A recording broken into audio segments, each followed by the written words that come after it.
stay alive at the moment. Rescue on Sam to get a fear on the flame. Rosita gets interrupted, fire breath channel by Zito, and that's gonna close it. Hammer of Justice lands, and that's gonna be game 1 to Luminosity. The dragon will succumb to the temptation.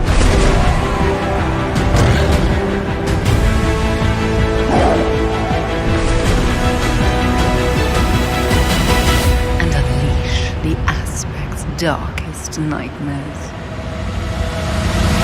Control sends the damage. Huge damage coming in. Double kill. That's it. Good night. A lot of devastation right now. Full blind onto Asgraff. Z-Bite could easily go down. Can they purge the blessing of protection? They do manage to. There's the kidney shot. Are they going to be able to take him down at the same time, though? Waz gets disarmed. He's down to 1% health. Can he survive? No, not this time, Waz. Well, Drake, I don't think he survives the next crowd control on Brain. He's trying to run away. He's just dying. Jellybeans is absolutely blasting, and he's got the Sentinel out. He's shooting through the fence line right now. His entire team can shoot through pillars. Insane usage of that spell right there, and they managed to close it out.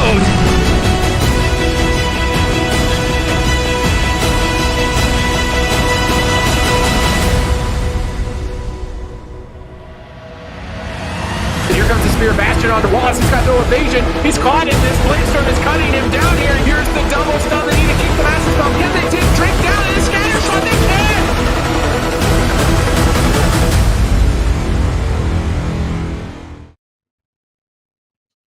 Hello, everybody. Happy Saturday. It is the 4th and final cup for the qualifying cups to get into the grand finals for North America and EU. Today, we're in the NA region. Yesterday, we saw EU, and tomorrow, of course, we will have the final championship Sunday. Today's games, if they were indicative at all of what we're going to be seeing today, Super T's, it's going to be a great day of Arena.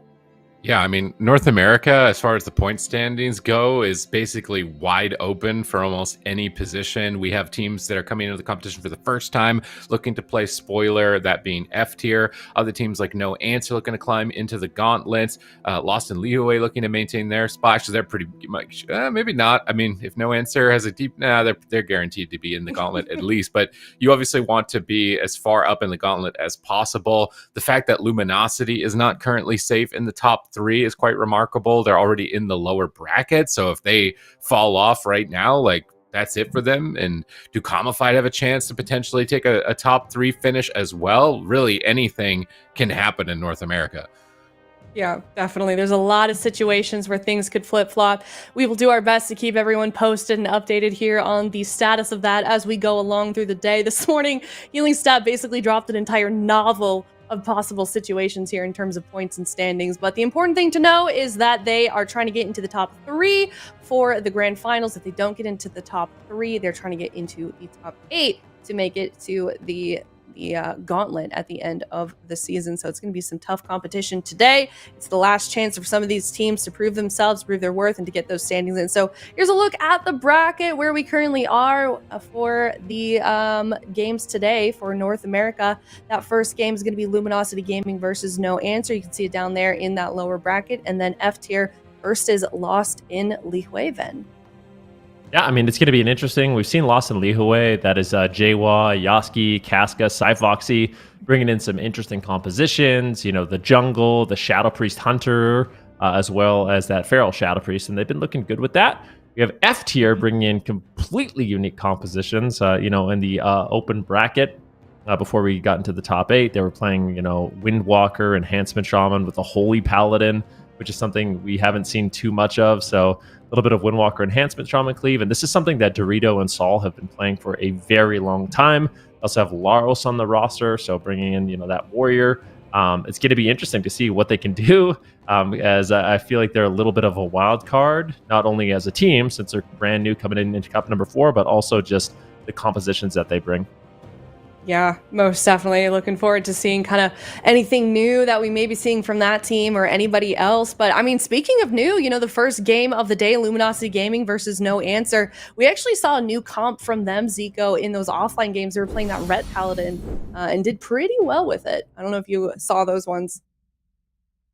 I did not see that game, but Luminosity Gaming, I mean, they are going to be needing something to actually be coming through here, because so far they really haven't had a great answer, I would say, for the top teams. They've had a rough time against Golden Guardians. They've had a rough time against Liquid. Last cup, they kind of found an answer against the Golden Guardians. But still, in this tournament, they got knocked down again by Team Liquid, and they're going to really need to step it up here, because right now, the Super One-Shot Frogs are running away with that third position standing. Super One-Shot Frogs having a little bit of a lead here, heading into this last cup here. Luminosity Gaming, finding themselves once again in the lower bracket on the chopping block. And you're already seeing, Team Liquid, Golden Guardians already cruising through the bracket. So, those two teams are basically just going to be battling for first and second. And that third spot really will be, as we mentioned, potentially could be DUKAMIFIED if really crazy things happen, but it also could go, most likely to the Super One-Shot Frogs, unless Luminosity Gaming can kind of step it up. So I do like that they're, experimenting and trying to find some new compositions here. Yeah, me too. Let's see what they are up to here as we head into this blind pick game number 1 of this elimination. Best of 5, as always. And we're going to get started here for Luminosity Gaming versus No Answer. All right, Luminosity Gaming, they're fighting to try and get back into the top 3. No Answer, they're fighting to get a really high finish in the gauntlet, trying to be like the final boss of it as opposed to the first round, because you'll have to play a lot of series in that day during the gauntlet tournament, so you really don't want to be 8th place overall. But facing Luminosity Gaming in the first round is going to be quite an intimidating opponent. I do wonder what composition we're going to see from No Answer. This is a team that has 2 players that can play Balanced Druid. Rudar's going to be playing Balanced Druid in this round. Dippy's going to be playing Shadow Priest. Corrigan's on the Restoration Shaman, and Luminosity Gaming are bringing in their Assassination Rogue, Shadow Priest, Restoration Shaman. And honestly, I think this is a good composition for Luminosity Gaming. The Shadow Priest Boomkin, very susceptible to an Assassination Rogue, just training them down. Yeah, and we're already going to see Drake here getting a nice opener right now, getting a sap onto Corrigan's, full kidney shot here onto Dippy, but no follow-up here onto Corrigan, so just going to be some good pressure coming out here on the Shadow Priest, but Corrigan's going to be able to dispel it and potentially heal through that. Now, Drake going for some more pressure onto the Moonkin, and immediately when that Incarnation gets popped, he's going to get gripped back to the pillar. Preb with a nice Master Spell and a nice Leap of Faith, and this is going to give them that nice positioning that you want with the Assassination Rogue, kind of fighting at the pillar. You see Drake going for the kidney shot, getting his bleeds up, and then happy to just run back. But a nice double static totem actually combo right there coming out from Corrigan's, pulling the entire team into the midfield here. But now they're going to go for a setup. Prev getting a stun into a full fear right now, but Dippy not really taking any damage in that exchange. They're going to go after Rudar here on the Moonkin as well a little bit in that Lightning Lasso. And Luminosity Gaming seems to be happy to just play this one out right now, just bleeding everybody on the side of No Answer, and then just pulling back and doing these kind of hit and run goes, letting that assassination dots kind of build up some momentum for them. Yeah, we'll have to wait and see. The MS is going to be a big advantage for the Assassination Rogue. Deathmark trades here with a full blind and no trinket. Big pressure onto Rudar, into a gouge. Pressure onto Dippy, but Dippy's now recovered. Rudar getting into Eclipse, getting rid of blast some damage here with a Lightning Lasso on Drake, but it's on diminishing return. Not going to get huge value. Rudar is just dying to dots in the middle of the map. He's down at half. Dippy's down at half. Corrigan's is trying to recover, using that Spirit Walker's Grace to immune, potentially being step interrupted in a moment of silence, trying to dispel dots. But now Prev is pushing forward, looking for crowd control. He gets the stun. He fades the Thunderstorm. He goes for the fear. He gets it. Will Corrigan's trinket in time. Rudar is taking so much damage, has renewal. He's going to pop that with Heart of the Wild and Frenzied Regeneration, but Dippy is now falling behind. Luminosity Gaming have so much momentum. Corrigan's repositioning in range of his teammates to go for an Ascendance, get some big cleave healing out as he drops the Earthen Wall totem to try and stagger the damage onto Dippy. Rudar trying to move into this totem as well to add into the extra damage reduction, but it just seems like Luminosity Gaming are eventually going to be able to snowball this game out of control.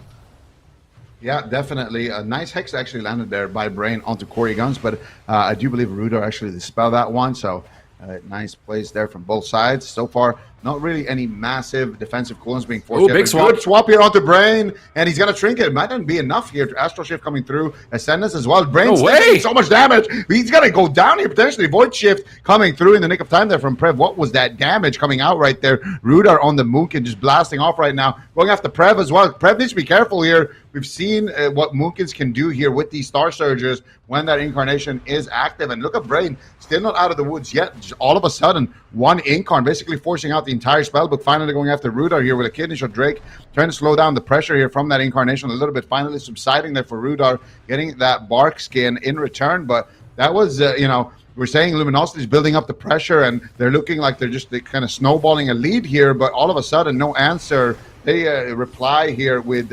huge damage from Rudar. All right, Trinket Cloak of Shadows, no Trinket on Brain, no Void Shift for Prev. If Rudar can survive to the next incarnation, that's going to be their main win condition. They don't have a lot of mana to get there. Corrigan's is sitting through a blind, but they clone Drake on the rogue. Rudar's off healing, providing support with Regross to sustain his team. Now they catch Drake in a stun. He's going to get gripped back to the pillar, and he's just going to line of sight. Now he does have Death Mark, but Dippy still has Dispersion, so likely needs to go after Rudar with that cooldown if they want to commit it. They've got him decently low with just dots at this point. He's still trying to just heal himself through the pressure that Prev is doing. He's doing monstrous amounts of damage here in this game. Drake on that rogue is just shutting Dippy down so hard. He's not able to keep his damage on an even playing field, and Drake's got bleeds on multiple targets. He's bouncing between Rudar and Dippy, cleaving them at the moment, and Corrigans is struggling, trying to go for a big heal. Will he get it off in time? Nature Swiftness comes through, doesn't even top him, but now they're going for a stun lock onto Drake. No cloak, and S comes out from Brain to try and recover. Prev gets Solar Beam on his support. Brain dispels dots to try and stay ahead, and Drake's popping Deathmark, but he gets cloned on it. They're trying to connect it onto Dippy. It looks like enforced dispersion. Honestly, I wouldn't even mind him just dispersing here to respect the damage, because Corrigan's going to have to spend so much mana otherwise, but Earthenwall Totem is down. Dippy is still in trouble even despite that. Rudar's trying to get a clone. He needs to fake the interrupt. He fakes Drake's interrupt. He's got precognition. His haste is boosted. He's got an incarnation currently active. This is what they need to win the game with. Are they going to be able to connect to the right targets? Brain pre-walls. He knows that he could be a target. Runs back behind the pillar. Drake's behind the pillar, and honestly, the Incarn not getting a huge amount of value. Dippy gets pulled close to the enemy team. They got a Side Fiend behind the pillar. They kill the Side Fiend immediately. Drake is taking huge damage. Silence on the Brain. This is a Trinket Link, I think. He's trying to get in range for it. Spirit Link comes down with Healing Tide Totem, and Luminosity Gaming will recover. No answer. They're keeping it close, but Corrigan's mana is not going to last much longer. Yeah, and a lot of damage coming out here onto Dip. He's got no dispersion right now with Drake in a Cyclone. He's going to have Cloak of Shadows when he comes out of that, so he's going to be feeling extremely confident here. Another thing is they have no way to remove these death marks, but right now it's going to be a Spirit Link coming out from Corrigans. He's got no mana left. They're not even going to make it to that point where it is a death mark. Drake triggers out aggressively. Nice lightning lasted by Corrigans, trying to buy his team a little bit of time. Beautiful wind shear there into a kick onto Rudar, not allowing him to get any of these Cyclones. Drake feeling confident right now, stopping the drinks here, making sure that he just keeps that momentum, keeping the pressure rolling. And look at Dippy here, taking so much damage. Corrigan's sitting up for a drink, actually, getting a little bit of mana, but is it going to be enough? Rudar spamming out the regrowths here. Corrigan's trinketing out here, trying to keep his team in the fight. Rudar still dropping dangerously low. Only 15 seconds remains on that death mark, but I'm not even sure if it's going to matter at this point. Prev doing so much damage here onto Dippy. Rudar looking for the one-hit wonder here, looking for some damage onto Drake, but again, with that Cloak of Shadows, it's going to be so tough for him. Brain still has answers as well, and that's going to be a lightning lasso coming out onto Rudar. Full blind onto Corrigan, into the gouge potentially. There it is, full gouge as well, and Rudar is gonna explode right there to the pressure of Luminosity Gaming, and they will take game number 1 here.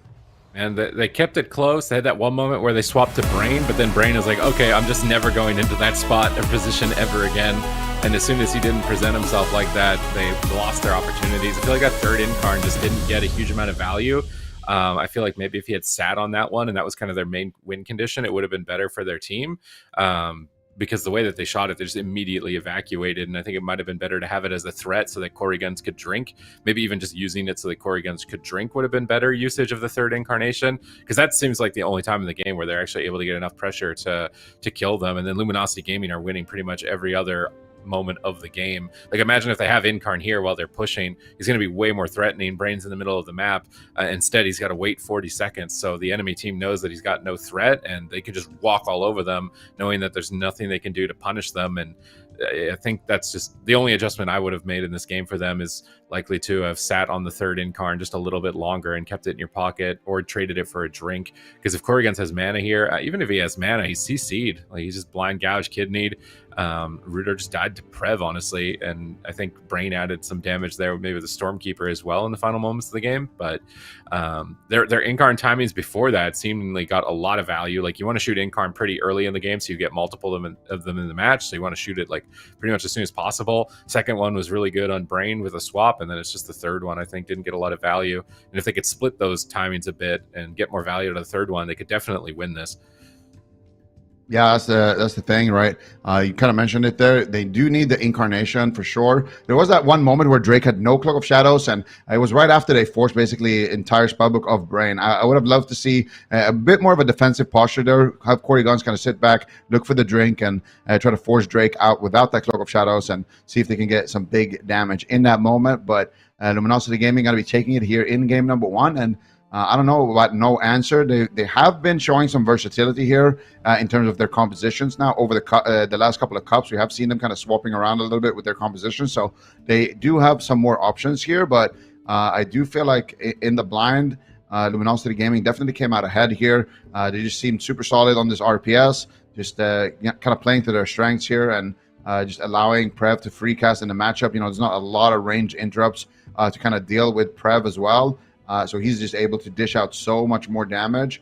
I mean, you can see it even right now on the damage done. Prev doing 19 million damage compared to Dippy's 9 million damage. That's, you know, a 2x right there from Prev. And whenever the difference is going to be that massive on the Shadow Priest, that's definitely going to be a situation that you want to be in if you are Luminosity Gaming. And Prev, you know, just as usual, having a monstrous performance, but it is a lot harder for Dippy when he's spending, you know, a lot of the game just sitting through kidney shots, and he has to consistently, you know, deal with kick and wind shear and things like that. Whereas Prev, it's only really the wind shear, and he can kind of outrange it most of the time too. So he really can get a lot of work done. All right, let's see what they're going to go with for game number 2. Same compositions, but a large map, so No Answer will be able to create those positions to swap to Brain more easily. It makes more sense. They can also create more distance for Corey Guns to drink and stay away from the rogue crowd control. And the matchup didn't look terrible for them, honestly, considering like we're expecting Luminosity Gaming to take this. They kept that really close, forced a lot of cooldown. So now with a map advantage, I definitely think that this is achievable for their side. And they really want this, man, because if they go out here, if I'm just looking at the standings, I think that would put them as 8th place. If they go out now and Lost in LIHUE, yeah, Lost in LIHUE is already ahead of them, I believe, in points. So they'd be tied. Maybe there's a tiebreaker. I don't know how many points they get at the end of this cup if these standings are updated to have like a minimum requirement or not. They'd either be 7th or 8th, which is still the first series of the gauntlet. So like you want to try and get a little bit further ahead in this tournament. Otherwise, you're gonna have to play a lot of series in the gauntlet, and it's gonna be a brutal day for you on the side of No Answer. Yeah, and that's the thing, right? We talked about it a lot yesterday, and the standing is going to be so important. You want to try to become the final boss of the gauntlet if you are, you know, in a position where the gauntlet is really all you can do.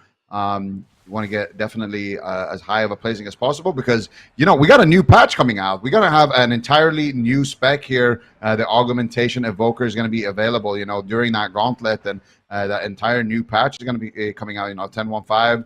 There's going to be a lot of classes getting reworked. A lot of things are going to be changing in the meta. And who honestly knows at this point who is going to be able... Oh, Drake almost finding Rudo right there. See what Prev's doing? He's generating insanity on a totem. I swear. I see him spamming Mindflay. I don't know if we can jump to follow him right now. He's literally spamming Mindflay on a totem, and it's giving him insanity. He's actually going to start the game with full insanity, which is huge. Dippy has 0. Like, Prev can just immediately send all of his burst damage. So he was just waiting in stealth, attacking a totem. I don't know if they could have pulled that totem back, but his damage is going to be pretty scary initially in this fight. And they're going to start onto Dippy. They get Desperate Prayer. They get the Earthen Wall. They pull away from that and just keep up their bleeds. Now re-engage. And look how much damage Prev is doing just from the rip because of that play that he made at the start of the game. He's already peaking 80k DPS. Right off the bat. They're getting pressure onto Drake, though. Cloak of Shadows would be a respectful trade. He's going to vanish. Reopen onto Dippy with a kidney shot. Hold Cloak of Shadows for a little bit longer. Rudar's looking for Cyclones. I think Prev faded that one. Step kick onto the next one. Rudar's trying to jump away. Doesn't want to be the target of the rogue here, so they're going to just immediately swap back to Dippy. Solar Beam onto Prev, shutting him out on cast. Drake could be alone here. Brain Dispelling Dots. Cyfiend is out for Dippy. They need to kill Cyfiend. They kill that pretty quickly. Gouge into Cheap Shot. Crowd Control and Corey Guns. Trying to pressure here for Dispersion, but Drake doesn't want to overextend, so he's going to switch targets and go after Rudar instead with the Psychic Horror Stun. That forces his Bark Skin, and swapping off of Earth Shield is big value. Swapping so you're not overextending is big value, and you can kind of force the Wizards into a corner where they're stacked up, and then you can attack them both at the same time with this tactic. Yeah, and we are going to see Drake right now sitting through a bash here, taking a decent amount of damage. It's going to be having that Earthen Wall totem, providing some defense for him. He's just kind of ducking around the corner. Maybe looking for a re-stealth here, actually. See if Ruder can actually stop it. It doesn't look like it. He's actually going to be able to get it. But look at Prev, meanwhile, taking a lot of damage there. Oh, my goodness.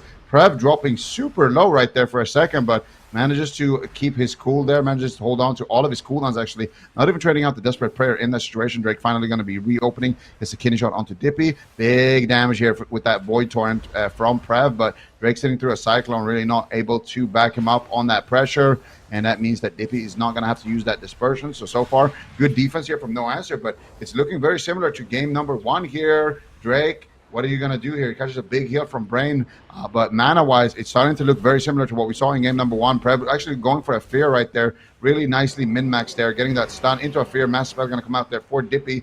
Drake has no kick for it, and Rudar is taking a lot of damage here from the Assassination Rogue, and so is Drake right now, actually caught up in the bash. Big damage coming in there, actually, but it looks like Drake's going to be able to hold on to that Cloak of Shadows, and it's really important for him on the Rogue. The more he can hold on to that Cloak of Shadows, the more he's going to be able to actually just play offensive, and that was a really beautiful grip there on the Incarn of Rudar. And the Mass Dispel, he fade MDs and gets all of the dots off, and that's super powerful against Boomy Shadow Priest. The more I'm seeing this matchup, the less that I think I'm liking it. I feel like Prev is just free casting way too much, doing too much damage, and fade dispelling dots it basically just resets the entire team. Drake needs to be careful though. It's still the tail end of Incarn. Trinket Vanish at 10%, holds on to the Cloak of Shadows for later on, but I feel like Cloak of Shadows just pairs up so nicely with Incarn that you almost may as well align them. We can see Blind onto Corey Guns, pushing for Dispersion from Dippy. He's got Desperate Prayer up. I think his Spore Cloak procced as well, but he's still taking a lot of damage, and he has to respect the Dispersion. Rudar's just dying to dots into the corner. Drake garrotes him,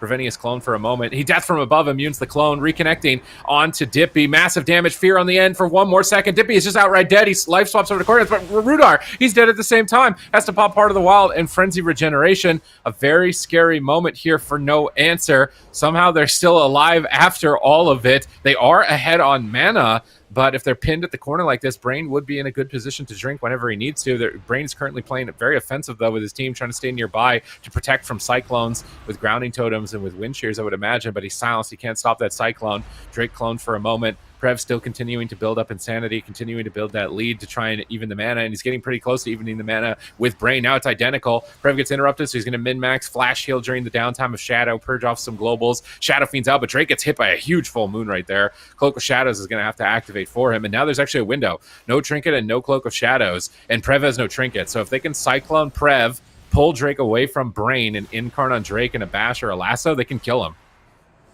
Yeah, definitely going to be an exposed target. Needs to be careful here. Drake right now could be in that situation. There's the bash. Huge damage, but look at Prev. Oh my goodness. Drake's still going to fall. What in the world is this damage coming out from Rudar?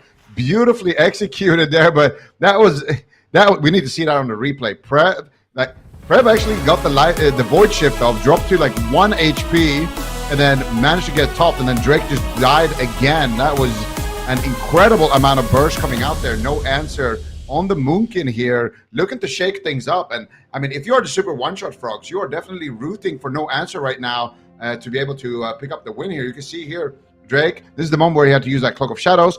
Just some big heals here from Brain. And at this point, he's feeling, decently fine here. Shadow Step's over, tries to Shadow Step kick the Cyclone, but actually goes through right at the same time. And then out of that Cyclone, I think he got bashed. So he drops low, gets bashed. And then here, look at that Void. Look at Prev there. Dropped to 1 HP and then just dies again. So it's like an incredible amount of burst coming out there from Rudar.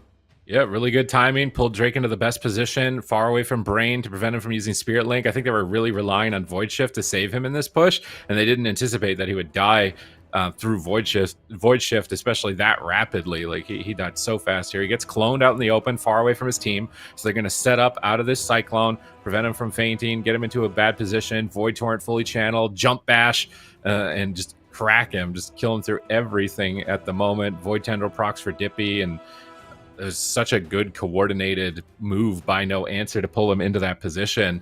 And I really don't think that they were expecting that. I think they thought, like, okay, there's no way we die. We got Void Shift. If it is scary, we'll Void Shift and then we'll just end the game. But nope, they're going to get taken out. So it's going to be tied 1-1. And now we're going to have to see what Luminosity Gaming, they're obviously going to go to a small map. I'm imagining they're going to go to something like Hook Point. That's going to be really tough for No Answer's composition, because they're not going to get this situation where they've got Drake 40 yards or 80 yards, maybe even away from Brain at this point in the game. And it's also maybe bad timing because Brain just dispelled. So it looked like really bad timing.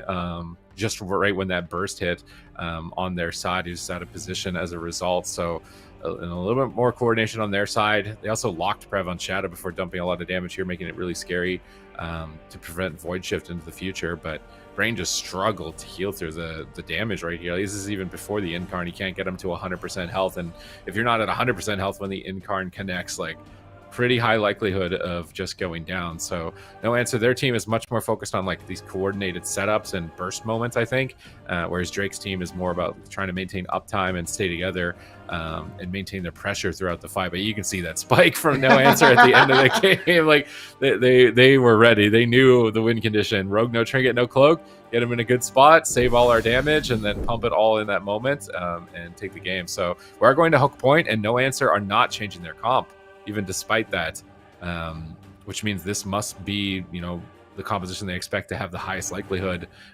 even more so than their other options right now.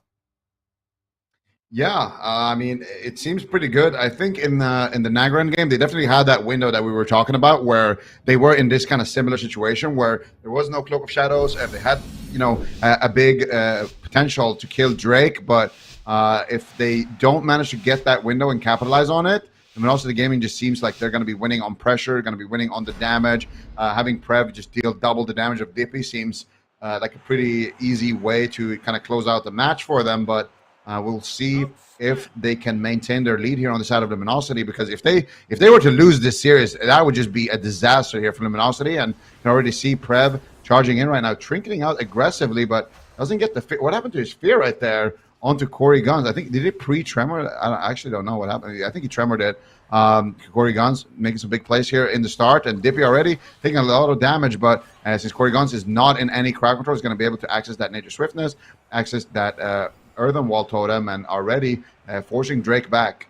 Yeah, Drake on the run, going after Rudar now. Dippy's going to be able to free cast for a moment, but the entire team's out of his line of sight, so he's going for Void Eruption onto the Rogue, gripping Rudar onto the Kidney Shot, and Drake's actually focusing the Moonkin quite a bit more here in game number 3. The Moonkin's going to be a bit easier to kill, but if you leave the Shadow Priest open, it's a lot more damage coming your way in exchange, so Brain needs to be ready for that. But there's the blind. Rudar's in trouble. He's on the run, trying to escape back behind the fence line. Now they're switching back to Dippy, repositioning back to the starting room to bring Drake out of line of sight of Brain, so he comes in the middle of the map, so they can maybe get a Cyclone onto him, but he's just dispelling dots, staying ahead of the damage. Big pressure incoming onto Rudar. Dippy is still just dying to dots here in the starting room. That death mark is just ticking away so much of his life. Void Torrent onto Rudar. They really want to take this game back. Rudar needs to try and get some crowd control soon onto Brain with the positioning that they've currently got, but he's got to get through a lot of crowd control if he doesn't have a bash. He goes to the bash, needs to get the Cyclone. He could get Thunderstormed. He's going to get Thunderstormed on the clone, and oh no, Rudar is just dying at the moment. Brain can line aside him forever now. Lightning Lasso gets sheared by Corey Guns. Dippy is not able to get any pressure. He's just getting owned by Drake at the moment. Earthen Wall Totem comes down.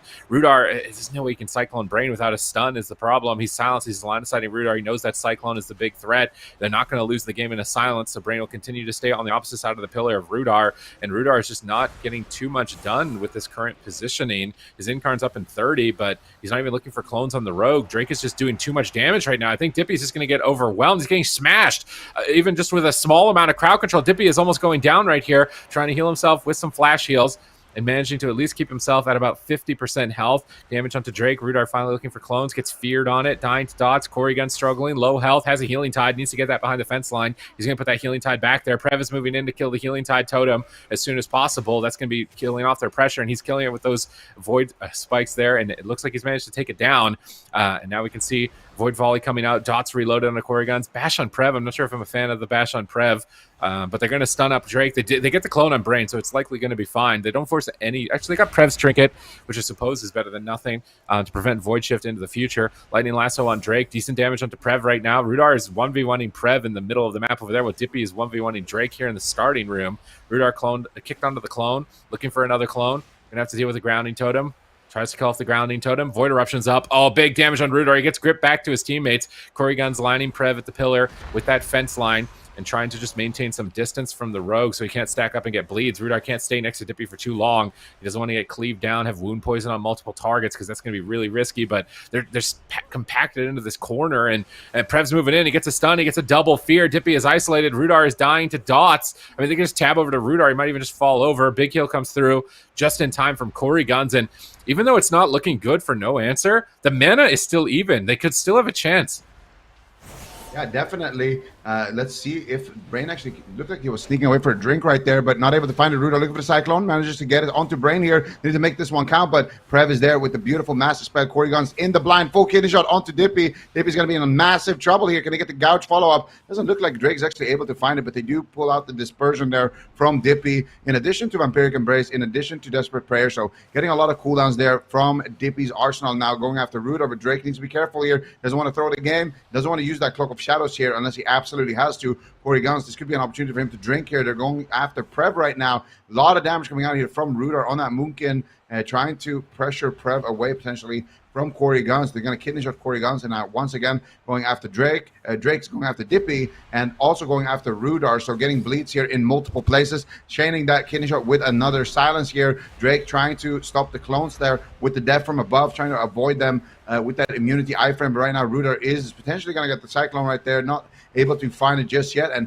the whole team is just broadening down right now. Corey Guns has the Spirit Link, might need to trade it here soon, as the pressure from Luminosity is just immense right now. Rudar at sub 20% HP. Finally, some big heals coming out from Corey Guns here with that Ascendance, and he's going to be able to recover his team, but still, there is a lot of damage left here on the side of Luminosity Gaming. Yeah, Deathmark's coming up in 23 seconds. Rudar's getting pressured. He can't get any damage. He bashes Drake. Drake trinkets Death from above, immunes the clone. Now he needs to stop it again. He gets static fielded away from it. I don't think he's going to be able to. Looks like they have to kill the Siphon. Rudar's just dying to dots at the moment. Drake could maybe cloak Deathmark and just run him over right now. They've got Spirit Link Totem. Disperse is coming up soon, but Corey Gun's mana is about to tap out first, and Rudar's just outright dead. Spirit Link Totem comes down right before the stun of Prev. Rudar's still dying through the Spirit Link Totem. He fakes the interrupt. He gets the clone. He's got Heart of the Wild. He Typhoons the Void Torrent. He's doing everything that he can to pause the damage, and it's just enough. Corey Guns gets him back to full health, but now Dippy is dead. He's going to have to Dispersion likely here. Dispersion comes through. Corey Guns has nothing. He's going to wall, but they still have Cloak. They still have Trinket Link. They still have Void Shift. There's so many answers for the side of Luminosity Gaming,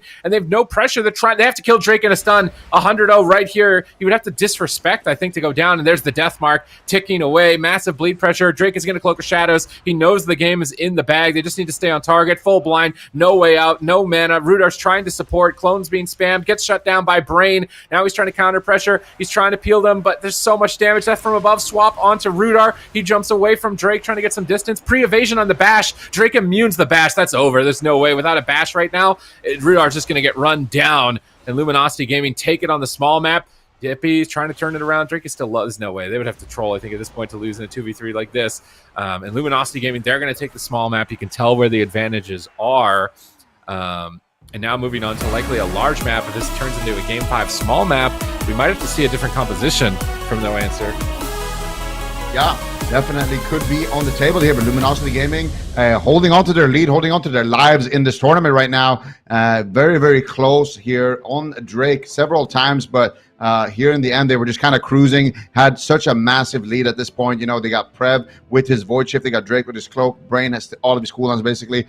This was somewhat of a close call onto Drake, but aside from that, really not too much pressure coming out here. Corey Guns working a couple of miracles there, trying to keep his team alive, but Drake just able to get his bleeds here onto Dippy, and I really like he's just doing these death from above swaps onto Rudar. He's using, you know, all of his kind of interrupts onto Dippy, and then when he has no more ways to shut down Dippy with kidney shots, and he's got his bleeds rolling, he just death from above over to Rudar, immunes the Cyclone, and make sure that he can get pressure onto Rudar as well. And you can see Drake's damage, 13 million damage on the scoreboard as an assassination rogue is quite high. It's only really possible if you can continuously keep your bleeds up on multiple members, because assassination rogue usually does decent damage on the scoreboard, but usually doesn't keep up with these wizards, especially you know, considering that they have that powerful MS effect, that healing reduction on their side as well. So if an assassination rogue is doing the same damage as your wizards, usually that means Corey Guns is going to have a really tough time healing. Yeah, I mean, their overall efficiency on the small map when the rogue can get uptime is not going to be good, but fortunately, they're not at that point yet. They can still utilize their map pick. They're going to go to Maldraxxus. I think they're going to be locking in the same composition the Shadow Priest Boomkin. But Luminosity Gaming, like, they could have even won on the big map. I think they just weren't expecting that damage, and we're in a position where they couldn't deal with it. So now that they know what is possible, Luminosity Gaming might just close this out, advance in the lower bracket, and No Answer will be out.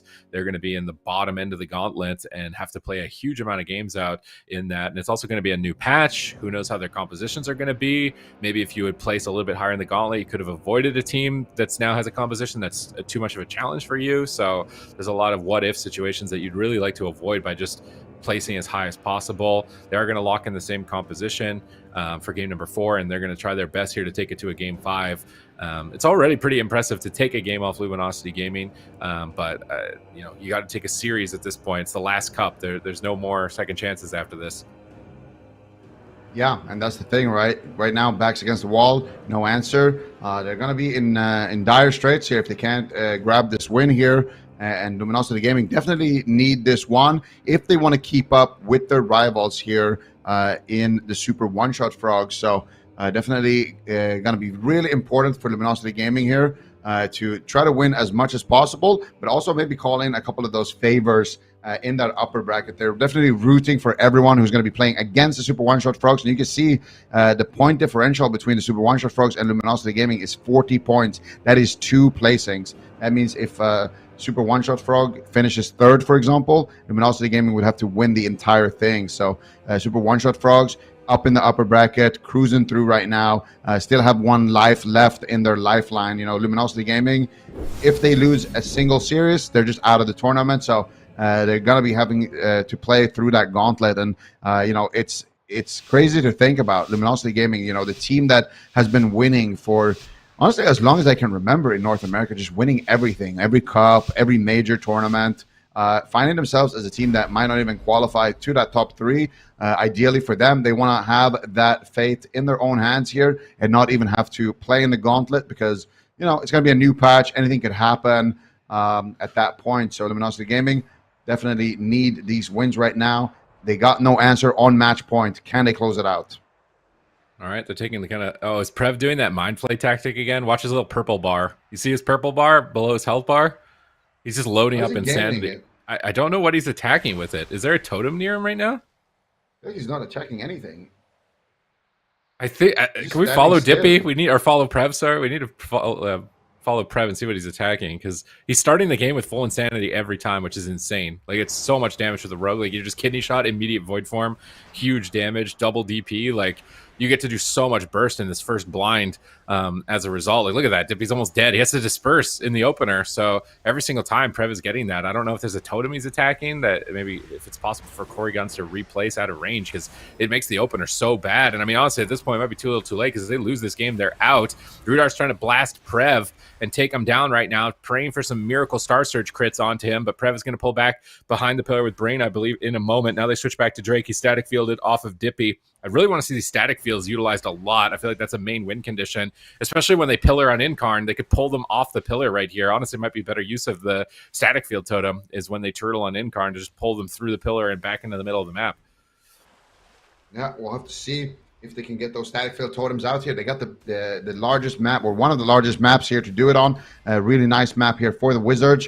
And they're going to need to be winning here if they want to bring it to a game number 5 here against Luminosity Gaming. Luminosity Gaming, we're close, honestly, even on the large maps here to close it out. Just a surprising amount of damage coming out from Rudar is what got no answer to their win, and that's exactly what they're going to need here. Still another minute left on the Incarnation, but if they can pull out the Cloak of Shadows from Drake before that, that would be absolutely massive. That would put them in that kind of KO situation here, but so far, Dippy's going to be the one feeling the heat, and Rudar as well, actually getting cleaved here by the Bleeds. It's going to be a Death from Above swap here by Drake, gets the Rupture, gets the Garrote, goes back to the pillar here, and Drake right now actually chasing Rudar here. Nice solar beam coming out. There's a static field totem, but it's going to pull back Rudar here. And I think last coming out, Mind Games as well. Rudar is in a lot of trouble here. Corey Guns, though, is there to dispel it and to keep his Mookin nice and healthy so far. So good job there by Corey Guns, but still a lot more pressure coming out here. Drake's going to reapply his damage over time effects using that Exsanguate there, I believe, as well onto Rudar. And now going back here to the pillar for just a moment.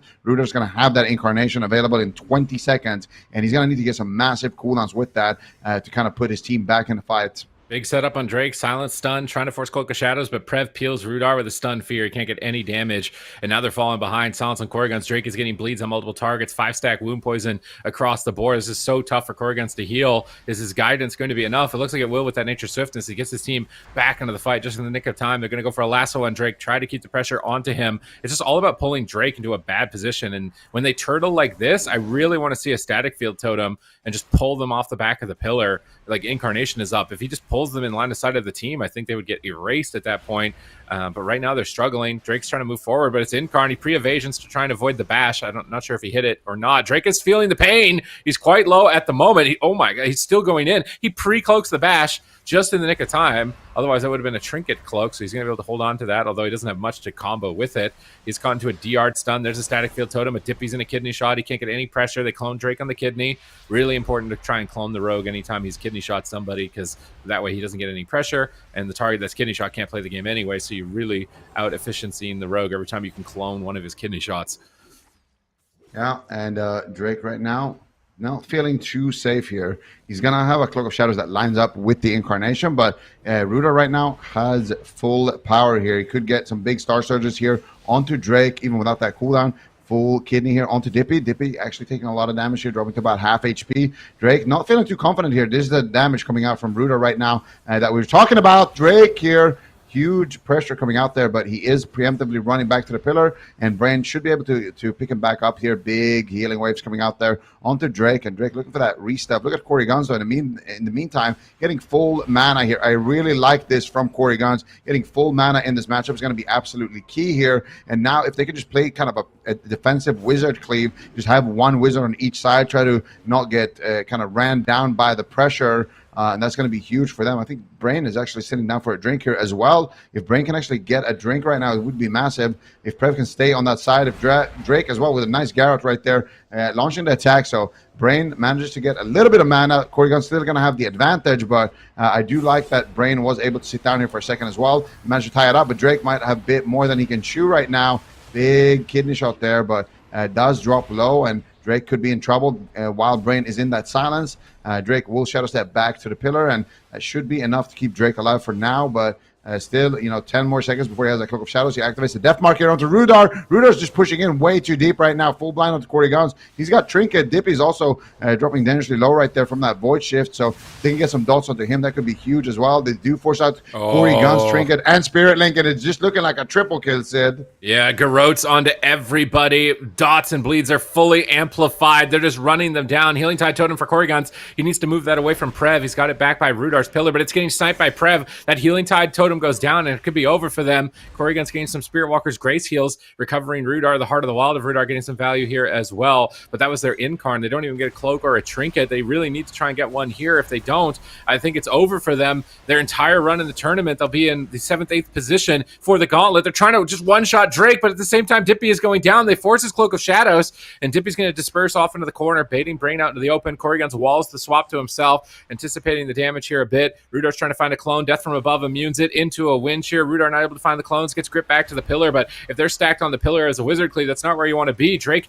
can just poke at the pillar, get bleeds up, throwing knife, stay out of line of sight, and avoid the fight whenever he needs. He steps in for a kidney, forcing Dippy's Trinket. Korrigan's in a stun from Prev. Do they have any follow-up out of this? Doesn't look like it at the moment, as Prev gets stunned into a full clone. He can't chain the CC. Korrigan's gets a moment here to try and recover. He's got Ascendance to do it with. He could put his team in a really good position right now. He's getting close to them to get the cleave healing going as much as possible. Static field, Brain and Prev into the middle of the map. Drake as well. No Cloak of Shadows. Goes for a kidney shot. Rudar needs to get this clone. Is he going to get it? He gets a clone onto Drake, denying the damage. Solar Beam onto the shadow of Prev, trying to slow down his damage. Korrigan's taking the opportunity to dispel dots while Prev is interrupted there for a moment. Drake getting blasted. No cloak. Trinkets out. Gets gripped back to the pillar. Is he going to choke? He gets pulled out of line of sight. And now Brain, Prev, Drake, they're not in a great spot. They've actually done it. Rudar has Incarnation. They've got them in a choke position. They just need to keep dots up and just slowly watch them wither away, I think, at this point, from the side of No Answer.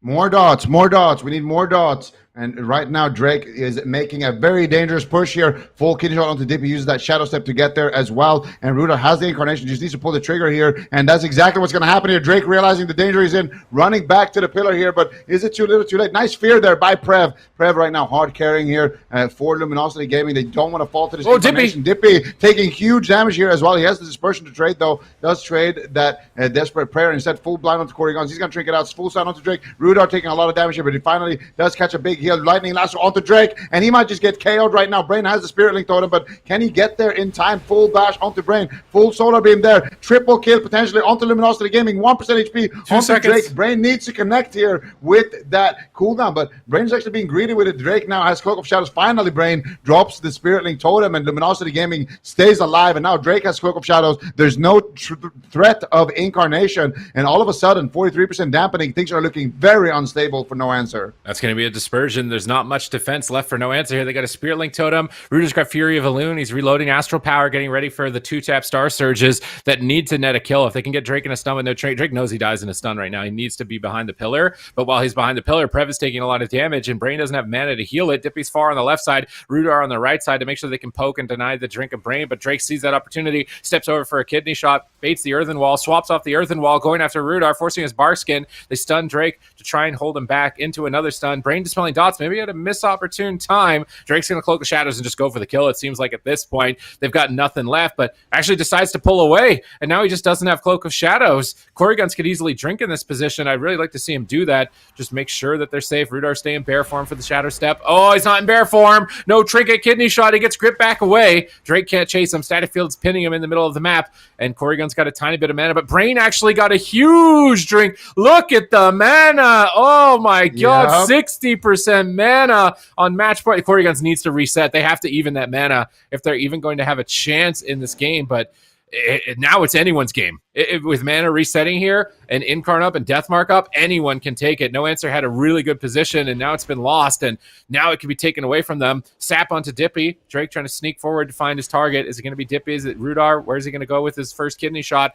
I think it might be Rudar. He gets a Garrote, trying to Garrote the whole team, but he gets intercepted. Lightning Lasso denying his Garrotes onto any more enemies as Brain dispels dots and falls a bit behind into a silence. Here comes Incarnation. Big damage onto Prev, trying to go for a one-shot. Prev sees it coming. Now they swap back to Drake. He's in the middle of the map. Huge damage. Incoming. Shadow melts the Star Surge. Garrotes Rudar. Now he's stunned up by Dippy. He trinkets. He's trying to retreat back out of line of sight. Void Torrent fully channeled. Pressure is incoming. Grounding Totem comes down for Brain. Rudar jumps to the right side. They have to win with this Incarn. They have to win with this Incarn. They need to win off this. How are they going to navigate it without throwing the game? They need to keep their pressure. Drake is so close to dead. There's no defense for him. Can they win right here? Dippy is trying to push forward to close out the game. Corey Guns gets stunned at the same moment. Rudar just can't get in line of sight. Goes for a clone. Gets it onto Prev, but Corey Guns is in a fear. Kidney shot on Dippy. That's going to be a dispersion. Drake is not going down. Deathmark is ticking. Dippy is dying through disperse. Static Field pins the whole team together, and Rudar's just not able to close the game. He interrupts Shadow Priest for a moment, but the interrupt's not going to matter too much at this point in the game. He's got Heart of the Wild. He needs to pop that and start healing his teammates right now while they're pillaring. He's trying to pressure Prev and force dispersion. He gets Desperate Prayer instead, but dampening is so high. We're getting to 60% at this point. Now there's no Incarn. They have a full blind. They could easily go for it. Drake gets stunned as he walks in. He could die in a silence. Lightning Lasso. They actually do it. They actually do it. They clip him on his push and bring it to a game 5. I mean, Luminosity Gaming, they basically owned North America season after season. And now in season 2 of Dragonflight, No Answer taking them to game 5 and looking to deny their entry to the top 3. Wow. I mean, No Answer right now. Can you imagine if they actually pull this off? I mean, this is most likely what we're going to be seeing from both sides. Sure, the map is definitely going to make a difference here for Luminosity Gaming, but I feel like No Answer are starting to play it just a little bit better here, finding these drinks. Corey Guns, time and time again, manages to drag it out, manages to find these moments of brilliance, and we're going to see it here on the replay there at the end. That Lightning Lasso. Drake had no trinket, but he had that Cloak of Shadows, and he just couldn't access it in time. You can see it right there, just a similar situation right there where they get the Lightning Lasso. Drake almost goes down in the stun lock there. Corey Guns on point here as well, using those Stormkeepers, really getting a lot of pressure for his team, playing very aggressively here with that Shaman. And at this point, you know, you can see everybody on the side of Luminosity Gaming just kind of trying to stay alive here, trying to recover here a little bit, and looking to make a big push here. They got, you know, Dippy low, and look at that. disarm into lightning lasso. No gap right there between those two stuns. So it was really nice disarm there coming in from Dippy as well. And Corey Guns following up there with the lightning lasso. And they're able to kill Drake while he's in that stun. If Drake makes it out of that stun, it's going to be an easy cloak of shadows there. If somebody could have, I guess the only one who could have really interrupted it would be Brain, or maybe if Prev had like a silence or something, maybe they could have done that on the lasso. But either way, a really, really nice kind of denial there. And that's the problem when you get to, like around 50, 60% dampening in these matchups. It's just so hard to recover once one team has pressure. It's really, really unlikely that they lose that pressure. And when you have this ability, it's called the Incarnation on your team.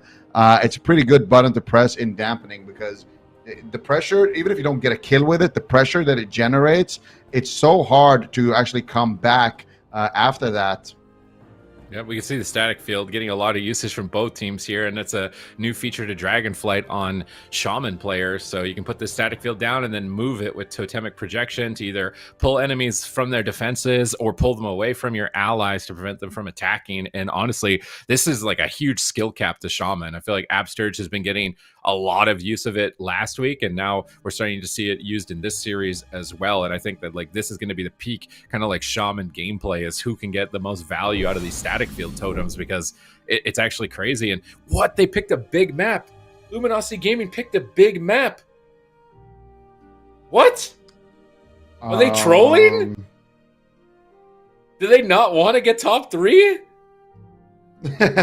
They're just throwing? I don't think so, man. What? I wonder why they pick Ashabanes, though. That's crazy. I feel like if you're no answer, you're like, oh, perfect. That's what we wanted to pick. So that's that. Yeah, we'll take it. We'll definitely take it. I mean, Ori Guns, getting those drinks was absolutely key. I feel like on a small map, getting those drinks is going to be really, really difficult. But here on Ashabanes, he's got plenty of space. Anytime they get that big Incarn, and Luminosity Gaming, this is something they've been doing a lot, is grip Drake back anytime that Incarnation gets popped. Well, guess what? If you grip Drake back and you go for that Master Spell on the dots, perfect. And Corey Guns can just sit down for a drink and have Rudar and Dippy kind of make sure that Brain doesn't drink, and all of a sudden you're going to be able to have that mana lead. So no answer. I feel like they have a really good shot right now in this series here to potentially just knock out Luminosity Gaming here in 8th place. That would actually just be incredible. Why did they go to, I swear to God, if they lose this game, it's of their own making. They crushed them on Hook Point. Like, I don't even think it was close on Hook Point. Now they're picking the big maps where they've lost, and it's super hard for them to get anything going. I can't believe this from Luminosity Gaming. I mean, if you're the super one-shot frogs, I think you're pretty happy with this. This is probably the closest a team is going to get, possibly in the lower bracket, to actually sending them out in 8th in the 4th cup. Prev getting dots out onto the whole team. Kidney shot connects. Rudar bashes the kidney, but he gets intercepted with stun locks from Brain and Prev. He's not going to follow it up with a clone. They interrupt the shadow cast here, but they also stun it. So a little bit of miscoordinated stuns here. I feel like they're kind of losing out on some value. You don't want to stun and solely be in the same cast, and now that stun won't be available for the healer. Drake already trinketed. Oh my God, Drake already... Rudar's jumping in, man. Like, they're taking advantage of the fact that Luminosity Gaming want to go to Ashamane's Fall. Big map. They're trying to position at the pillar. Now they're stacked up for Void Volleys. This is where I'd really like to see Corey Guns with a static field totem, is exactly in this moment. Like, if they're all turtling in an earthen wall at the pillar during Incarn, and just yoink them out into the open and just blast. Yeah. Corey Guns might actually be positioning for that right now, but does decide against it here. Going for some heals here onto Dippy, and he needs to make sure that Dippy is just stopped at all times here. So big healing wave going to come through. Dippy is going to get full HP once again, and Drake looking for the re-stealth. Prev, meanwhile, taking a lot of damage here. Brain has to spend a little bit of his mana. Look at that. Corey Guns already sitting down for a drink here, so already going to be recovering a lot of his mana. So I really do like that. Brain on the other side, trying to drop combat right now, but finally does drop combat here. So both Shamans actually going to get a full early drink here, really early full reset. And basically the gate just opened, and Rudar has no Incarnation, but Drake has no Trinket. So that's really the big trade that has been made here. Drake right now sitting in stealth, looking for a sap potentially onto Corey Guns here. It looks like Luminosity Gaming actually wants to do a completely new opener, basically starting the game from scratch here. And I don't know if Drake's going to be able to find it, though, because Rudar and Dip are rotating combat. So Corey Guns should be able to keep combat through his teammates here, no problem whatsoever. And Drake, I wonder what he's actually going to do here. Just seems like he's buying his time. Is he just waiting for dampening, or just happy to let them 2v2, or what is the actual strategy behind this? Yeah, I mean, they want dampening. I mean, it feels like no matter what, dampening is going to be required in this matchup. It's just the clones from the Boomkins shutting down the Rogue, and then the position where the Rogue needs to run away. It's just they can't stay offensive long enough to be able to win, especially on a big map. He does get the sap. Clean opener, clean reset from Luminosity Gaming. Kidney shot for follow-up. Rudar gets cross-stunned. Drake did already get bashed, though, so he's not getting a huge amount of value. Trying to spread the bleeds while he can. Prev's moving forward to kill the Healing Tide Totems. Prev has been doing a really good job of just destroying every Healing Tide Totem, which is really effective in this type of matchup against damage over time effects. So Corrigan's going to spend a lot more mana as a result of those efforts of Prev. Rudar just lobbing out Star Searches on Brain out of nowhere, just going after the healer. He knows it, though. He's back at the pillar. Siphon is down out of line of sight. Rudar's trying to snipe it, but I think it's still alive. No, they killed off the Siphon. They gripped the kidney. Rudar's into a good position. Brain dispelling dots, trying to stay out of the damage, but he actually gets hexed on that dispel. Nice punish by Corrigans. When you dispel a Vampiric Touch, you get horrified for 3 seconds, and Corrigans chained that into a hex. Unfortunately, it didn't turn into anything like a Cloak of Shadows. They get a clone onto Drake at low health. Dippy is still being pressured. I mean, Prev is just destroying him. He's going to proc a Spore Cloak at that moment in time. He's got Vampiric Embrace up for Dippy. That's going to be a lot of extra healing for the team, though, and all those damage over time effects are going to heal up the team, staggering this damage a bit. But now the defensive Vampiric Embrace has fallen. Corrigans is stunned. His team is falling behind. He's going to get an Ascendance. I think it was an Ascendance proc from a Riptide, so really good timing for him, honestly, in this position. Trying to get some healing surges, get himself back to full, get Rudar back to full, and still play efficiently on mana. Rudar getting pressured. It's match point. He can't afford any mistakes. He's dying to dots. Drake down at half as well. Stunned up, silence on Brain, trying to force that Cloak of Shadows before Incarnation. Do they have enough damage to force it here? It doesn't look like it. Drake's just going to continue to stay on target towards Dippy in the Earthen Wall Totem. Prev getting Insanity, working towards some big burst for the next kidney shot. Siphon is down for Dippy. They stun Drake. Now they've killed it off. Repositioning. Corrigan's trying to kite around the outside of the map, trying to pull Drake into a good spot. They could kill Brain in the next Incarn. He has no trinket. If they could actually get Brain in the middle of the map with a static field during Incarn, I think that's their win condition. Yeah, we'll see if they can execute on that right now. Prev looking for huge damage here onto Dippy. Very, very scary moment right now. Desperate Prayer trades out, and I think he's going to be locked on Shadow. actually getting interrupt. Huge damage here potentially onto Prev, but he activates the Fade, and Drake right now getting blasted here as well. Needs to be extremely careful here to just not go down without using his Cloak of Shadows. He's going to have that available here. He does have Trinket as well, so he can Trinket out of these stuns. Keeps his cool right now. Siphon for Prev gets sniped right there. Rudar getting a decently low Cyclone here. Can they chain it on the ending onto Brain?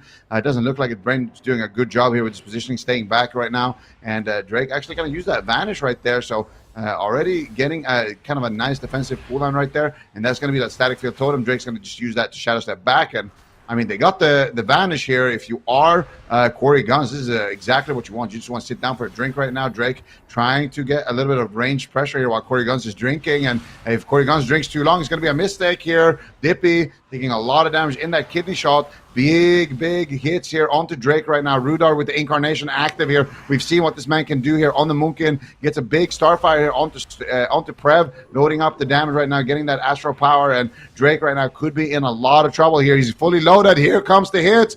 Trinket instantly from Drake, but he still needs to trade the Cloak of Shadows here. Finally manages to get the Cloak of Shadows as well. Value Incarn right there from Rudar, but now it is going to be Luminosity Gaming here looking to get aggressive, Sid. Yeah, they need to push Drake back and set up Corrigans for a drink. That'll be a main point for them to be able to win this match, is Corrigans getting a drink. There's no way he's playing the rest of this without one. And Drake's on the run. This is the best time to drink. Just go and drink while they're scared at the pillar, Corrigans. He knows that. He's going right behind that Tiger statue. He's going to be full mana. They need to stop Brain from drinking at the same point without dying while Corrigans is resetting. Look at that mana. Gulp, gulp, gulp.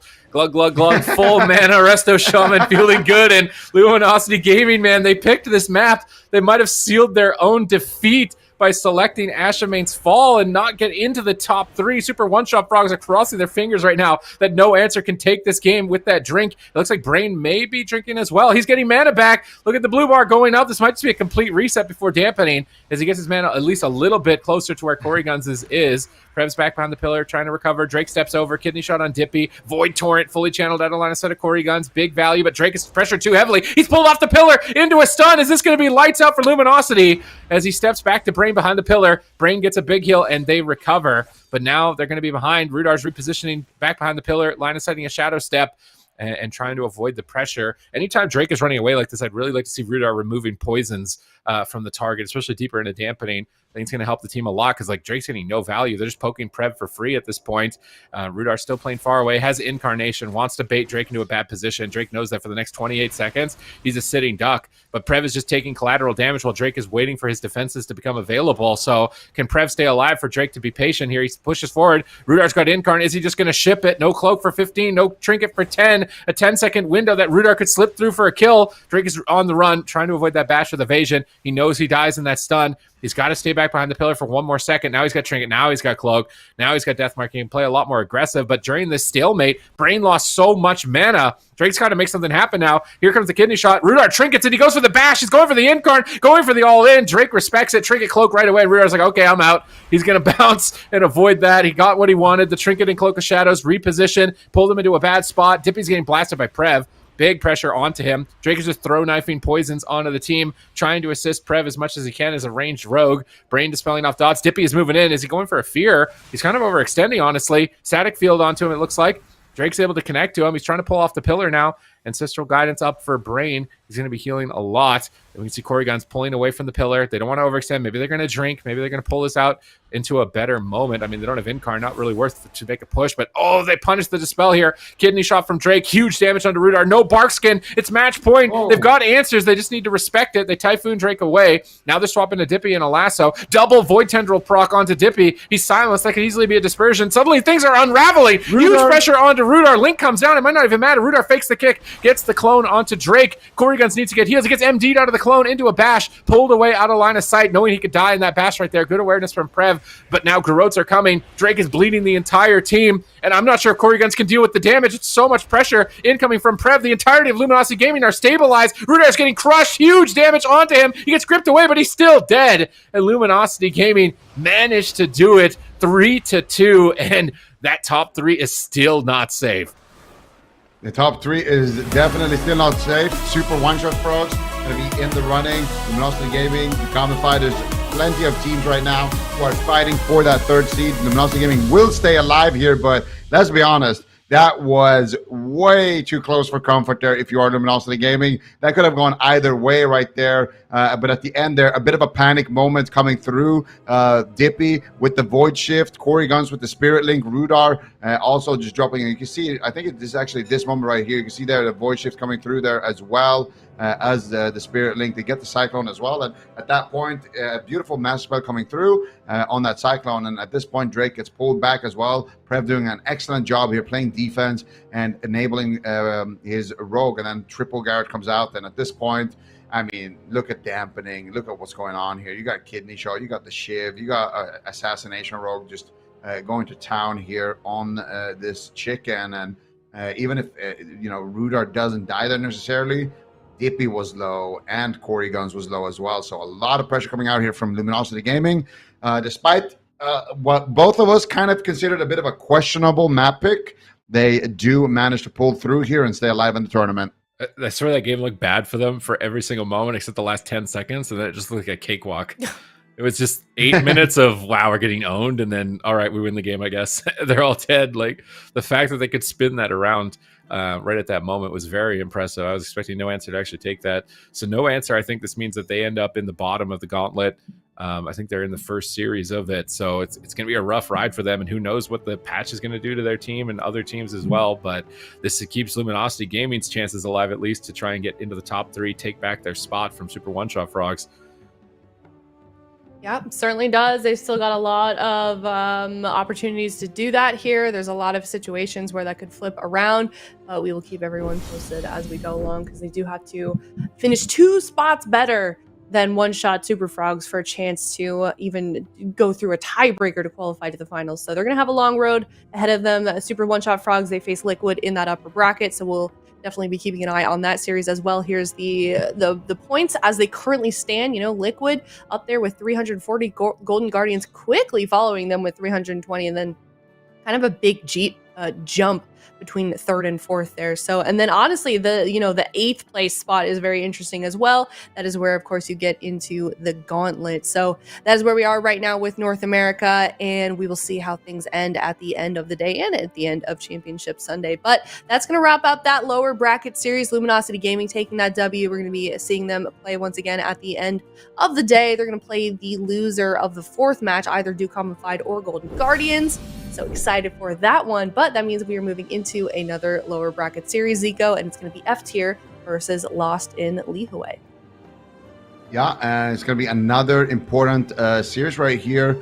As we saw in the standings, we've been paying so much attention here to, the top three, but let's not forget there's the gauntlet to play for here. Lost in LIHUE currently sitting at 6th place here, and you want to get as high as possible. So definitely standings on the line. I feel like Lost in LIHUE probably feeling somewhat safe here in terms of making it to the gauntlet, but still, as you can see here, the gauntlet actual format here, it's going to be 7th versus 8th. Winner faces 6th versus 5th. Winner faces the 6th, and then the winner of that faces 5th. The winner of that faces 4th, and then the winner of that will be qualifying to the grand finals, and that is the place to be. And in the grand finals, it's going to be a complete bracket reset, double elim tournament, 1st versus 4th, I believe. So it's going to be interesting to see, if you can survive the gauntlet, that's kind of your reward. You get into the big tournament where the big money is, and that's what all of these teams, in that around that 8th position to 4th, that's what they're all going to be fighting for. So Lost in LIHUE, they need to pick up some points here. F tier, I think they need a top 3 finish here. I'm not exactly sure on exactly how many points they need, but they need to have for sure they need to win this if they want to see themselves actually making it to that gauntlet as well. So both of these teams have a lot to play for here. Yeah, so F tier could overtake them if they end up finishing top 3 this weekend, but unfortunately, anything worse than top 3, we would see Shuffle Police taking that spot instead. So it's confusing us, so it's probably confusing you guys at home too. But like I said, we'll keep everyone posted along the way. But we are going to head to a quick break. When we come back, it's going to be F tier versus Lost in LIHUE. We'll see you in a bit.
Welcome back, ladies and gentlemen, to the AWC and our fourth and final cup. We're going through the lower bracket in North America. We have two teams, F tier newcomers in this cup number 4, as well as Lost and LIHUE, who are already pretty secure in that top 8. They're just going to be looking to improve their position. I feel like for F tier, they really need to have a deep run in this tournament, so this series means a lot. Yep, definitely absolutely does. Go for it. All right. We're going to see already some interesting compositions coming out here, Windwalker and Enhanced Shaman being tagged in here for F tier. So definitely something that we have been seeing a little bit more on those Windwalkers. We did see one yesterday over in Europe as well. Already a lot of pressure coming out here from that Serenity, from Dorito right now, but he is taking a decent amount of damage himself here. And the Holy Paladin as well from Shaz. Definitely a very interesting pick, but Dorito needs to be very careful. It's a bit of a race to the finish here onto JWA as well. JWA not going to be trading that dispersion just yet here, still feeling confident, but getting overconfident against these melee setups can definitely be a recipe for disaster here, man.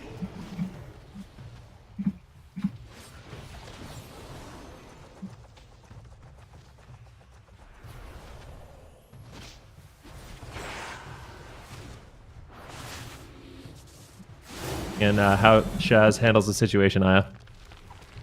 Yep, definitely. I'm excited to see here what Lost and LIHUE can do. F tier, like we were talking about it, they have got to make a deep run. They've got to get top 3 if they want to make it into the top 8 for the Gauntlet. So this is a very important game for them. Kind of newcomers on the scene. Lost and LIHUE, though, kind of a new roster as well, and they've definitely proven their own here. So we will see who is victorious in this game. It's best of 5. This is game number 1. Seems new compositions come out as well. Excited to see what they can do with it. F tier bringing in that Windwalker, not something we really have been seeing much at all this season. JWA about half health here. Let's see if he gets any of those defensives out there. Not going to. Cyfoxy just yoinking across the map here. A little bit low in health too. Dorito just right on top of him. Saw Cyfoxy switch to that bear form for just a moment, getting to regenerated a little bit as well. Dorito just getting pummeled right now. Cyfoxy trying to get some of those cyclones off. Keeps switching to bear form too, so you know that he can feel that pressure. A lot of damage coming on top of him at the moment. Dorito really just throwing it out there. A lot of pressure on this team from both sides. JWA about 20% health, using that dispersion. Cyfoxy also Barkskin. I mean, this is incredible. Really, really nice setup coming through there from Dorito. Double leg sweep, and they're going to be connecting there. Get the dream setup, and right now JWA still not out of the woods just yet here. JWA catching a big heal right there. Dorito finally into a full cyclone. They're still going after Saul right now, though, on the side of Lost in LIHUE. They need this win here if they want to be securing their placings here as high as possible for that Gauntlet. Full paralyze onto Casca right now. It could be in trouble here. Dorito, he's taking a lot of damage, though. Saul, nice totem there coming out from Casca, pulling them back, but Casca's mana is not doing too good. Shaz on that Paladin doing a lot of work here, but look at Saul taking massive hits of damage. Nice fear coming out here from JWA. Saul trying to tremor it there, but is it going to be enough here? Still flailing to stay alive right now. No defense for quite some time. It's all going to be Shaz here. Gets the Blessing of Protection onto Saul, but it gets purged off immediately by Casca. Cyfoxy, though, taking a lot of damage. Nice totem there by Saul. Now getting aggressive onto Cyfoxy. Leg sweep comes through, but he is in bear form here. Cyfoxy reading the situation very well on that Druid, but still taking a lot of damage here from Dorito. Finally going to be feeling safe to duck out of that form. But look at JWA. Huge damage coming out there onto JWA, but now swapping over to Cyfoxy, and Cyfoxy is getting absolutely crushed right now. Saul now finally going to be taking some damage as well. There's a full fear coming out there by JWA. Now they're swapping back onto JWA. Bubble comes through from Shaz. JWA dropping quite low there, but will be able to stay alive here. I do believe they're swapping to Cyfoxy now. Dorito and Saul with so much pressure, but no cooldowns left onto their Paladin. They need to win on this push right now. Casca in a full paralyzed. Cyfoxy trying to stay alive. There's no Spirit Link. There's no defense whatsoever for Cyfoxy. The only thing they can win with is aggression. JWA has that fear coming back up in just 5 seconds. He needs to try to find it here if they continue to chase for Cyfoxy. Can he get the pressure? Can he build it up here? He does have the dispersion here right now. He gets kicked, though. Might not be able to activate it here in time. Activates the Greater Fate. Chaz pushing in, and JWA here looking for that fear. They get a full Hammer of Justice onto Casca. JWA gets the fear right there, but Chaz is not in crowd control. He's going to be able to dispel it, and the Tremor Totem comes through. JWA now forced to use that dispersion, and that is the last line of defense, but Shaz has no mana left whatsoever here. If they can just stay alive for a little bit longer on the side of Lost in LIHUE, I think they're going to be able to take this one, Aya. Yeah, definitely. F tier for sure had a great push there, but they are for sure running low on fumes. So it's kind of now or never for this team. Almost 5 minutes into this game, and as I say that, I was looking at Shaz, but it's actually Lost in LIHUE that is gonna go down. I mean, that was surprising. I mean, this is not a comp that we really see. F tier, total newcomer on the scene, and they're beating Lost in the LIHUE pretty convincingly in game number 1. Whew. F tier coming through here with the definitely F tier composition. I mean, these are classes that I've kind of forgotten about in a while here. We really don't see them too often. One of the few teams running that enhanced shaman. And look at Saul, man. He made it look good right now. Look at that damage coming through there onto J1. Then they swap the Cyfoxy, almost kill him. And then the Spirit Link Totem gets forced out there as well. J1 with a nice turnaround there with the fear. But just consistent pressure coming out here from F tier, getting these swaps, getting these leg sweeps, getting the pressure going here. And also Chaz here on the Holy Paladin pushing in, finding the Hammer of Justice at the same time as they find these leg sweeps here. Really good coordination here between everybody on F tier. And then here at the end, they get the Paralyzed. They force out the Dispersion here. And Shaz, has no more mana left. So if they can just stay alive here in Lost in LIHUE, they're going to be in a great position. But they really don't have much defense to work with here. Touch of Karma comes through. Shaz is sitting through a Cyclone. And Cyfoxy looking for some nice Cyclones there. But Saul is there with the Wind Shear. And they managed to get that pressure. They got Zwen the Tiger ripping into Jawa. They got the Touch of Karma ticking here as well onto Jawa. And they got the pressure here of that Ascendance here from Saul. And the Spinning Crane Kicks comes through. And they managed to find the damage right there onto Jawa and take him down. So F tier doing some work right now. Yeah, definitely. I mean, I gotta say, I kind of underestimated F tier going into this. We know what they're up against. They have to get top 3 finish today if they want to make it into the gauntlet. And I was kind of looking at this game like, oh man, I don't really know how this is going to go, especially with the comps that they played. But they really did a tremendous job here in game number 1. We're going to be moving to the draft process in just a bit. Lost in LIHUE, now 1 game down. So we're going to see what they want to do, if they want to switch it up, what kind of map they want to go to. And I'm curious how far this composition can go, Zico, against what Lost in LIHUE brings to the table.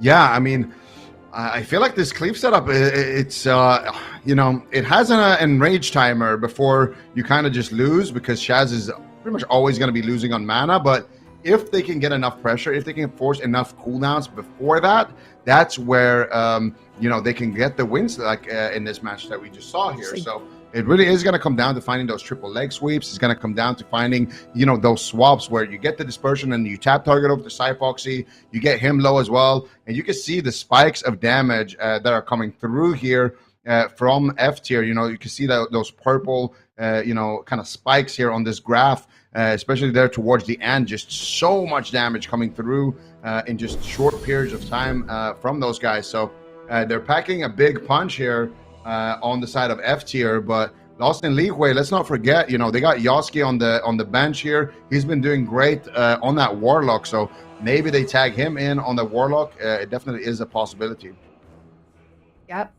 Looks like as well we are going to be heading into Ashmane's Fall, so quite a big map as well. Also, if you want to check out the build that any of these players are running, you can go to awc.gcd.tv or check out the extension on the Twitch page, courtesy of Wowhead, for all of that information as well. Definitely great to kind of get an insight as to how they're building things there in the tournament realm. So they have basically the option to play and build things however they want. So it's great to see that they're making this work. Here's a look at Shaz, the Holy Paladin, not really a healing spec also that we haven't been seeing. So these guys are really just bringing out all of these pocket picks. I love it. Yeah, and it is fun to see here, a team that actually is playing, all of this off-meta stuff to actually come through here. Shaz on the Holy Paladin, and they also have, and this is just getting more and more interesting right now. I was going to say they also have, a Warrior on the bench on the side of F tier. So we could see some Turbo Cleave maybe coming out as well, which is just a blast from the past at this point. I can't even remember the last time we saw that. So Laros, waiting in the wings, and that's somebody we have seen in the AWC before as well on that Warrior, kind of coming through in some of those top 8 finishes. So it's good to see him back here once again with the comps that he believes in. But for now, he's going to be staying on the bench. It's going to be all about Saul and Dorito and Chaz, and Lost in LIHUE tagging in Yosuke, but not on the Warlock. It's going to be on the Hunter. Yeah, great to see him on the Hunter. This is kind of what he is known for. We've seen a lot of Warlock from him as of late, but in combination with the Shadow Priest, I mean, how do you feel like this is going to, they got a lot of space to maneuver, Zico. What's their motive here against F tier in your mind? I mean, they are going to get the Roar of Sacrifice. He is going to be playing Survival Hunter as well, so he is going to have, a lot of disruption. It's really annoying, honestly, for melees to deal with Survival Hunters because they have, these steel traps. They have a lot of roots. It can be very slippery, but at the same time, if you do catch them, they don't have that bear form, that a Pharaoh Druid has, so they can definitely be a squishy target. They don't really have that trinket to rely on in terms of defense, but Roar of Sacrifice definitely a huge tool that they have to make themselves immune to those crits. So it should be enough potentially to help them, but also their crowd control chains offensively are going to be really, really deadly. They're going to have, the freezing trap and into the fear, and they can really chain those and get some good pressure going. But we'll see what they can do here, what kind of target they want to go after, because the thing about the comp that F tier is running is that everybody on their team is essentially a good target for Lost in LIHUE, so they really need to pick their target. They really need to pick their strategy here because there is a lot of ways for them to win this, and I would imagine they don't have the most practice into this comp. Yeah, definitely. I mean, I do wonder kind of if they've seen this at all in war games or how much experience they have against it. I mean, F tier really ran Lost in LIHUE through the ground last time, getting some of those defensives very, very early on. So we'll see if they can repeat that.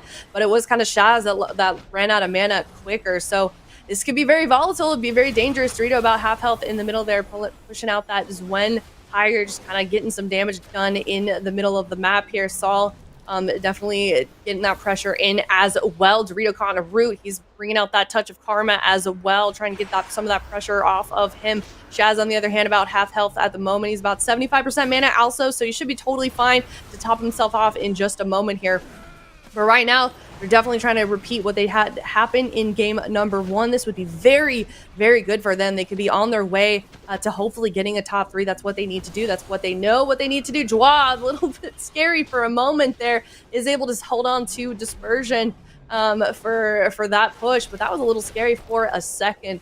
And F tier, for sure, right now, coming out of the gates, I know what they need to do. Let's see if they can get it done.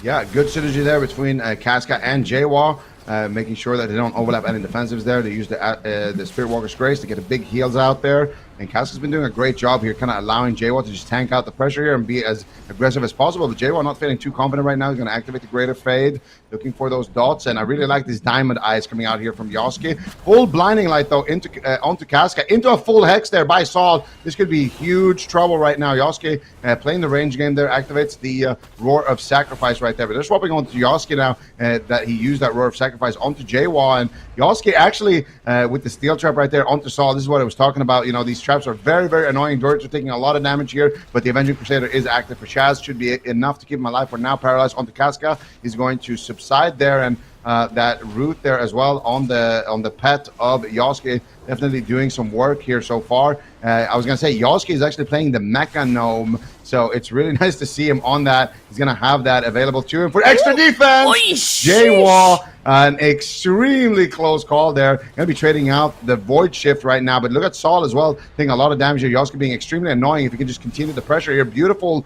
cap totem here by Casca. A double cap totem, but it's going to be Jwa here once again feeling the brunt of these exchanges here, dropping so low time and time again. The damage from F tier is just unbelievable right now. Jwa with a nice low HP fade there, but the next cooldown is surely going to be that Dispersion here. Casca, beautiful heal coming out there from that Ascendance. Now he's got a lot of work ahead of him though. Yoski's dropping low and Jwa is dropping low. Who's he going to heal? He actually gets Wind Sheared. Nice Wind Shear on the Hex of Saul right there. If you got that Hex, that could have been for sure another major cooldown here being forced out. Dorito dropping low there as well, but Chaz manages to keep him alive there. Dorito going to be porting out of line of sight. Now Chaz activating that Avenging Crusader. He's going to have a lot of extra damage. Nice cap totem there coming out. That static field actually from Saul, and there it is. Big pressure coming out there. They got a full hodge on the Casca, but Yoski is there to stop the setup, stop the blinding light from coming through there potentially. And JWall not feeling too confident right now, but still going to be casting some of those Mind Flays Insanity, and he is going to get a precognition right now, so no interrupts on those melees, and that really is the scary part, because if you get interrupted, you might just go down without even being able to use dispersion. And as I say that, they swap to Yoski. They might just take him down right now. Yoski actually is Mechanome procced right there, I believe, saving him by the skin of his teeth. And they also got the dispersion here. So once again, F tier looking on the up and up. Serenity is popped for Dorito. They're trying to take down JWall. Nice fear onto by JWall onto Dorito there, buying him a little bit of time. But they're just swapping to Yoski here, and everybody's just going down right now on the side of Lost in LIHUE. Casca has the Spirit Link. No mana left basically on Casca here as well, but this could be anybody's game. But I really feel like F tier right now are just 1 or 2 setups away from potentially closing it out, Aya. Yeah, I could definitely say they've been pretty stable throughout this game on the side of F tier, not really in any trouble at any moment. Lost in LIHUE, definitely a different story. There's that vampiric touch coming from JWall also, so they're really running out of defensives. There's not much left they can do, especially given the mana that Casca has. I do wonder, you see him kind of ducking behind the pillar over there. I wonder if there's any opportunity for him to potentially get a drink. I mean, they're definitely not going to make it easy on the side of F tier. Lyosk for sure, a little bit of trouble, a lot of pressure going out onto him, but is saved at the last moment there. But this is looking really scary for them. 22% dampening also. This is only going to get worse for them as time goes on. They have got not much left in the tank here. JWall, so much pressure going on to him. Yosk just trying to get some kind of distraction out from him, just to get the pressure off of his teammate here. They're stabilized for the moment, but I really don't know how much longer this is going to last. It's looking really scary for Yosk. Look at him. He's about 20%. He's just dangling in front of this team here, trying to stay alive. I mean, is he going to make it much longer? Is this when he dies? Is it going to be 2-0 for them? And it is. Unfortunately, Yosk going to go down. He brings out the Survival Hunter in game 2. They're not able to make it work, and now they only have one more opportunity to stay in this series. They're in a situation where they've got to best reverse sweep this team that is playing a composition that we don't really see in the AWC, and it's just not looking too good for Lost in LIHUE at the moment. F tier just coming out swinging despite the comp swap, despite the large map. I mean, it's a really, really intelligent decision to go after Yosk there as well in the end. And it just comes from the fact that they swapped him earlier. They procced his Mechanome. They got the... I mean, look at this damage onto Yosk here right now. It's just unbelievable. And JWall has no dispersion. Yosk has no aspect of the turtle. So really, you could go after anybody at that point. They're going after JWall, which is the better target. They almost take him down right here. But look at his Diamond Eyes from Yosk, saving the situation right there with that Diamond Eyes. And as soon as that happens, they get JWall back up to full HP, and he's going to have that dispersion rotating back up. So they're wasting no time here. They're just going to go after Yosk instead, and they're getting a lot of work done. And there's that Diamond Eyes, but it's just not going to be enough here. Dorito manages to close it out, manages to connect with that Touch of Death. And look at Casca. His heal was at 99% there. That healing wave almost connecting there, taking him out of that Touch of Death range, but still, it just wasn't looking too good here for Lost in LIHUE. They are just on the back foot the entire game, and despite some nice plays, you know, from the members of that team, it is going to be F tier right now, just kind of running away with the series, up 2-0 right now, playing these cleaves, and I, for one, I gotta say, I'm enjoying this a lot because it's been a minute since we saw some cleaves. We saw a little bit of Windwalker DK yesterday. We've seen, you know, some people attempt the Windwalker, but the Windwalker Enhanced is really something that we haven't seen at all, and it's refreshing to see it for sure. Yeah, I for sure agree. And it's taken them thus far, so I am super curious to see how far it goes. You know, I wonder if we've got like, you know, Trill and Chun just like, hey, wait a minute. I switched off of the Windwalker. Maybe I should switch back because it's definitely working for F tier. So we're heading into game number 3. Looks like Lost in LIHUE have locked in Maldraxxus Coliseum. Not really one you see too often here in the AWC, and F tier, of course, sticking with that same composition, locked it in almost immediately. Lost in LIHUE, they've got 2 minutes to decide what they want to do for potentially the final game of this series. I mean, this is not a great situation for them. They have a chance to get knocked out here. You know, luckily, I do believe they are secured in the top 8, so there's no real scare there. But I mean, it is points it is like the actual seeding of the bracket, that it could be very important. It could for sure be making or breaking a team, because I wouldn't want to start at the bottom, Zico, like of the gauntlet, where you just have to like work your way up. You want to start as high as you can. It would be a grueling day to start lower down. So I'm sure they are feeling that. I'm sure they're aware of that. So they're about halfway through the timer. And are they going to switch it up? Are they going to play it again? Or a lot of choices. Yeah, I wonder what they're actually going to do here. I feel like we're going to see Yosuke come in on the Demo Warlock here for Lost in Lihue, and you're absolutely right about the Gauntlet. You want to play as few games as possible in that Gauntlet, because the competition has been so fierce in North America this season. There are so many good teams didn't even make it to the Gauntlet. There's so many good teams who are just on the cusp of making it into the Gauntlet. If F tier can have a dream run here, it's a long shot, but if they can get that top 3 position, then they would knock out the Shuffle Police. And the Shuffle Police, in of themselves are a really strong roster. They picked up wins against Team LIHUE. They picked up wins against some of the best teams here in North America. So it really is, anybody's tournament. That Gauntlet is also going to be on a new patch. So we're going to have new specs in the game, like the Augmentation Evoker. And we're also going to have, some of the classes getting reworks. Mages are getting reworks. We haven't really seen too many mages in the tournaments. It's only been really Cubsy, I feel like, here in North America, playing that Arcane Mage and having some success with it. Seen a couple of Fire Mages, but for the most part, it really hasn't been that many mages. It's been all about the Shadow Priest and the Demo Warlocks and the Moonkins, and also a lot of LS Shamans in Europe. So anything can happen, and you want to be in the best position possible. But also in Lihue, locking it in right now, bringing in the Hunter, which is something that we saw yesterday from My Way. Hunter, definitely a bit of a sleeper pick right now. Yeah, this is gonna be interesting. Switching off that survival into the marksmanship Hunter. I mean, how is this going to really affect their composition in your mind, Zico? Is this gonna make a big difference? I'm gonna be honest. I don't really believe in Lost in Lihue's comp that much. I feel like this is gonna be an extremely explosive match here. The good thing for Lost in Lihue is now you have kind of 2 threats, right? You have 2 glass cannons, essentially. Like, Shadow Priest is not really that much of a glass cannon, to be fair, but if you leave a Shadow Priest free casting, he's going to take over the game and just basically win the game for his team. And same thing can kind of be said about Hunter. If you leave the Hunter open, he's going to be spamming out those, aimed shots, and he's going to be getting a lot of sniper shots and just a lot of damage off, and they do an incredible amount of burst. So you want to shut down the Hunter. So who do you pick? Pick your poison here. Do you send the Hunter, or do you send the Shadow Priest? So it's a tough decision. Now the good news is, for F tier, they actually do have a lot of cooldowns. They have Sacrifice, they have Blessing and Protection, they have Karma, they have a lot of different ways to kind of stay alive. They can just trade those to stay on their target. And I think Yosuke, he's a brave player picking Hunter in this matchup, because I think he is going to definitely be tested on that Hunter.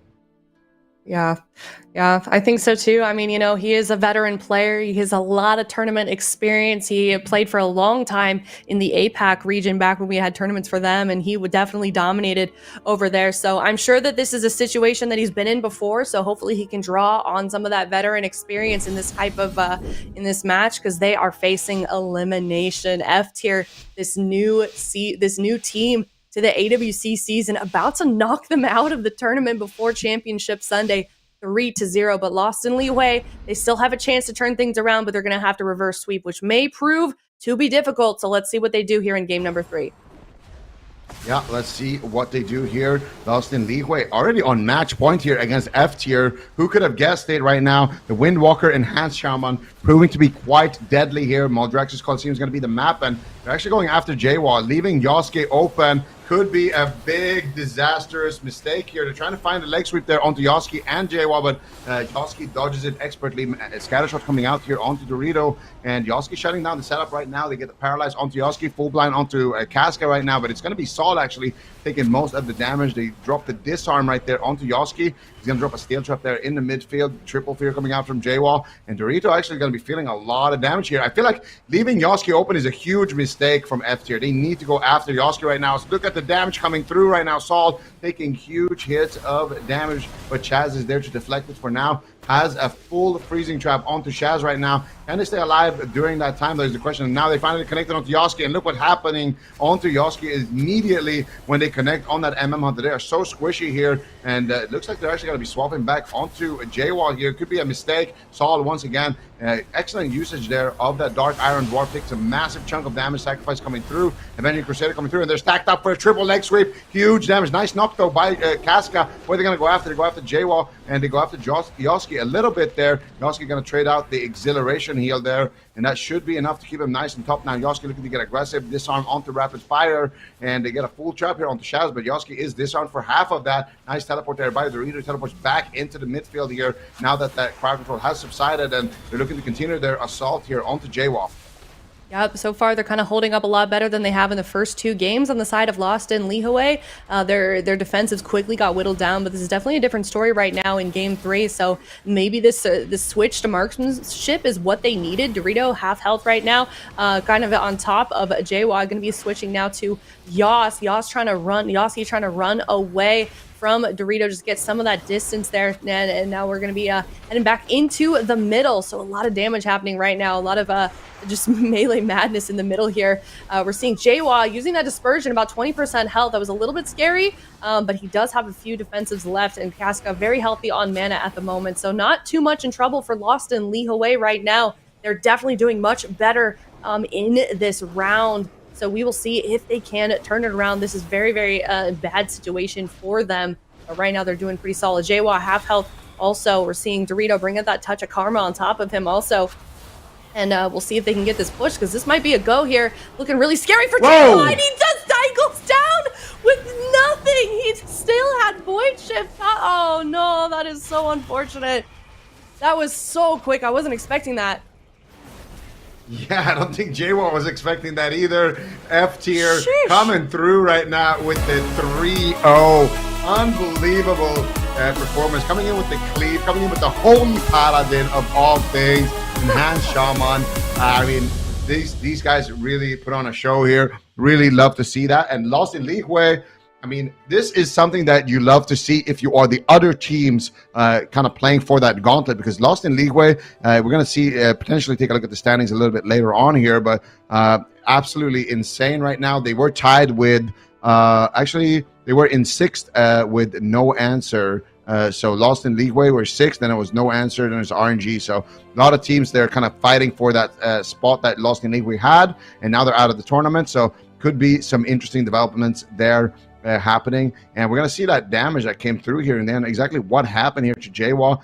So the rapid fire is coming out, and they're doing a lot of damage here onto J-Wall. He's down to about 50% HP. Big lightning bolt coming out there from Saul, and they just blast him there. Dorito and Saul just take him out there in giga slow motion. Can definitely be a scary situation if you are Shadow Priest into this comp, and F tier making it look extremely good so far. And looking more like S tier. Sorry, go ahead, Ven. I feel like we should it's give all them a good. name Yeah, change F or tier. something, though.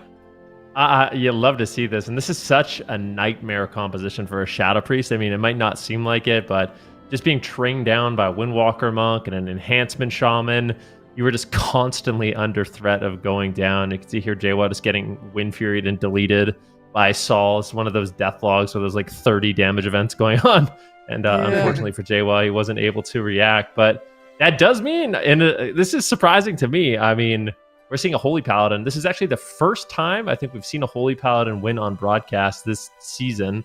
So, interesting. They're bringing in a very unique composition. They managed to get it done, and I'm curious to see how far that they can really take this, Zico.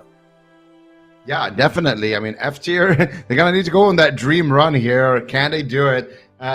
They've managed to complete the first step, but it's still a lot to go here. You can see them down there at 12th, sitting at 40 points. So each game that they win will be worth 20 points. So they're going to need to get a top 3 finish to actually kind of be able to complete the dream here. But more importantly, look at Lost in LIHUE here. They're going to be, down there at 6th, and that's going to be basically their position here. So I don't think it's going to change too much because F tier is only the only team under them that actually can overtake them. So Lost in Lihue, for their standings, not too much have changed. But DUKAMIFIED still in the tournament here, and Lost in Lihue, you know, if they went on to have a really solid run in the tournament, maybe they could have overtaken DUKAMIFIED in that top portion of the bracket. But now instead, it's going to be DUKAMIFIED. If Luminosity, I'm not sure actually if Luminosity loses, if DUKAMIFIED wins, if they can force a tie to happen there and potentially qualify for that third seed, or now that Luminosity won their game, if that's not even a possibility anymore. But Luminosity versus Super Frogs, I feel like is the big story here in terms of the points. And then also, let's not forget, you know, we're focusing a lot on that third position because that's the guaranteed kind of cutoff for the finals. But let's not forget the race to first as well. You know, all these teams want to be first in their region, and it's going to be a big battle between Liquid and the Golden Guardians, who have yet to play right now. It's really tough, though. I mean, it's hard to know. We can see here exactly how this bracket has been playing out. We are going to be going to that upper bracket to have Liquid versus Super One-Shot Frogs, as well as DUKAMIFIED versus Golden Guardians. So some really big names in that upper bracket. Golden Guardians, Liquid, Super One-Shot Frogs are all looking so good this season. Luminosity Gaming as well, but it's just so hard to know exactly how the brackets are going to play out, right? Like getting that first place position is nice, but depending on what happens with the new patch and who makes it into that fourth position, it's kind of a wild card on what your seeding is going to be like in the finals. Whereas if you're in that second, third position, you know exactly who you're going to be playing, and it makes it easier to prepare, I feel like. Like in theory, it should be easier to play against the fourth place seed, but I also feel like there's so many good teams, and with the changes coming, it makes things really uncertain that preparing could be really difficult. Yeah, definitely.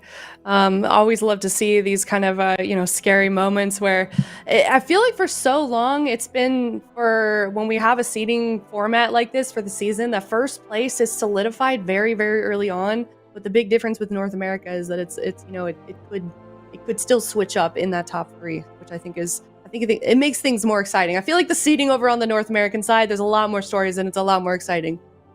Yeah, I mean, this is really anything that could happen. But for me, honestly, the story now that's the most interesting is F tier.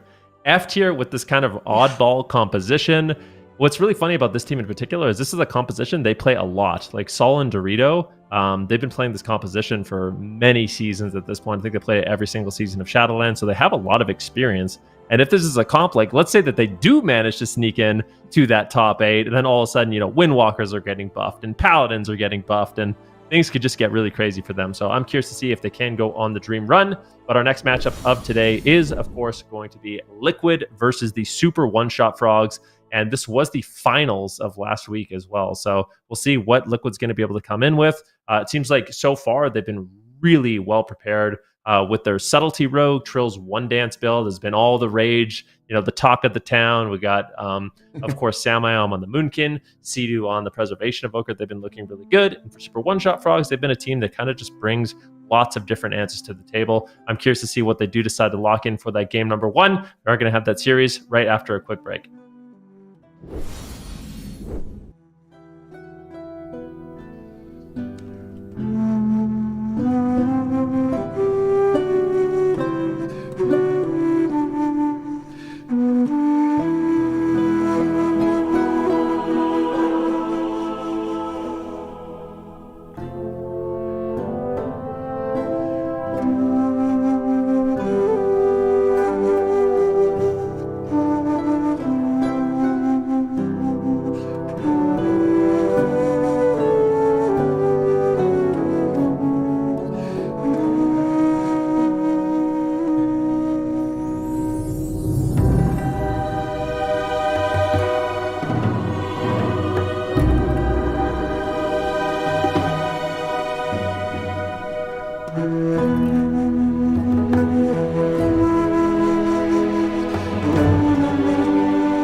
Welcome back, everyone. We are in the upper brackets, potentially a huge game here. It's Team Liquid versus Super One-Shot Frogs. This might be difficult for Super One-Shot Frogs, too. They've got a 0-3 record versus Team Liquid, so we'll see if they can prove that statistic wrong today.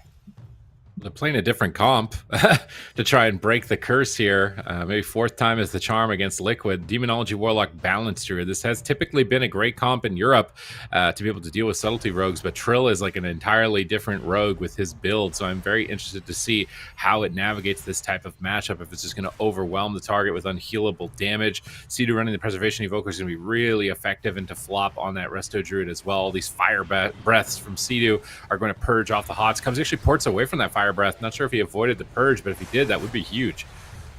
Yeah, let's see what they can get done. Very interesting composition coming in indeed. We have a gouge on the flop right now. Kidney shot onto Wealthy Man, and we've seen it time and time again from Liquid. Their all-ins are just so strong, especially when Sea-Doo can get aggressive with the deep breaths, as well as the fire breath can really add insult to injury in terms of just removing all of those Resto Druid heal over time effects. Cubsy on the back foot immediately. Samayam's going to get interrupted. Nicely done there by Flop. Getting the Skull Bash on the Cyclone and really enabling the team, but Samayam's going to land the Cyclone anyways. And now we'll have to see what Liquid can get done in terms of pressure, because so far Super One-Shot Frogs has done a pretty good job shrugging off this initial attack. Well, full clone on Sea-Doo, good opportunity to attack back, but Wealthy Man's on the back foot, even with no crowd control and Flop, having to bark skin. Massive damage incoming, it seems like. They do manage to stabilize. Sea-Doo now struggling. His whole team very low. They're swapping to Sea-Doo in the middle of the map. Is he ready for the attack? Star Surges are imminent. He might just go down. That Goldrin Fang almost taking him out there. He's going to get a Spirit Bloom, get his team back, get himself back to full health. Samayam is still low. Solar Beam connects. No way to get out of that. Sam's in trouble. Disrespecting. Barkskin's low. Sea-Doo manages to get out of the Root Beam just in the nick of time to start getting some heals going. Dream Projection, Dream Breath, getting the heal over time effects onto his team to get them stable during the crowd control. And with that, they should be all right. Here comes the Smoke Bomb. Big push onto Wealthy Man. Is he going to drop in the Smoke Bomb? He's not even taking damage just yet. Sea-Doo gets stunned. He can't add anything into the mix. This is Shadow Blades. They really wanted to get more than what they got from Super One-Shot Frogs there with that push. Yeah, this is interesting. We right now have a Death Coil over onto Sea-Doo. Can he survive? He's getting blasted. I mean, these swaps onto Sea-Doo have been so good. He just really does a great job setting it up. Very similar to Chanimal. They do have great pressure rolling right now. You can see Samayam rotting down in the middle of the map. Big heals coming in from Sea-Doo, though, looking like he will be able to top everyone else. And now it's going to be Wealthy Man forced into bear form, just eating Living Flame after Living Flame. Now he's getting cloned low. Samayam doing a great job with those Cyclones, but he gets counter-cloned, and there's just not many interrupts in this game for these Druids. So I feel like these players are spending like 50% of the match here in Cyclone. They're just getting shut down consistently. Let's see who can actually set it up. Cubsy now into a Cyclone. Sam into a Cyclone. Is kind of funny to see these three Druids just throw out the crowd control endlessly. Oh, Incarnation up for Samayam. I think Cubsy's going to be the target here. We don't see. There's the damage. Dark Pack gets shredded. They're going through Unending Resolve even. So much damage on the Cubsy. Is he going to be able to hold on? Flop's trying to connect heals. Nature Swiftness comes up in 2 more seconds for him, but he's bashed with no trinket. Unending Resolve has fallen, and Cubsy might shortly after as he ports back behind the pillar. Full clone onto his healer. He is in so much trouble in game 1. Sea-Doo gets stunned on his Fire Breath, but another clone from Sam closes the game out, and Liquid take game 1.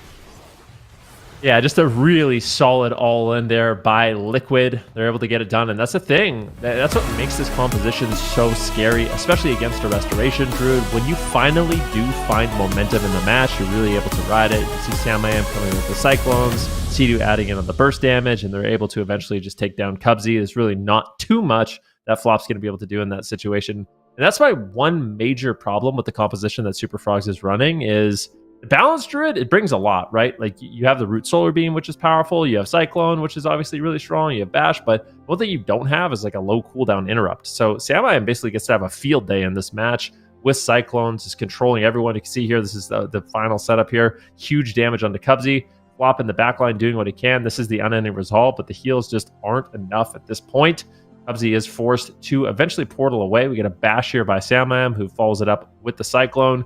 And Cubsy tries his best to kite, tries his best to run, but there's just not enough healing, unfortunately. And once that Life Bloom goes down and the second Cyclone lands, there's really nothing Cubsy can do there to really help. Man, Sea-Doo is contributing so much to the team. Like, look at his damage. 2.3 million at this point in the game. If he's not adding that, Cubsy is not dead in this push. So definitely a huge contribution in terms of offense, staying aggressive even despite the pressure that's being put onto him and all of these swaps. He knows their win condition. Look at these Living Flames just mashing out damage, taking control of the fight, and just powering through, adding so much to the team. They tried to coil the Fire Breath here, delay those purges as long as possible. I think Cubsy just got too comfy in the middle of the map off the back of that coil. And this timing, sometimes it can be really difficult to time a clone out of a clone, especially on Balanced Druid, because you have different haste modifiers. So your clone cast is almost never the same speed at any time. And if you do it too early, it immunes. If you do it too late, they get a global and they can avoid it or heal. So timing those clones as Boomkin between clones can actually be pretty difficult. So getting a clone immediately afterwards so Flop can't get a single global in between was definitely impressive to chain the CC there, and basically just Sea-Doo and Trill getting the kill while Sam's controlling the healer and flipping between the roles a little bit in that matchup. And I can imagine the Super One-Shot Frogs did not want this composition to go like this. You can see those spikes, and you can tell that like the best teams in the game right now are the ones that can coordinate together. That purple line, it's spiking together above 200,000. That means that all three players are coordinating their highest burst moments together. Those teams are doing the best and the most consistent in terms of the competition. Yeah, I mean, it just even when we saw the final moments there, I didn't really call it out, but even the control that was on Wealthy Man, because he had Heart of the Wild, and if he actually does get off a few regrowths or cyclones, he's going to be able to potentially save Cubsy in that situation. But they did a really good job. He got slept, and then even after that, Sam used a solar beam on him. So they're just isolating Cubsy, not allowing anyone to really help him, and that's what makes Liquid so dangerous. Is they found this composition. It's been working really well for them. It seems like no one, I think that the only team that has been able to beat them is the Shuffle Police, right? In the last couple of cups, it's Shuffle Police that beat them in a mirror match.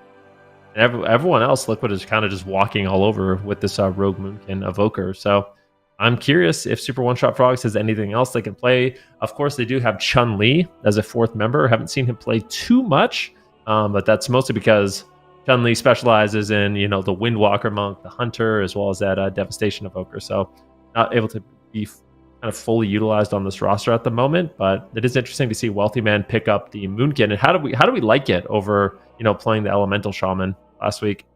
I mean, if he doesn't get controlled like he did on that final push, you can definitely have a lot more disruption to the game. But if you get interrupted on clones on the enemy's go, then you're just completely useless.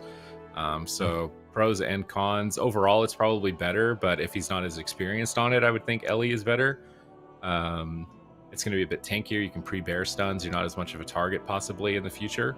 I don't know. That game was honestly a little bit too short. I feel like Cubsy thought that he was safer than he was. And then if he had responded as if it was really big trouble, I don't think he would have gotten down on that push.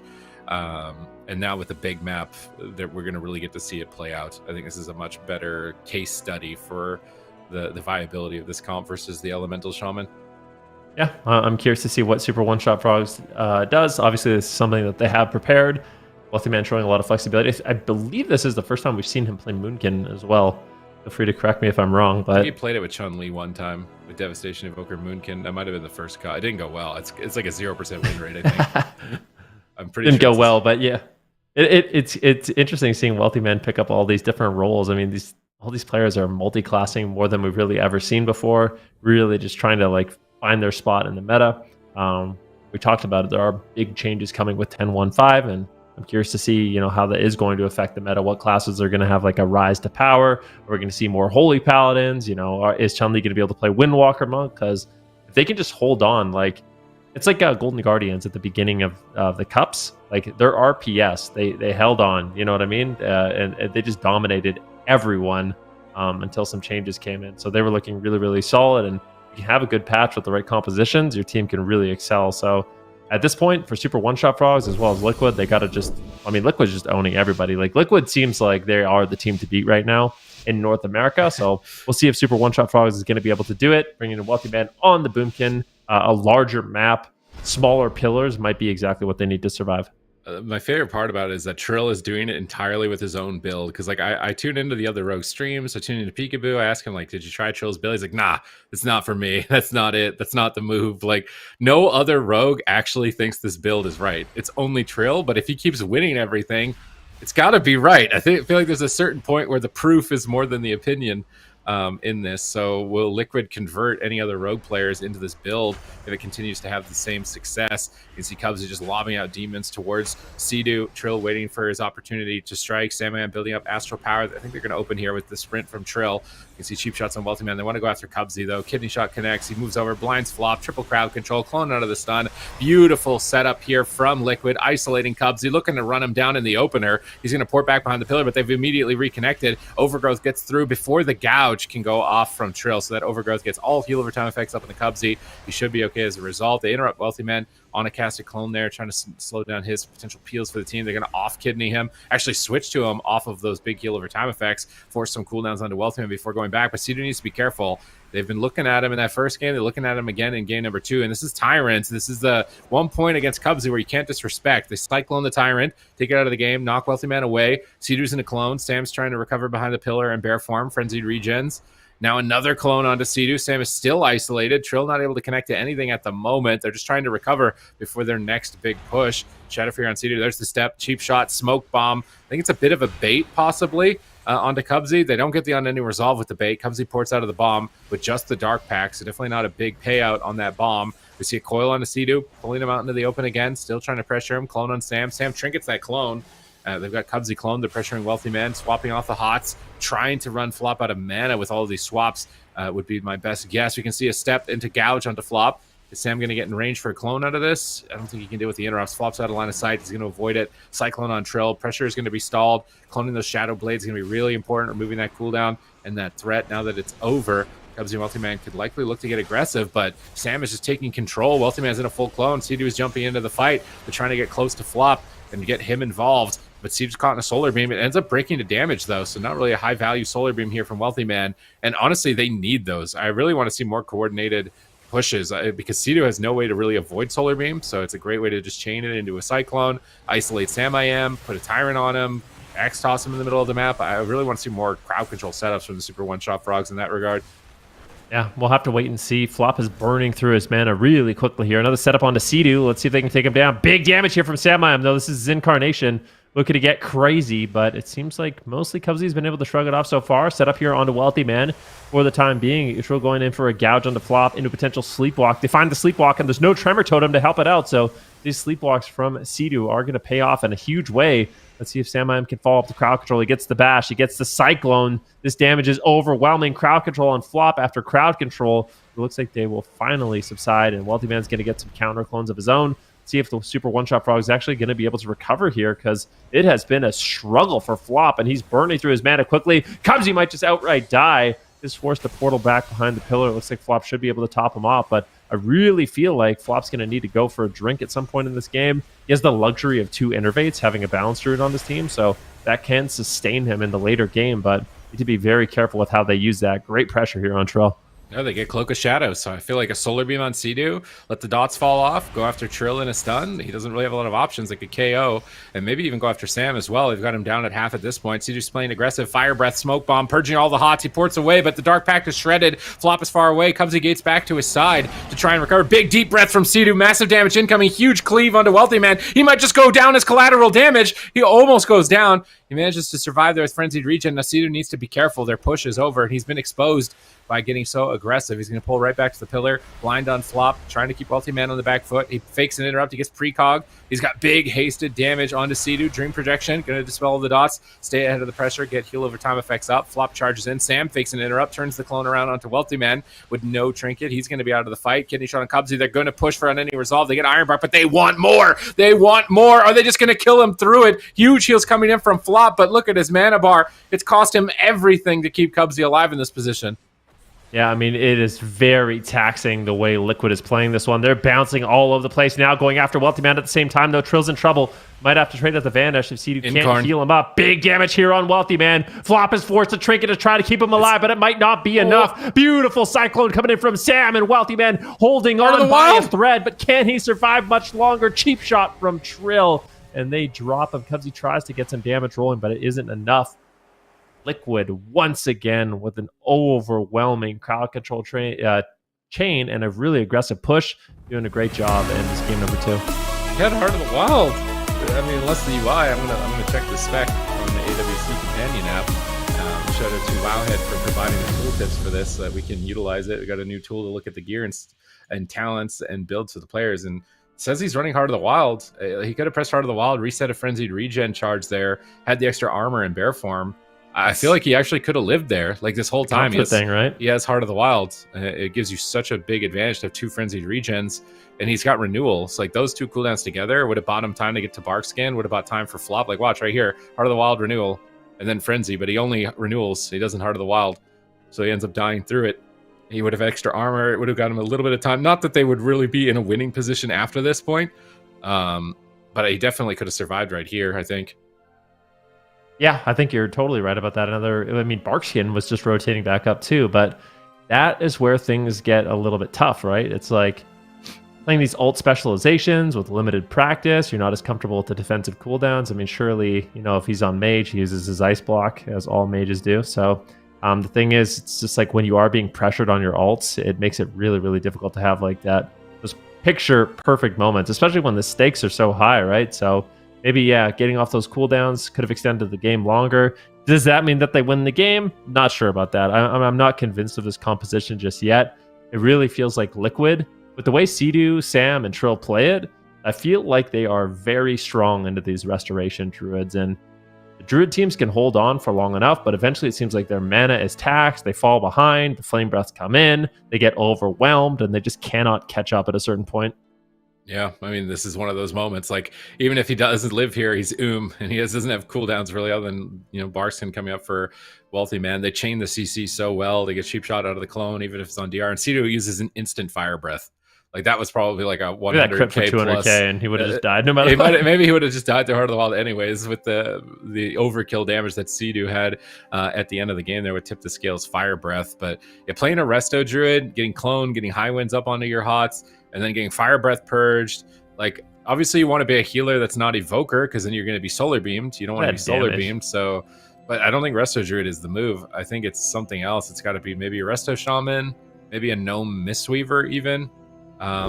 Might be all right for flop in this type of matchup if they're going to keep running it. But yeah, Wealthy Man, he's abandoning the balanced druid, going back onto the elemental shaman, bringing in some mains. They did take games off Liquid, right? I think they're taking games. It's not a series using this composition. So they definitely have some possibilities here to take a map.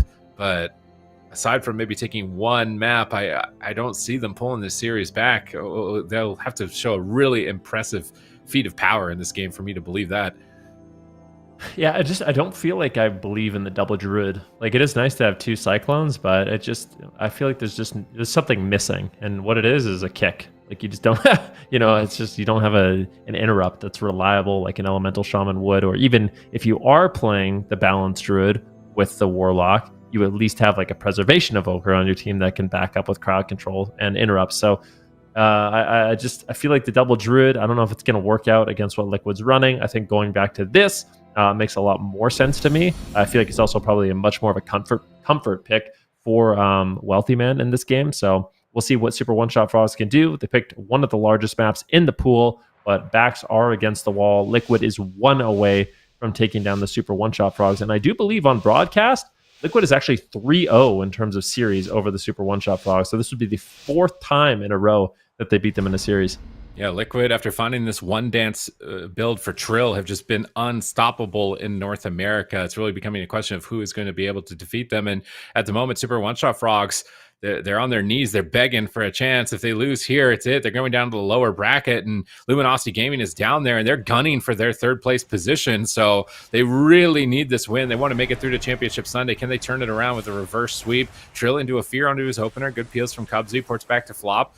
Wealthy Man just pressuring Sam I Am in the middle of the map. Lava burst damage onto multiple targets. Sea-Doo trying to deal with that. Dream Breath comes through. They catch Trill in a bash. Overextended a little bit, but still in line of sight of Sea-Doo. Living Flames come in. Trill's recovering. He's getting aggressive. They gotta be careful. It's Demonic Tyrant. No one's controlling the Tyrant. Looks like they've gouged it at the moment, but into a full clone. So gouging the clone on the Tyrant. It's out of the match. Sea-Doo's immune to crowd control with Nullifying Shroud. He's getting aggressive. Sleepwalk onto the healer, or onto Wealthy Man. They're swapping to him off of it. They force his Astral Shift. They're all over the map. Solar Beam is preventing Flop from standing on the corner of the pillar at the moment. He's trying to reposition around to the opposite side, but now Cubsy's in a weird spot. Sam gets pulled away. Cubsy is falling behind. He ports back behind the pillar. Flop repositions, trying to kite away and keep their distance. That's going to be the name of the game for the Super One-Shot Frogs.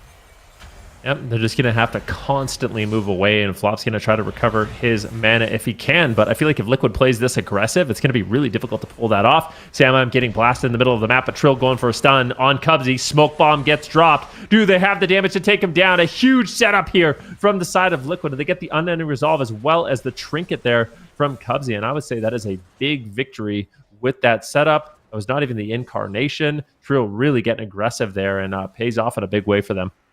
All right, let's see if they can close out the game now as a result of that aggression. Trill's in trouble. He's stunned. No trinket. Very low. Vanishing away from the fight. Sidu gets out. He connects some heals. Trill should be okay now. Kicks onto Cubsy. Actually, maybe not. Insane damage onto Trill right there. Rescue comes through for Sidu, but they're cutting through the shield so easily. This comp is looking way better for the Super One-Shot Frogs already. We're not even 2 minutes into this game, and Lock Shaman Druid, not a comp that usually wins in 2 minutes, but here comes a big push. Cubsy Dark Packs, they cut through it. He's limited on defense. Flop's got Iron Bark, but he's in a bash. He may need to trinket. If he gets cloned on his trinket, it could be game over. Do they get it? They don't. Flop Shadow Melts and stuns Sam back and gets a clone of his own, shutting down that crowd control chain, and now enabling Cubsy to get back into the fight. Flop jumping back to his team, but Trill's actually poking him maybe a bit, looking like he may have wanted to make a swap to him while he was moving through the midfield. Trill pre-cloaks the stun, but Sidu is the target. He has to rewind, and Super One-Shot Frogs, they're all over the place. If Flop can set up a drink in this position, the pressure from the Super One-Shot Frogs is good. Yeah, I mean, this is looking way better. Like you mentioned, this composition makes a lot more sense. Stun here onto Sam. He's getting blasted in the midfield. Can they shut down the Cyclone? No, they cannot. Wealthy Man's going in the clone, and they are pushing in to close out this game. Big fire breath here on Cubsy, purging out the hots. I think Flop is able to connect the heals once again. Sam still in a little bit of trouble. The Barskin is faded. Cubsy and Wealthy Man getting a lot of pressure out. Sidu does manage to connect the heals. Dream Projection dispels off all the debuffs. It's a massive heal over time effect. And now that he's got the Dream Breath, now that he's got the Dream Projection, he can get really aggressive here with Living Flame after Living Flame disintegrates, really trying to step up the pressure. Sidu getting really aggressive on this Preservation Evoker, but without crowd control on Flop, now they're finally it lands. Cheap shot into Cyclone. Crowd control initiated. Let's see what Liquid is going to be able to get done. Cubsy's in a little bit of trouble here. Another Cyclone lands here onto Flop. Can they find another? Sidu getting pressured just a little bit here by Wealthy Man, but it's still Cubsy on the back foot. This is match point. Keep in mind, this is a really tense moment here for Super One-Shot Frogs. If they lose this, they are going down to the lower bracket. Liquid definitely wants this one. See if they can get it done.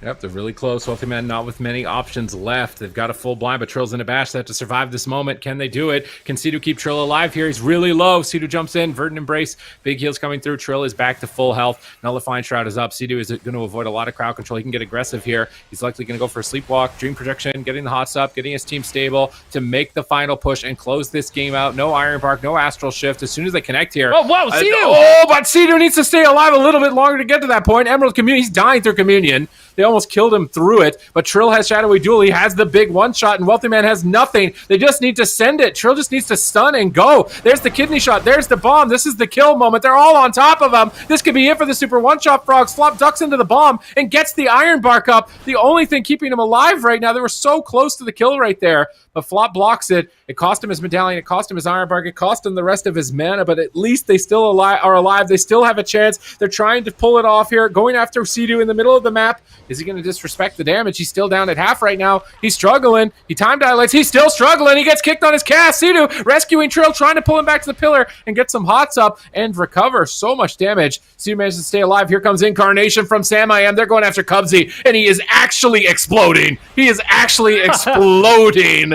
Liquid take it by force in game 3. I mean, that is that enrage timer, right? Eventually the cooldowns come up and Liquid can just brute force a win, but that was close. I mean, I'm not going to lie. There was many moments in this game where Sidu almost went down, and I was almost surprised by the amount of pressure they were able to put down. This is the Emerald Communion out on Sidu.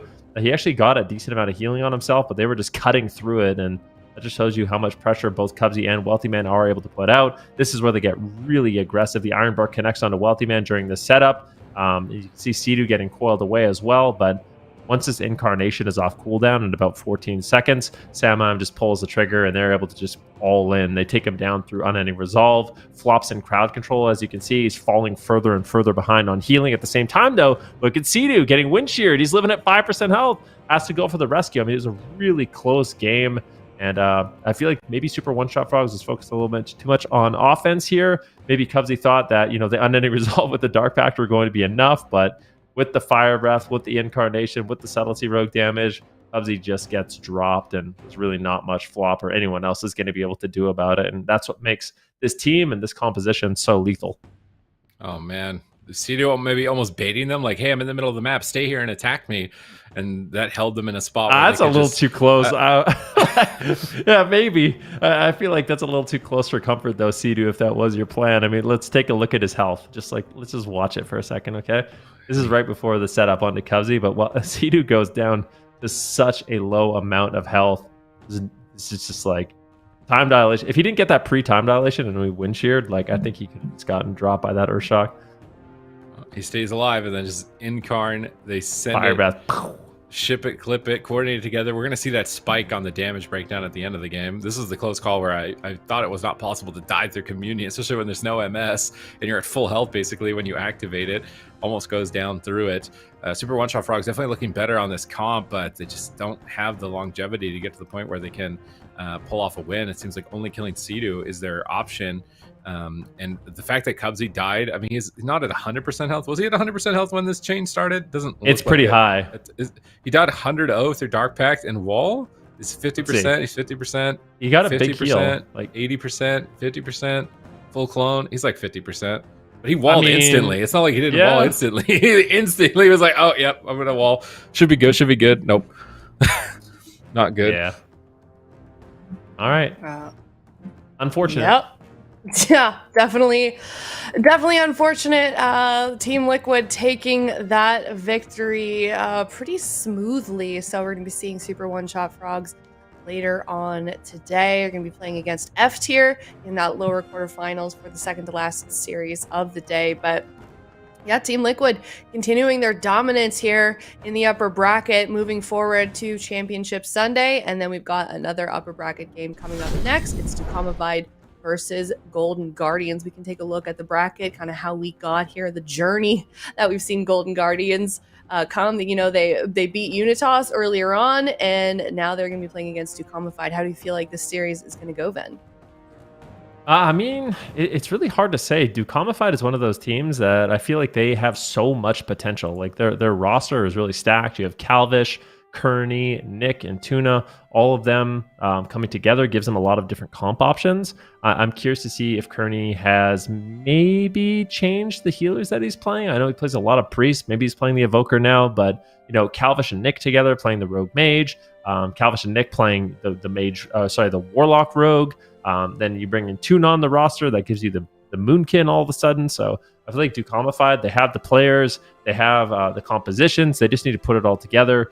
Golden Guardians, they kind of got dethroned last week in Cup number 3. They were looking unbeatable, like going into the Cups with 95+% win rate, and winning 2 of them was absolutely unbelievable. So they're trying to get back on their feet after kind of an unexpected loss last weekend, and we'll see if they can do it.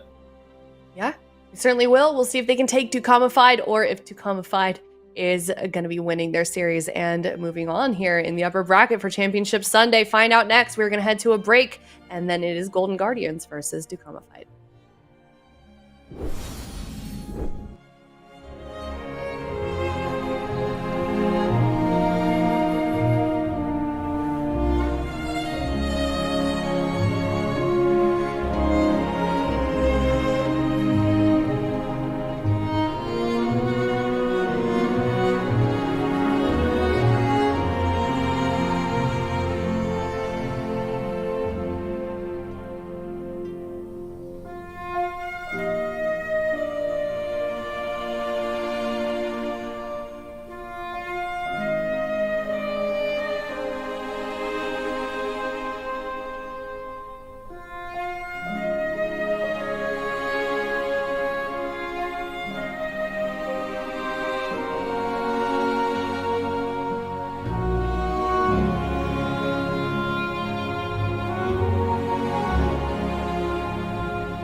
Hey everybody, welcome back. We just finished off a series in the upper bracket. It was Team Liquid versus Super One-Shot Frogs. Team Liquid taking that victory 3-0. Now we are on the last upper bracket series of the day before we head back down to the lower, and it's DUKAMIFIED facing off against Golden Guardians. Now, we talked about it a little bit before we headed into the break. Golden Guardians, they were on a winning streak for a little bit. They've kind of dipped down. I mean, they are still very safe in that top 3 in terms of the standing. So we'll see if they can continue on their streak here, maybe prove themselves a little bit, say, hey, that was just a little bit of a mistake. We are still on top. Here are the points right now for the North American region.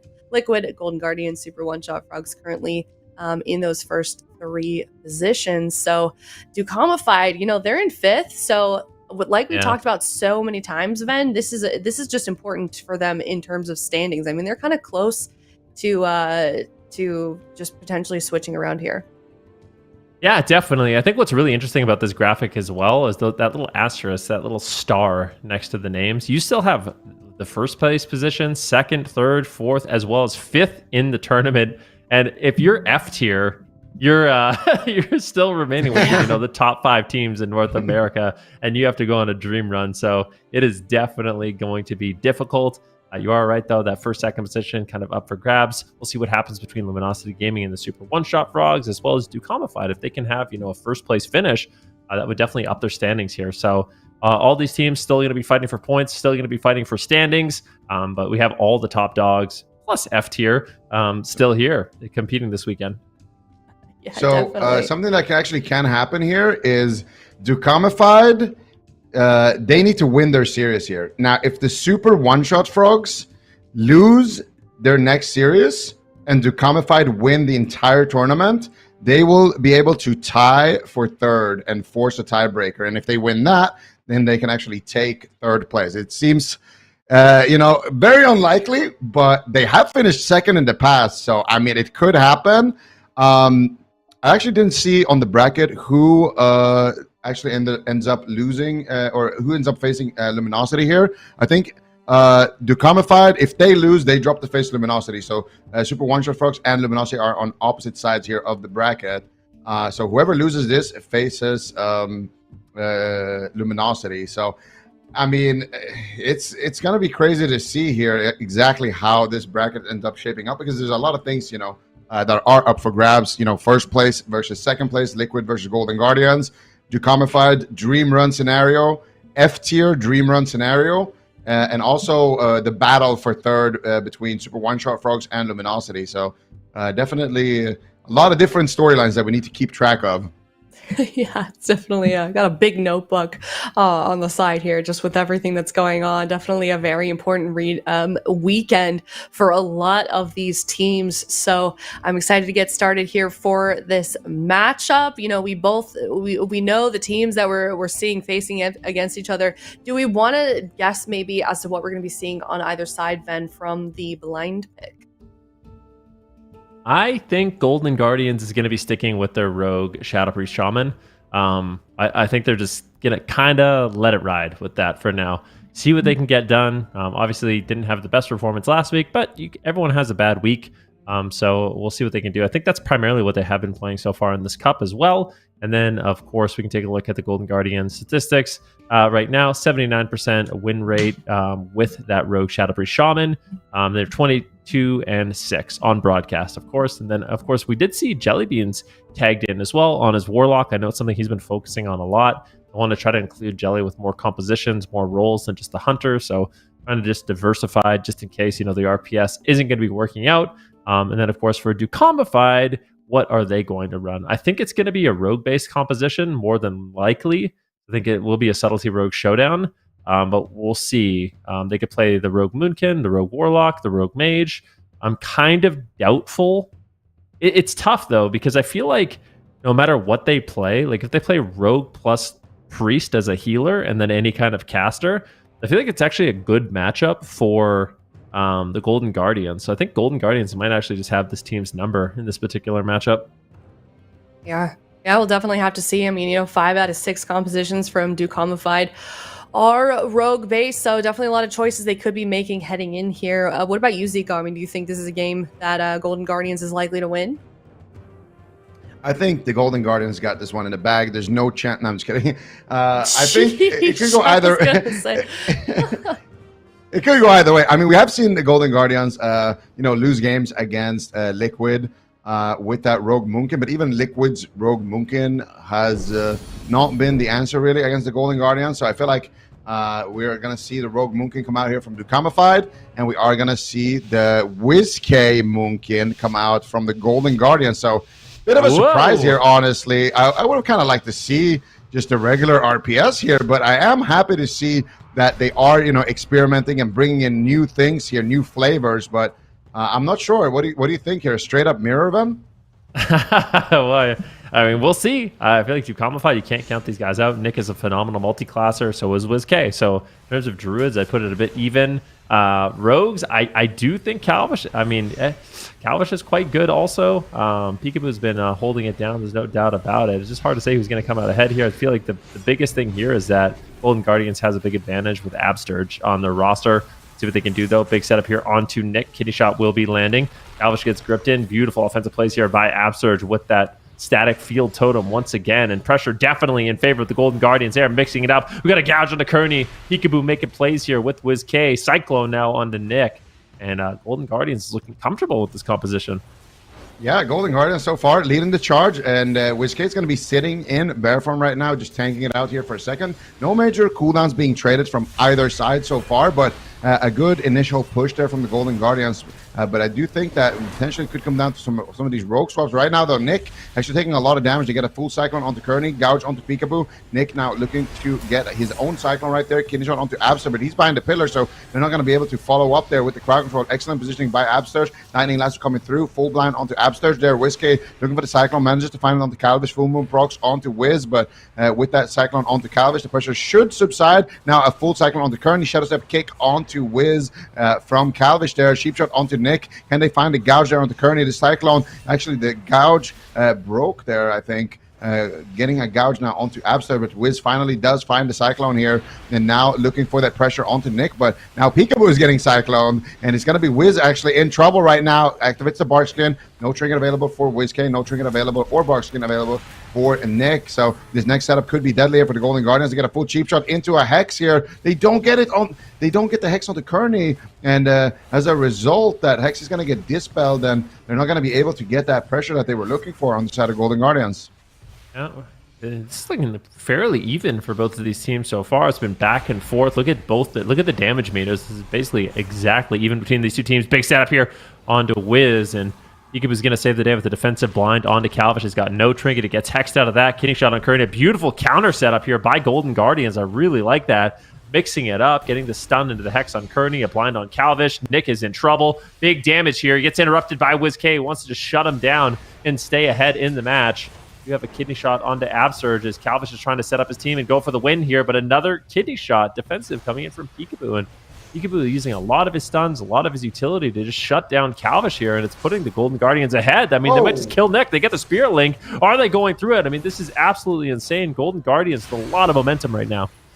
Yeah, really nice play that they get the trinket and the Spirit Link there from Kearney, and Kearney actually is very low. He's got no Astral Shift. They could actually go for it. Peekaboo lands the kick there onto Kearney. They could potentially go onto Kearney out of this. You get the Earthen Wall Totem here. Nick gets Cyclone on low HP. There's a kidney shot onto Kearney. They're going to go after Nick. Nick sitting in bear form. Bash onto Calvish. Full Hex onto Calvish. Full Cyclone onto Kearney. And it does break there onto Calvish right there. But Nick is in a lot of trouble here. Cheap shot onto Kearney. Do they have a beam there? They drop the beam onto Wiz actually. Nick defensively Sora beaming. Fake casting. Gets a precog. Nice Cyclone there by Nick onto Peekaboo. And Nick will be able to stay alive with that play, but the Golden Guardians are getting closer and closer here, pulling out a victory. They got blind in 20 seconds. They got the Shadow Blades as well available for Peekaboo. Secret Tech as well going to be available very shortly here. Blind is available right now actually for Peekaboo, resetting the cooldown, but they do get a full Cyclone instead onto Kearney. They get a full blind onto Absturge, and they're looking to try to close it out here onto Nick, but they're swapping over to Peekaboo. He's taking a lot of damage here in the stance. Peekaboo with another kick there onto Kearney. Cyclone onto Nick, but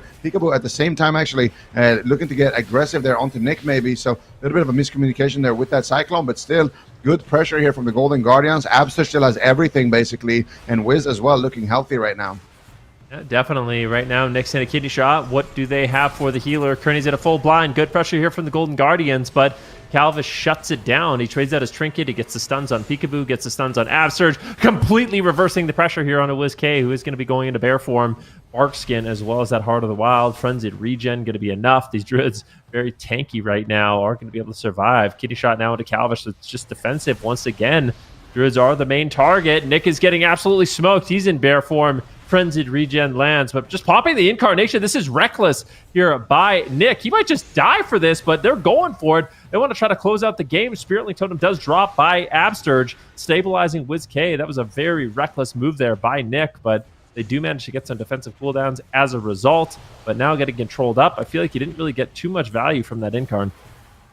Yeah, well, they got the Spirit Link at least from Absturge, and Kearney's going to have his Spirit Link rotating back up, but Kearney's man is not doing too hot. Absturge sitting through a Cyclone right now. He has Trinket available. Gouge onto Kearney. Sheepshot onto Nick, and a Disarm there as well onto Peekaboo. Really nicely done there by Calvish, but WizK gets the Cyclone onto Calvish. Now looking to swap it onto Kearney. Nick is actually really low here on HP. Pops the Stampedic Roar, and his Buckskin's going to fade. He gets interrupted on the Root Beam right there. Peekaboo looking to try to close it out right now, but doesn't seem to have the damage for the job right now. Looking for the restyle. Nice Cap Totem coming out there. The Static Field from Absturge, but he does get Cyclone Wiz in bear form here for the Cyclone. Recyclone coming through here from Nick into potentially a triple DR. No, they're going to Cyclone Wiz actually and swap to Absturge, it looked like, but Absturge there deflecting it with a Thunderstorm knock. Absturge playing a beautiful game so far, and he still has, you know, a lot of tools available. He actually forces out the Trinket there from Nick with that Lightning Lasso. That could be a big opening later on, and meanwhile, Kearney actually forced to trade out his Trinket and his Spirit Link Totem as well. Yeah, that's a lot of cooldowns being used, and the Shamans are running on fumes at this point. Dampening is getting higher and higher. These setups become more lethal, and as dampening gets higher, it becomes a lot more difficult for a Druid to actually sustain himself with things like Frenzied Regeneration. It's just going to limit the healing quite a bit, and the setups become more and more deadly. Interrupt here on the Nick, bash onto Kearney. Looks like Golden Guardians is looking to go for a setup, but not able to really get too much done. It's a nice dismantle there by Calvish, who now gets a kidney onto Absurge. Cheap shot onto WizK. What can they do? Are they going to find the damage? There's no follow-up crowd control, and it seems like Absurge is going to be more than okay to just heal up WizK, but a Cyclone lands, and he's forced to trade the Trinket. So getting the Trinket out of the way, great job there by Nick getting off that Cyclone, but he has to survive now. Barkskin, here it is. Big damage going to be unloaded here by Nick, but once again, he's just so low on health. Can he stabilize? A big heal lands by Kearney. And this is all of the damage cooldowns by Dukamified, but once again, they're just so far on the back foot. Calvish is pushing forward. Can they just kill WizK? Let's see if they can do it. He's out of line of sight right now. Absurge looks like he is going to be able to keep them alive, and we'll see if the Golden Guardians can actually find a counter setup here and take down Nick. I mean, look at Kearney. His health isn't good. His mana's not good. The game is very even, though. Yeah.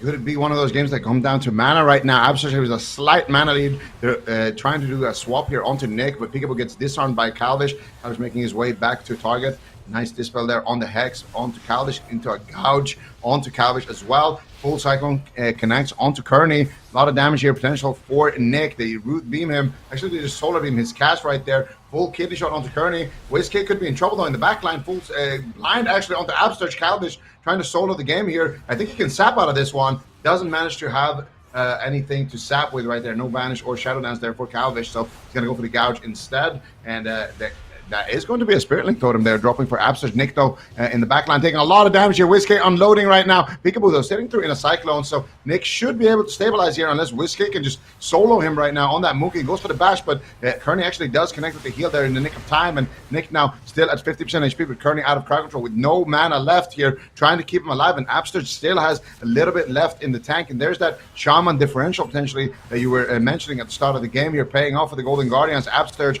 could potentially be the playmaker for his team, but Kearney is going to have the Spirit Link Totem for 20 seconds if he can stay alive for that long. Nick right now so low. WizK unloading the damage. Peekaboo is there as well. Big hits coming out. Absurge with a Lightning Lasso onto Calvish, preventing him from peeling Peekaboo in that situation, but Nick does find the Cyclone, and Kearney finds the healing. 5 more seconds here for the Spirit Link Totem. Is he going to be able to stay alive? 2 more seconds. 1 second. Kearney is in position. Can he drop the Spirit Link in time? He doesn't have mana for it. He finally gets the Spirit Link off there, but is it going to be enough right now? They need to get some offensive pressure going. I don't think they're going to be able to do it. Peekaboo comes in with the cheap shot, and they manage to close it out. The Golden Guardians coming in here with a brand new flavor for this tournament, and they do take the game number 1.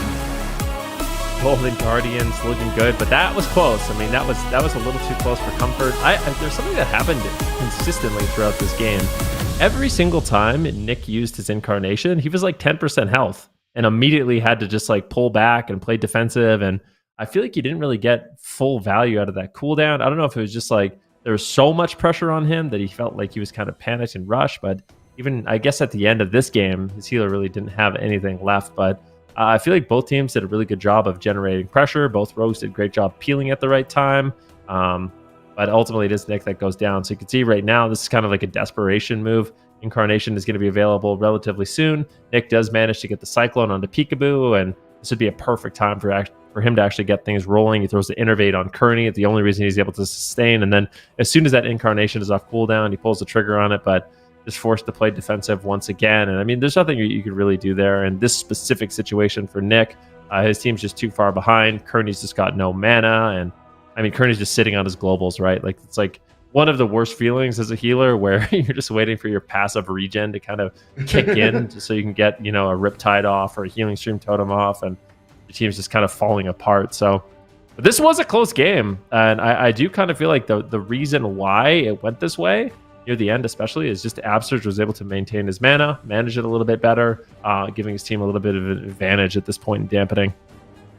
Yeah, definitely. I feel like Kearney played a great game, though, but Abster just has so much experience on that Shaman, and you can just tell, like, that little bit of extra efficiency that he was able to squeeze out really paid off here. I mean, you can see it right now. Like, he has just enough mana for a couple of more spells, whereas Kearney's got nothing left in the tank. And, I mean, in terms of damage, it was actually fairly even on the details, but on the scoreboard, Wiz definitely pulled ahead here in terms of damage.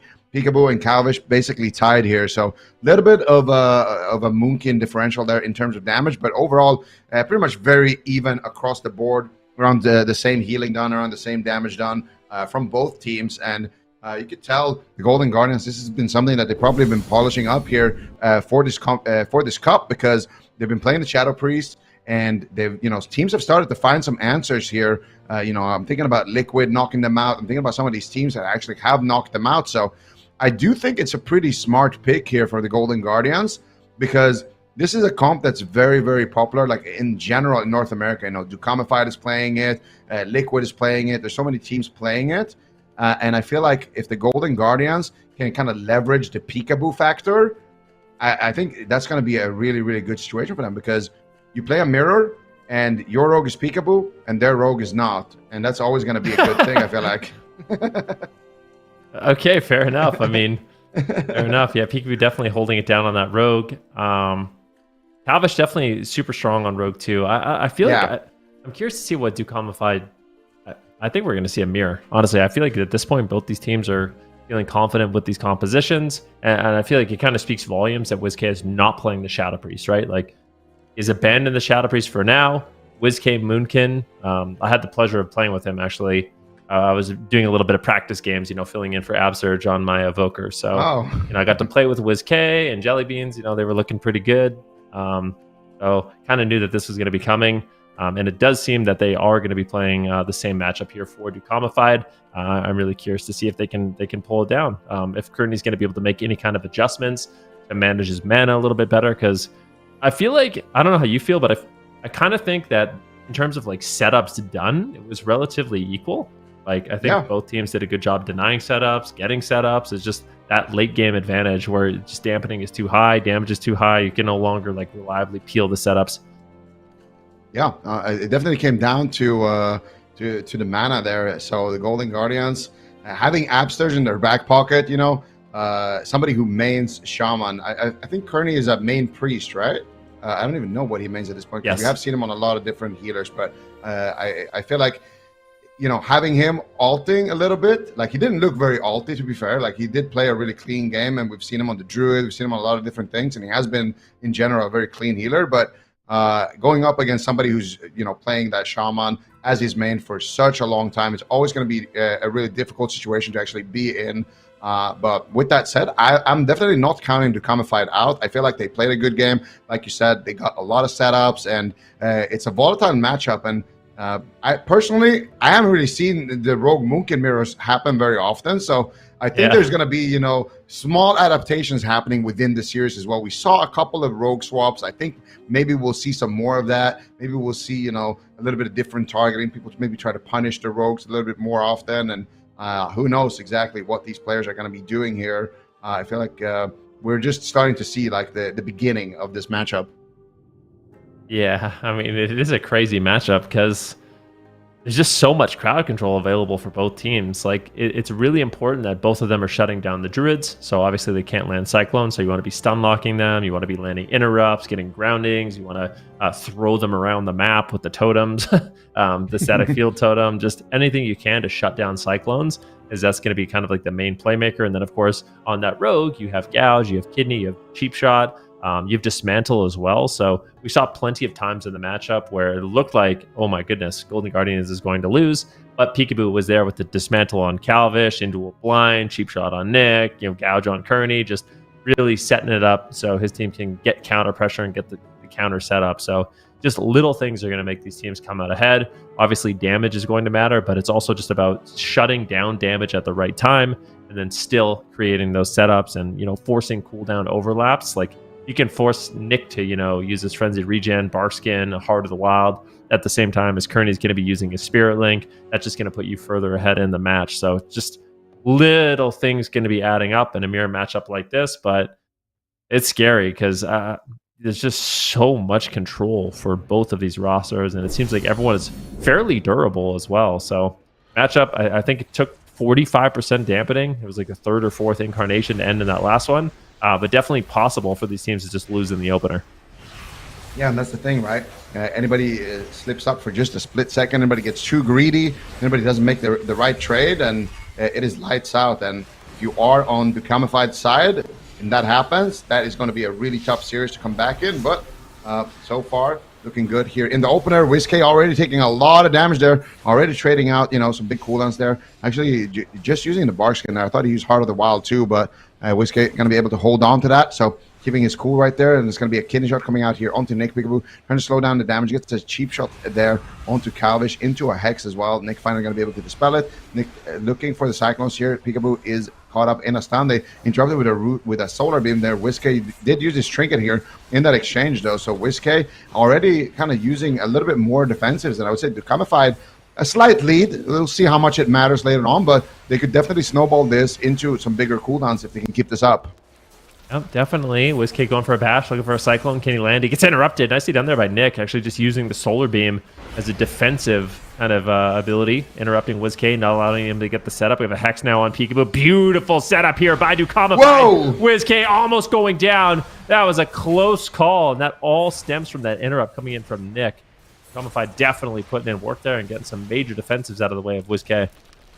Yeah, definitely, and that was the Heart of the Wild of WizK, and Nick is actually not playing the Heart of the Wild, so WizK has that extra little bit of defense. That was also his renewal there coming through, so WizK expending a lot here and could be in a lot of trouble. Abster not feeling too confident. They're trinketing out of the blind there, and WizK still has that Heart of the Wild running right now, but once that subsides, he's not going to have any Barkskin, and there's not going to be any trinket. They're swapping to Calvish right now, taking a lot of damage here. Peekaboo looking to try to send him right now. Calvish with no trinket, still has the Cloak of Shadows, being greedy with it, but finally does make the trade right there. Really nicely done there by Calvish, but it's still going to be a bit of an exposed target. They're going after the rogue a lot more here. The Golden Guardians, though, they are in a bit of an exposed situation. 10 seconds remain on that cooldown of the Barkskin to try to stall it right now. Here comes the setup, though. Can they find it? Shadow Step kick there onto WizK, actually. Not going to be able to find any interrupts. Calvish just ducking back behind the corner, and that's going to be a kidney shot onto Calvish. There's going to be a stun onto Nick. He's going to trinket out here, looking for the Cyclone. Gets it onto Peekaboo, looking to get aggressive here now onto Wiz. He gets stunned behind the pillar. Abster avoiding crowd control, but he might just be stalling the inevitable here. Ducks in, drops the Spirit Link Totem there before he gets caught up in any stuns. Really nicely done there by Sturge, but now finally the Sheepster comes through. There's the full Cyclone. Wiz might just go down. There's no Trinket Spirit Link. He's on 10% HP. Can he stay alive here? He's got no Barkskin. Goes for the regrowths here. The Frenzied Region doing a lot of work. Peekaboo there in the backline with the peels, but he's been left behind. He's got no Cloak of Shadows. He's running back to his team. Couch finally getting Cyclone there. That incarnation of Nick doing a lot of work here for his team. Peekaboo now getting cloned on low HP. They could try to kill Peekaboo out of this one. There's a kidney shot onto Absters. Can they find the crowd control? There's a full cyclone right now. Who are they going to go after? Peekaboo could be in a lot of trouble trinketing out in that situation, and Peekaboo will be able to stay alive with that trinket, but DUKAMIFIED are in the lead here. They're just forcing cooldown after cooldown. Kearney still has everything, and Nick also has these bark skin. He's got a lot to work with still in terms of defense. Yeah, Peekaboo looking for a setup here. Interrupt onto Nick. What can they get done? Calvish with a beautiful dismantle just shuts that down, delaying the setup even more. We're doing what he can. We have a lightning lasso onto WizK. Big bash here onto Peekaboo. Calvish just going on a bit of a solo mission, and Peekaboo does manage to escape the stun. Goes for the vanish. Goes for the counter kidney here onto Calvish. Calvish just trinkets out, gets the stun. Now Peekaboo's into a cyclone. They're going after WizK. Calvish getting very aggressive here, just trading out his trinket. This is a Shadow Blades. Wants to get as much value as he can out of that offensive cooldown. Sick of sitting in that crowd control. We have a Hex now onto Calvish. It gets dispelled. Blind on Kearney.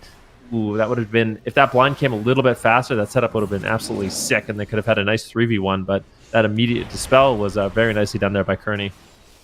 Yeah, Kearney making some big plays right now. Still making sure that he's staying out of crowd control. They get a cyclone onto Peekaboo. WizK right now, blasting off here with the Incarnation. Nick trying to stay alive here, just line of sighting. Still 10-second cooldown here on Nick's Incarnation. They really need to get something going with this one, because if not, the Golden Guardians are going to be falling dangerously behind here. They're swapping to Kearney. Big damage here. Can they connect there with the damage? They actually cyclone Kearney there. Cheap shotting Nick. It felt like they went on different targets there, but Kearney still has to trinket. They might just go down still. The secret technique doing a lot of work right now, cleaving everybody here. Peekaboo's going to have the secret tech up in just a second here. Will he pull the trigger? WizK now in a lot of trouble here. Gets cheap shotted. Peekaboo in a lightning lasso. Absolutely in a cyclone. A recyclone coming out here by Nick. And now finally Wiz manages to fake cast the interrupt. Get the cyclone onto Nick. And Kearney, of all people, could be the target right now for the Golden Guardians. They're dogpiling onto him. Here comes the damage. Do they have enough to take him down though? I think they do. Kearney will get destroyed in that swap. The Golden Guardians mixing up their targeting and finding a win.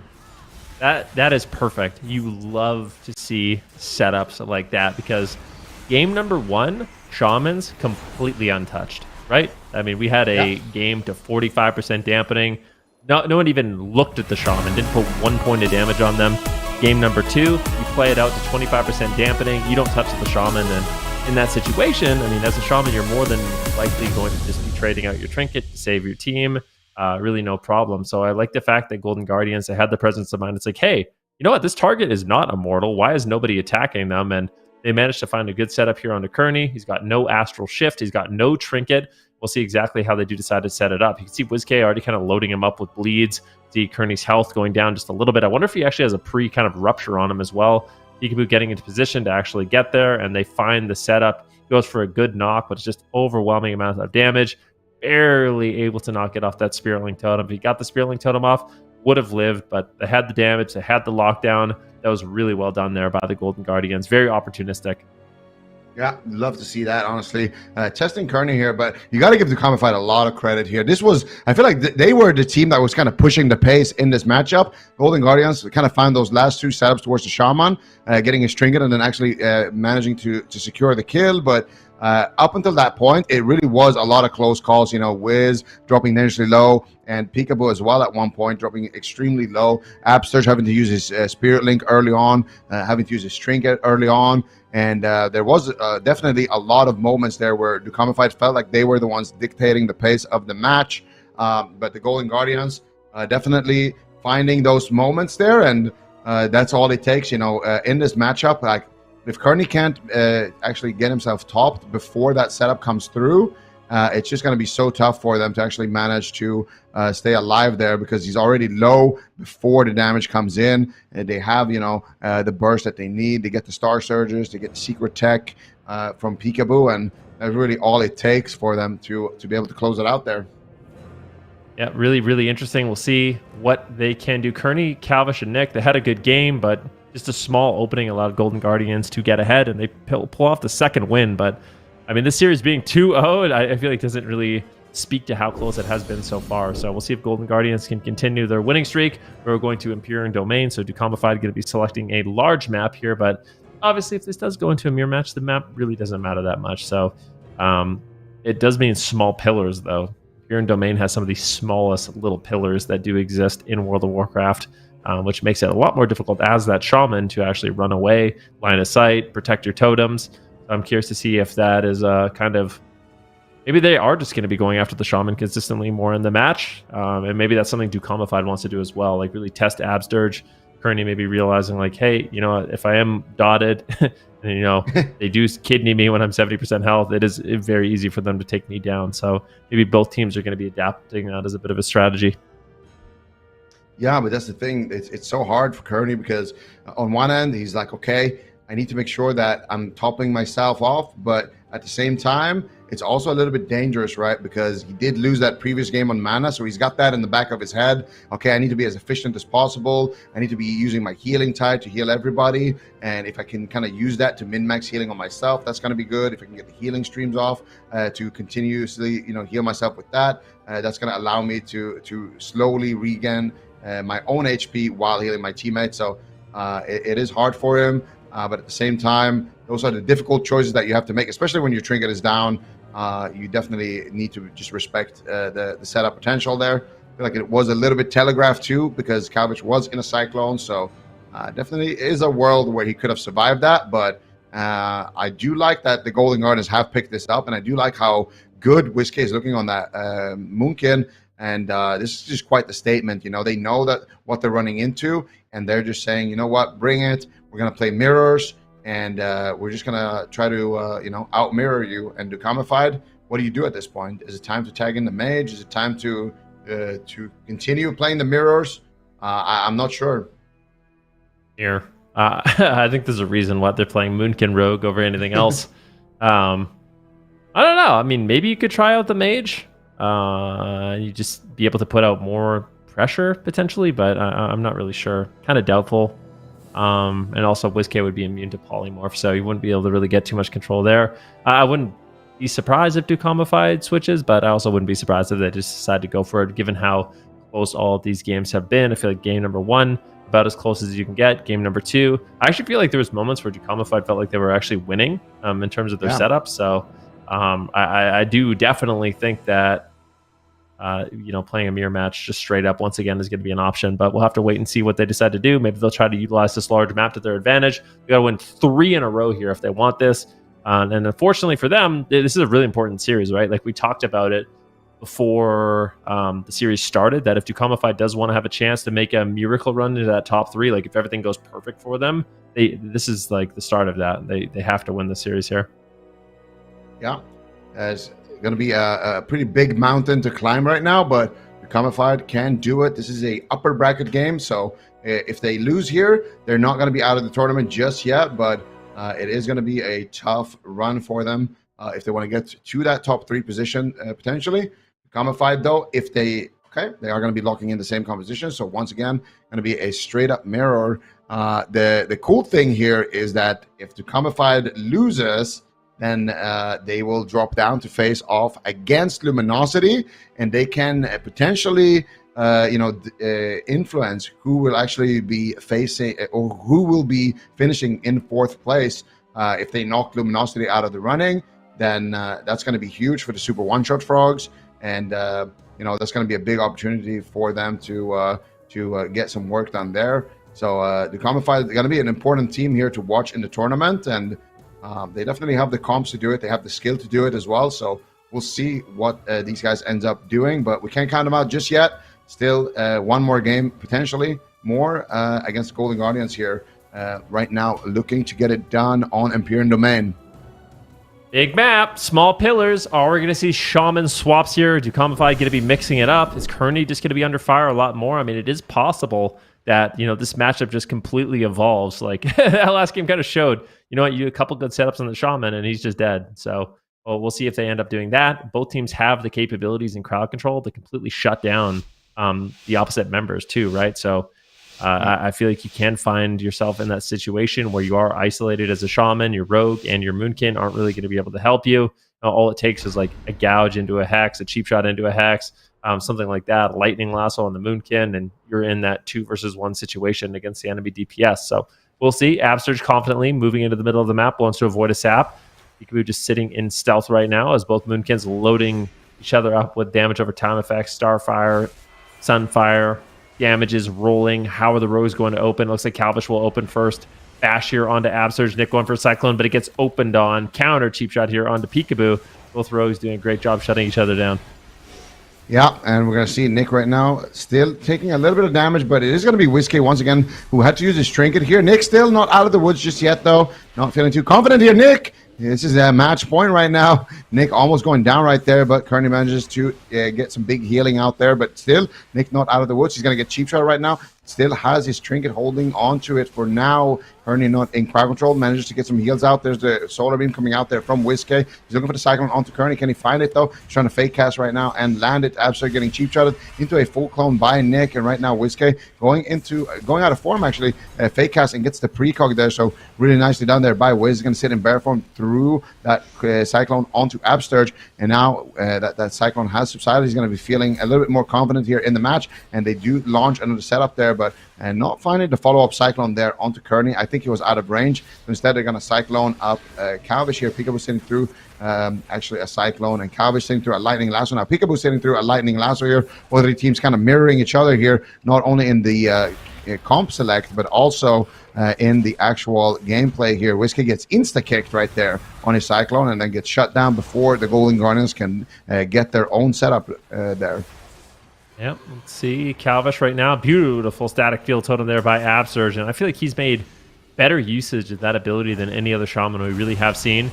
Kidney shot now on Absurge into a full cyclone. Looks like Whiskey pre-bear forms the setup, and Peekaboo gets the counter kidney. So the setup is going to be denied. Now we have a cheap shot into a cyclone here on Kearney, and now it's all of a sudden Nick on the back foot. So great job there by Peekaboo and Whiskey. Whiskey preemptively getting in bear form, slowing down the damage. Peekaboo getting the counter stuns, allowing them to get counter pressure here onto Nick. And Nick is going to shrug off this attack as well. Interrupt here onto Whiskey, because both Boomkins are just blasting each other here. Let's see what Calvish can do. Here we go. Kidney shot into Cyclone, but once again, it's a counter kidney onto Calvish, into a gouge. And Calvish just can't do anything. Anytime, I feel like they need more cross crowd control on Peekaboo, because Peekaboo is just absolutely denying Calvish anytime he wants to do damage. Yeah, the Peekaboo factor coming into effect right now, and Peekaboo, it's crazy to see, exactly just how much control he has with this build. Sid was talking about the one dance build, but you can tell why Peekaboo prefers this version of Rogue here. Just has so many cheap shots, has so many stuns, so much control here right now. Another setup getting launched here. Absturge sitting through a full cycle, and Whiskey could be in a lot of trouble here. Incarnation is rolling for Nick, but so far, Wiz actually did use his Heart of the Wild here. He didn't use his Renewal, though, so he's holding on to that for later. Kearney sitting through a blind. Peekaboo not able to find the sap, though. Gets a cheap shot. Can he get the gouge there as well? I don't think he did use the gouge DR just yet, but he might have actually gouged before the blind there, before I noticed it. Kearney going to be able to get his heals out with that Spirit Walker's Grace. And once again, it is going to be Nick now sitting through a Cyclone. Whiskey at full HP, looking for that DR reset here with those low clones. Can he find a follow-up? It doesn't look like it. It's going to be Wiz now sitting through a kidney shot, kidney shot onto Kearney as well. Can they get any follow-up, though, out of that kidney shot? Doesn't look like it. Both rogues sitting through a disarm right now, and both of these teams so evenly matched. Both of these teams really, really want this win here. But so far, I don't see really any big openings. Both shamans have their Trinket Spirit Link. They have all of their defensive cooldowns basically to trade here if somebody would be in danger. And I think right now, actually, it could be Whiskey in danger. Calvis Trinkets out aggressively here to try to get some pressure going on to Whiskey, but Whiskey is just going to trade out the Bark Skin, and I think he's going to be completely fine with that. And now, as a result, Calvish has no trinket, so maybe they can swap the Calvish here, especially if they can get him to use a Cloak of Shadows kind of aggressively. That would be a really exposed target there on Calvish. Here we go. Lightning Lasso on Calvish. They're going for it. Can they drop him? Huge damage. Big setup. That was nice. I mean, it was actually Absurge who set up the stun onto Calvish. Peekaboo just got the crowd control onto Kearney. I really like them mixing it up. And I feel like in this matchup, this is what you have to do. Seems like both teams are very comfortable with denying the setup. So mixing it up, going after different targets, changing the way you use your stun locks and your crowd control, I think is really nice. And I think that's one thing that Golden Guardians has been doing better in this series, is kind of keeping Dukamified on their toes. Yeah, absolutely. That was exactly what I wanted to see right there. Calvish with no trinket. Try to go for a punish there. That gets them the Spirit Link. Kearney has no trinket. Calvish has no trinket. So two exposed targets right there. Whiskey, though, right now could be in trouble. Can they find any crowd control onto Absurge? He's going to pop the Ascendance here. Make sure that Whiskey is completely nicely topped. Kearney sitting through a Cyclone right now. Could be trouble here onto Nick, but it's actually going to be Whiskey sitting through some trouble here as well. ducks in the bear form, gets the frenzied regen, and Absterge did not use his trinket in that exchange, but he might need to trade the Spirit Link Totem. So close call right there, but manages to greet it here. WizK gets a big chunk of healing right there. Nice fake us there by Wiz. He's going to get the cloak from Calvish right there. Now, Calvish has no trinket, no cloak, and there's no trinket on Kearney. Look at that. They might capitalize on that, actually. They're going after Nick, and they are going to just stun Calvish there with the lightning lasso. So continuing the pressure here onto Nick to get a full cyclone onto Kearney. And I would have actually liked to see them save that stun there and maybe try to KO Calvish, but he does have the Sheet Death here, so maybe not actually a bad call to continue going after Nick right now. Getting a cyclone here onto Absterge, looking to reverse the pressure onto WizK. WizK in a lot of trouble here. Big damage coming out here from Nick right now. WizK needs to be extremely careful. He finally activates the Bark Skin. Is that going to be enough here? Absterge finally trading out the Trinket Spirit Link there, so bit of a defensive overlap there. WizK with a late Bark Skin means that now the Golden Guardians have no defensive cooldowns on Peekaboo, on Absterge, or on Wiz, and all three of them are an exposed target. They're going after Peekaboo right now. Calvish with beautiful control right now. And it looks like DUKAMIFIED might be able to actually do it here. Defensive blind coming out onto Calvish there right before Peekaboo gets clotheslined in the blind or in the cyclone. So really nicely done there by Pika, but still DUKAMIFIED here with a massive lead. And I feel like if there's going to be a game that they win, this should be it. Now we'll see if they can get it done. 33% dampening. Game becomes really unstable for these Moonkins. Super difficult for them to sustain themselves with that frenzied regeneration. Nick right now getting a little bit blasted. Earthen Wall Totem is dropped. WizK fakes out the interrupt, going for a Cyclone, but unable to find it, unfortunately. Looks like Peekaboo will be able to get in position. There it is. Cheap shot into Cyclone. Lands it. Do they have the damage? Unfortunately, Calvish shuts it down. He gets the cheap shots into a Cyclone on Peekaboo. Now it's going to be WizK in trouble. They're just blasting him huge amounts of damage. A full blind on Absterge, and Peekaboo's got to save the day. Manages to land the stun on Calvish, but he gets out of it. Continues the damage just a little bit here on WizK. Can he hold on? Manages to fake out one interrupt. Cyclone does finally land here. It actually gets grounded. Nicely done there. And right now, Absterge has a lot of work ahead of him. Looks like he will be able to keep the Golden Guardians alive, keep them fighting. And now they're going to have to find some pressure of their own. Stuns onto Kearney. Stuns onto Nick. Damage rolling here onto Nick. We've seen him go down before. Let's see if they can take him down again.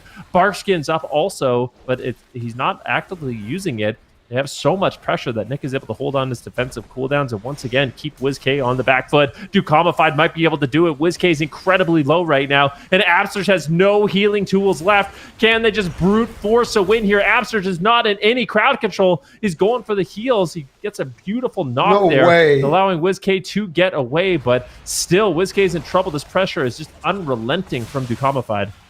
Really nice help hitting there by Wiz, Absterge, and Wiz kiting there. Beautiful thunderstorm there coming out from Absterge as well. He's going for the lightning lasso here onto Calvish, trying to make sure that Absterge does manage to get some heals out here. But WizK just hitting him bare from here, losing a lot of these exchanges, but finally Heart of the Wild comes through. He's got the Bark Skin as well, and I think WizK with those cooldowns should be good here to stay alive for a while now. Now they need to get some pressure going here. There's the Innervate coming out onto Absterge. He's losing on the mana just slightly here. Kearney with a slight lead right there. Kearney sitting through a beam into a full cyclone. They're going after Peekaboo. Peekaboo's going to be in trouble. They go after Calvish. Calvish going to trick it out as well. Rogue on rogue action right now. Full blind onto Absterge. He's going to trick it out there as well. WizK now in a bash right there. Huge damage coming in. 10 seconds remaining on the Spirit Link Totem for Absterge. Can they get it in time here? I think he's managed to buy himself enough time, but no mana left on Absterge. The Golden Guardians need to make their push. Dampening's getting absolutely unstable right now, and that's going to be the Spirit Link Totem available, and Absterge will drop it there. So close, actually, that Peekaboo will just go down, but he still had the Sheet Death. Absterge now kicked, and the Golden Guardians are just getting triple killed right here from Nick. Nick doing so much work for his team, getting everybody just blasted with that incarnation, but he has it up for just a couple of more seconds. They need to try to find a kill before it subsides. Peekaboo and Whiskey doing a great job line of sighting, but I don't think they have any more time here. Absterge sitting through a full cyclone. Whiskey dropping dangerously low here, has an Incarn up, but he just has to sit in bear form that whole duration. Now the cheap shot connects. Absterge getting knocked away from Wiz. What an excellent knock there by Kearney. They win sheer Wiz, and I think they might be, I don't know. Whiskey actually is staying alive still somehow. Ow! I don't know, man. I actually have no idea, but Wiz will fall, and the Golden Guardians, they will drop this map, but DUKAMIFIED looking good in this one, actually. Looking like they're getting better and better in the matchup.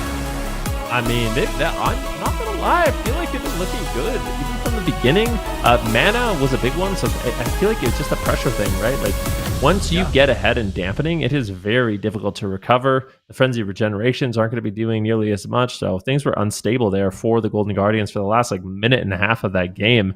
Nick just managed to get the pressure. Calvish, Kearney doing a great job backing him up. They did such a good job just getting Golden Guardians on the back foot. We can take a look a little bit earlier on in the game, skipping forward here a couple minutes, and now we're at 30% dampening, and this is where WizK was just so far behind. It's interesting, though, because even at this point, Absterge had a large mana lead, but something happened in the match where he just had to bomb out heals, and he just fell so far behind in terms of mana. Kearney was actually ahead. You can look at the damage. I wanted to call it the damage just before this. WizK and Peekaboo were actually greatly ahead, and now the roles are reversed, where Nick and Calvish are actually ahead, and I think a large part of that is just WizK couldn't get anything going. He's just hovering at 10% health, wondering when he's going to go down. Like, how are you still alive? Absterge right now in a lasso. WizK trying to shut it down. He can't. Back into bear form, and he's just looking like a Guardian Druid, just forced to basically tank out all this damage during the last couple minutes of this match. And DUKAMIFIED was able to ride that momentum lead, get Absterge out of mana, and eventually close out the game. Yeah, you said really well there. This swap to Peekaboo was really nice too from DUKAMIFIED, and definitely looking like a Guardian Druid there at the end. WizK just sitting in bear form with his incarnation here, just faded right there, right before he got killed here. That was a really nice knock there by Kearney as well, getting that thunderstorm, splitting up Absterge and Wiz, really getting a lot of pressure for his team. And then they buy enough time with that to get the kidney shot back onto Absterge, and then they get the lightning lasso as well. So Kearney definitely stepping up here on the Shaman, making some big plays. The triple DR bash coming in there from Nick as well. And DUKAMIFIED showing that they're not done yet. Golden Guardians here, what are they going to do now is the big question. Yeah, I mean, that definitely is a question. Are they going to mix it up? They're up 2-1 right now, but I do think that the games were very close. Like, I could see this going to a game 5. I'm not going to lie. I could see DUKAMIFIED winning this series. Like, it's definitely possible with how these games are playing out. It's just so back and forth. It's definitely not a comfortable matchup. I do wonder if the Golden Guardians has anything better prepared. But the way the meta has been playing out, like, I feel like with the success we're seeing from Liquid, in particular, with the Moonkin Rogue, I think a lot of the North American teams have kind of just decided that that's the best comp, and they're all just going to focus their efforts on that and try to win with it. So maybe they feel like nothing is actually going to beat this besides just a mirror matchup. I mean, I wouldn't mind seeing the mirror matchup again, but let's also not pretend that there isn't some comps that potentially could do well into this. I feel like Demo Warlock is really, really solid. It's been the answer in Europe into all of these Rogue teams, and it's basically made everybody who plays Rogue just have a really tough time in Europe. So I feel like Demo Lock could be on the table here. We do know that Jellybeans is playing it, so I could easily see them play Demo Lock Moonkin. That's a comp I've seen a couple of games of in Europe. Some of the teams there definitely enjoy playing that. Also Shadow Priest Demo Lock I feel like is also a pretty decent comp that we have seen from the Golden Guardians pick up a win on. So there is options in terms of Wizards, but I think we're going to see it? Most likely not. I think when you're up 2-1 and it's just a straight up mirror, it's going to come down to everyone's just going to go through the draft instantly. It's an insta lock on both sides, and I feel like it's I feel like it's a bit of an ego thing as well. Like, you don't want to get out mirrored, Like, you always want to be the one who wins the mirrors. At least that's how I feel. Always a sub rogue thing. I think that's like a mage and sub rogue thing, Like, mages, you always want to assert dominance in the rogue matchup. So we'll see. I feel like my honest read of this matchup is both teams just think that I really think in North America the teams are just deciding that this is the best comp. And I do agree with you. The Demonology Warlock is looking good, but we're even seeing teams like Cubsy, really, really struggle against some of these Evoker Sub-Rogue Restoration Druids. Both these teams not opting to play the Preservation Evoker and bring in their own little flair here with the Restoration Shaman for this particular mirror match. I'm curious, if this, is it a fact that, the Resto Shaman is better than the Preservation Evoker in the mirror match? Because that means if any of these teams do make a deep run, or, one of them will inevitably advance, that means they're going to play against Liquid. And I'm kind of curious if that forces CG to play the Shaman again. Well, the good thing for Liquid is that Cito's been looking phenomenal on the Preservation Evoker and on the Shaman, so they really have all of the options there. But I wonder what is actually better in the mirror. I feel like it's harder to kill a Shaman compared to a Preservation Evoker. But then again, we did see Kearney fall in one of these games, so anything is possible at this point. We are going to see WizK once again on the back foot here in the early game, having to trade out his Bark Skin, and Nick just sitting through the setup here without actually committing his once again. Going to be popping that Incarnation and just getting a lot of work done with it. Cyclone's coming out here for Nick. He gets Cyclone onto WizK, denying his Incarnation a little bit, and now Nick finally trading out the Bark Skin as he did get caught in caster form. Cheap shot onto Absurge, kin shot onto Peekaboo. Setup coming through here from Calvis to get the cheap shot onto Wiz. No Bark Skin available. And that will be WizK's Trinket as well. So once again, very similar open to what we've seen in the past with Dukamified, basically staying one setup ahead in the opener. Yep, let's see if they can continue that lead and that momentum, being one step ahead. WizK fakes out an interrupt. Big setup here onto Nick. That's the perfect time to get a Cyclone onto Kearney, where Nick is already down to 50% health. But it looks like he should be okay. We had a counter kidney here onto Peekaboo, just to slow down the damage a little bit. Nick's going to be able to follow it up with a Cyclone, and that's what's so deadly about this matchup. I mean, the Rogues are able to set up the Moonkins so well with the stuns, allowing them to get the Cyclone, and it's just such a great peel, so effective for just reducing overall pressure and damage. And I think that's, even though both these teams are constantly finding setups, it's the Rogues that are enabling the Druids to just really deny any kind of pressure that the teams can get. Yeah, so we're going to need to see both of these Rogues, some of the best that we have here in North America, both of them down a Trinket. Calvish actually cloaking a Cyclone right there to get aggressive, gets a kidney shot onto Absturge. Look at that Thunderstorm by Absturge, really nicely done there, shutting down the setup, and Calvish committed a cloak to that one, so potentially here, potential to go after Calvish, but so far they're just going to kidney shot Calvish, go after Nick, and I don't know if that stun was the art on Nick. It felt like an extremely short cheap shot there onto Nick, but Cyclone connects onto Kearney, but no stuns here onto Nick really means that he's just going to be able to spam out the frenzied region and spam out those heals in bear form. And so far, Nick is just going to be completely safe here. And Earthenwall Totem is down here from Absturge. Nick now finally gets caught up in a stun. Kearney in a stun. Calvish in a stun. And that will be Nick's Trinket. So the Golden Guardians getting themselves an important objective there with that medallion out of the way. But that is WizK's Incarnate. I feel like they need more cooldowns here. Yeah, big damage here onto WizK. Needs to be careful. He's just getting shredded through bear form. Can they take him down? And Nick doing a good job there, just blasting. He got locked down. That was a great setup there. But at the same time, Kearney is under fire.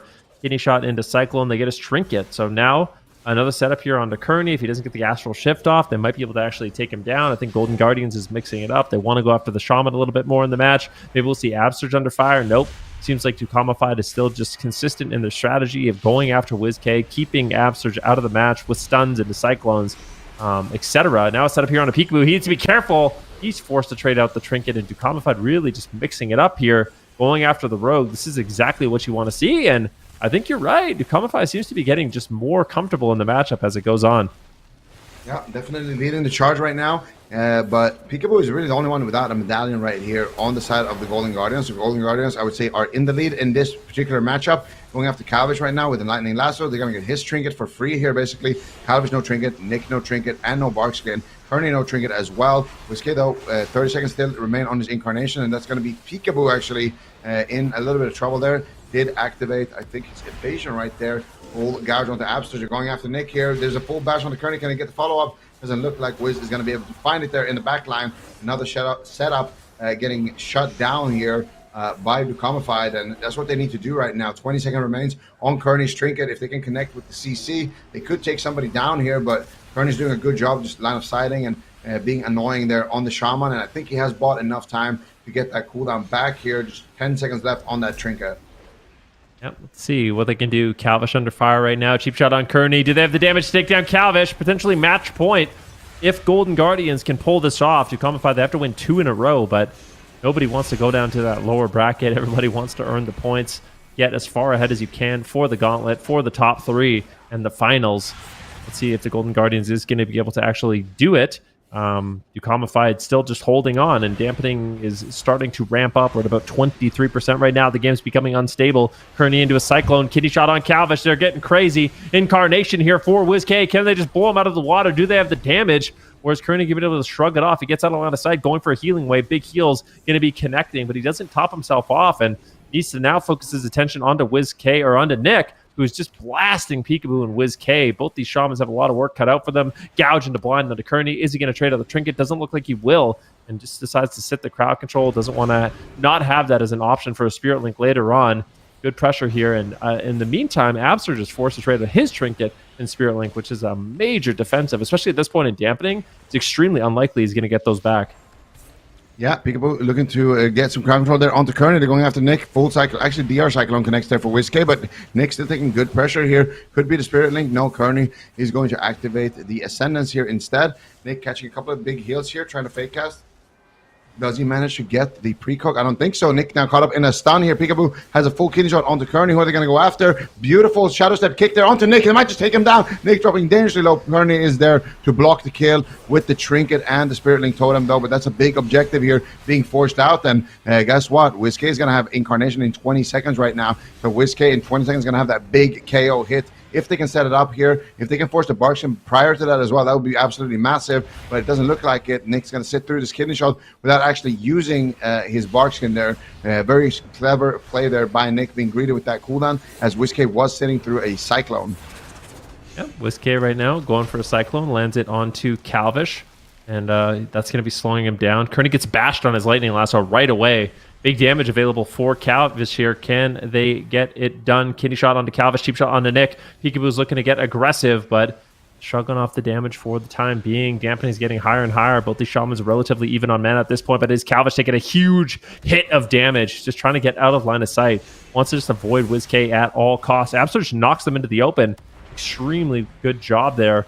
Getting shot now onto Absurge. Calvish going for it here on WizK. He's immediately in bear form. Wants to try to survive the setup. It is becoming more and more difficult for Absurge to keep him stable and healthy. And we saw what happened in the last game. Absurge was caught in the back foot at the same time. No, Nick is getting blasted. He's in bear form. This is just such a back and forth match.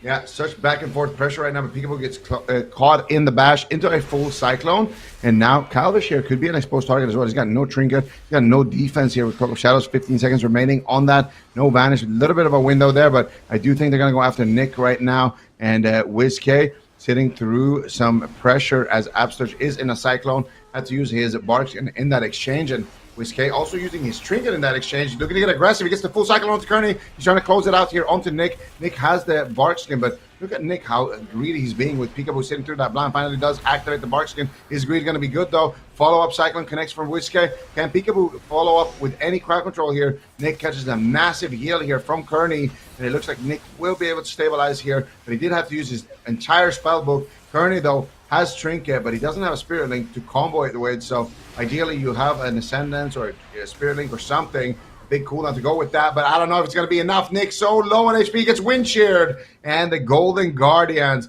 managed to pull it off here. An insane amount of damage there towards the end, and an insane wind shear there by Absturge. Yeah, really nice, good final push there by the Golden Guardians, winning this series 3-1, but DUKAMIFIED, they looked good. I'm not going to lie. They had a really solid performance here, but Golden Guardians tagging in WizK, I think had a phenomenal performance on the Balance Druid. Obviously, we know him for the Shadow Priest, but it's just another one of those things where Golden Guardians is continuing to show the flexibility on this roster that they do have, and it's what's making them such a deadly team. It's been really impressive to watch. You can see dampening is getting really high, and it's as dampening gets high that all of a sudden these Moonkins, when they're going into bear form, they're using that frenzied regen, which is a very powerful self-heal, becomes a lot more difficult for them to actually keep themselves up. Nick just so low on health. He goes for the Innervate on Kearney, but Kearney's not able to actually spend that free mana as he is just sitting in crowd control. Good little counter setup here. At the same time, Peekaboo shuts it down, gets the Gouge on Calvish, gets the Dismantle on Calvish, now a Hex on Calvish, and they just do such a good job of actually denying Calvish consistently on these setups, which makes it really difficult for them to actually get pressure rolling during their crowd control, and it's just at this point an overwhelming amount of damage.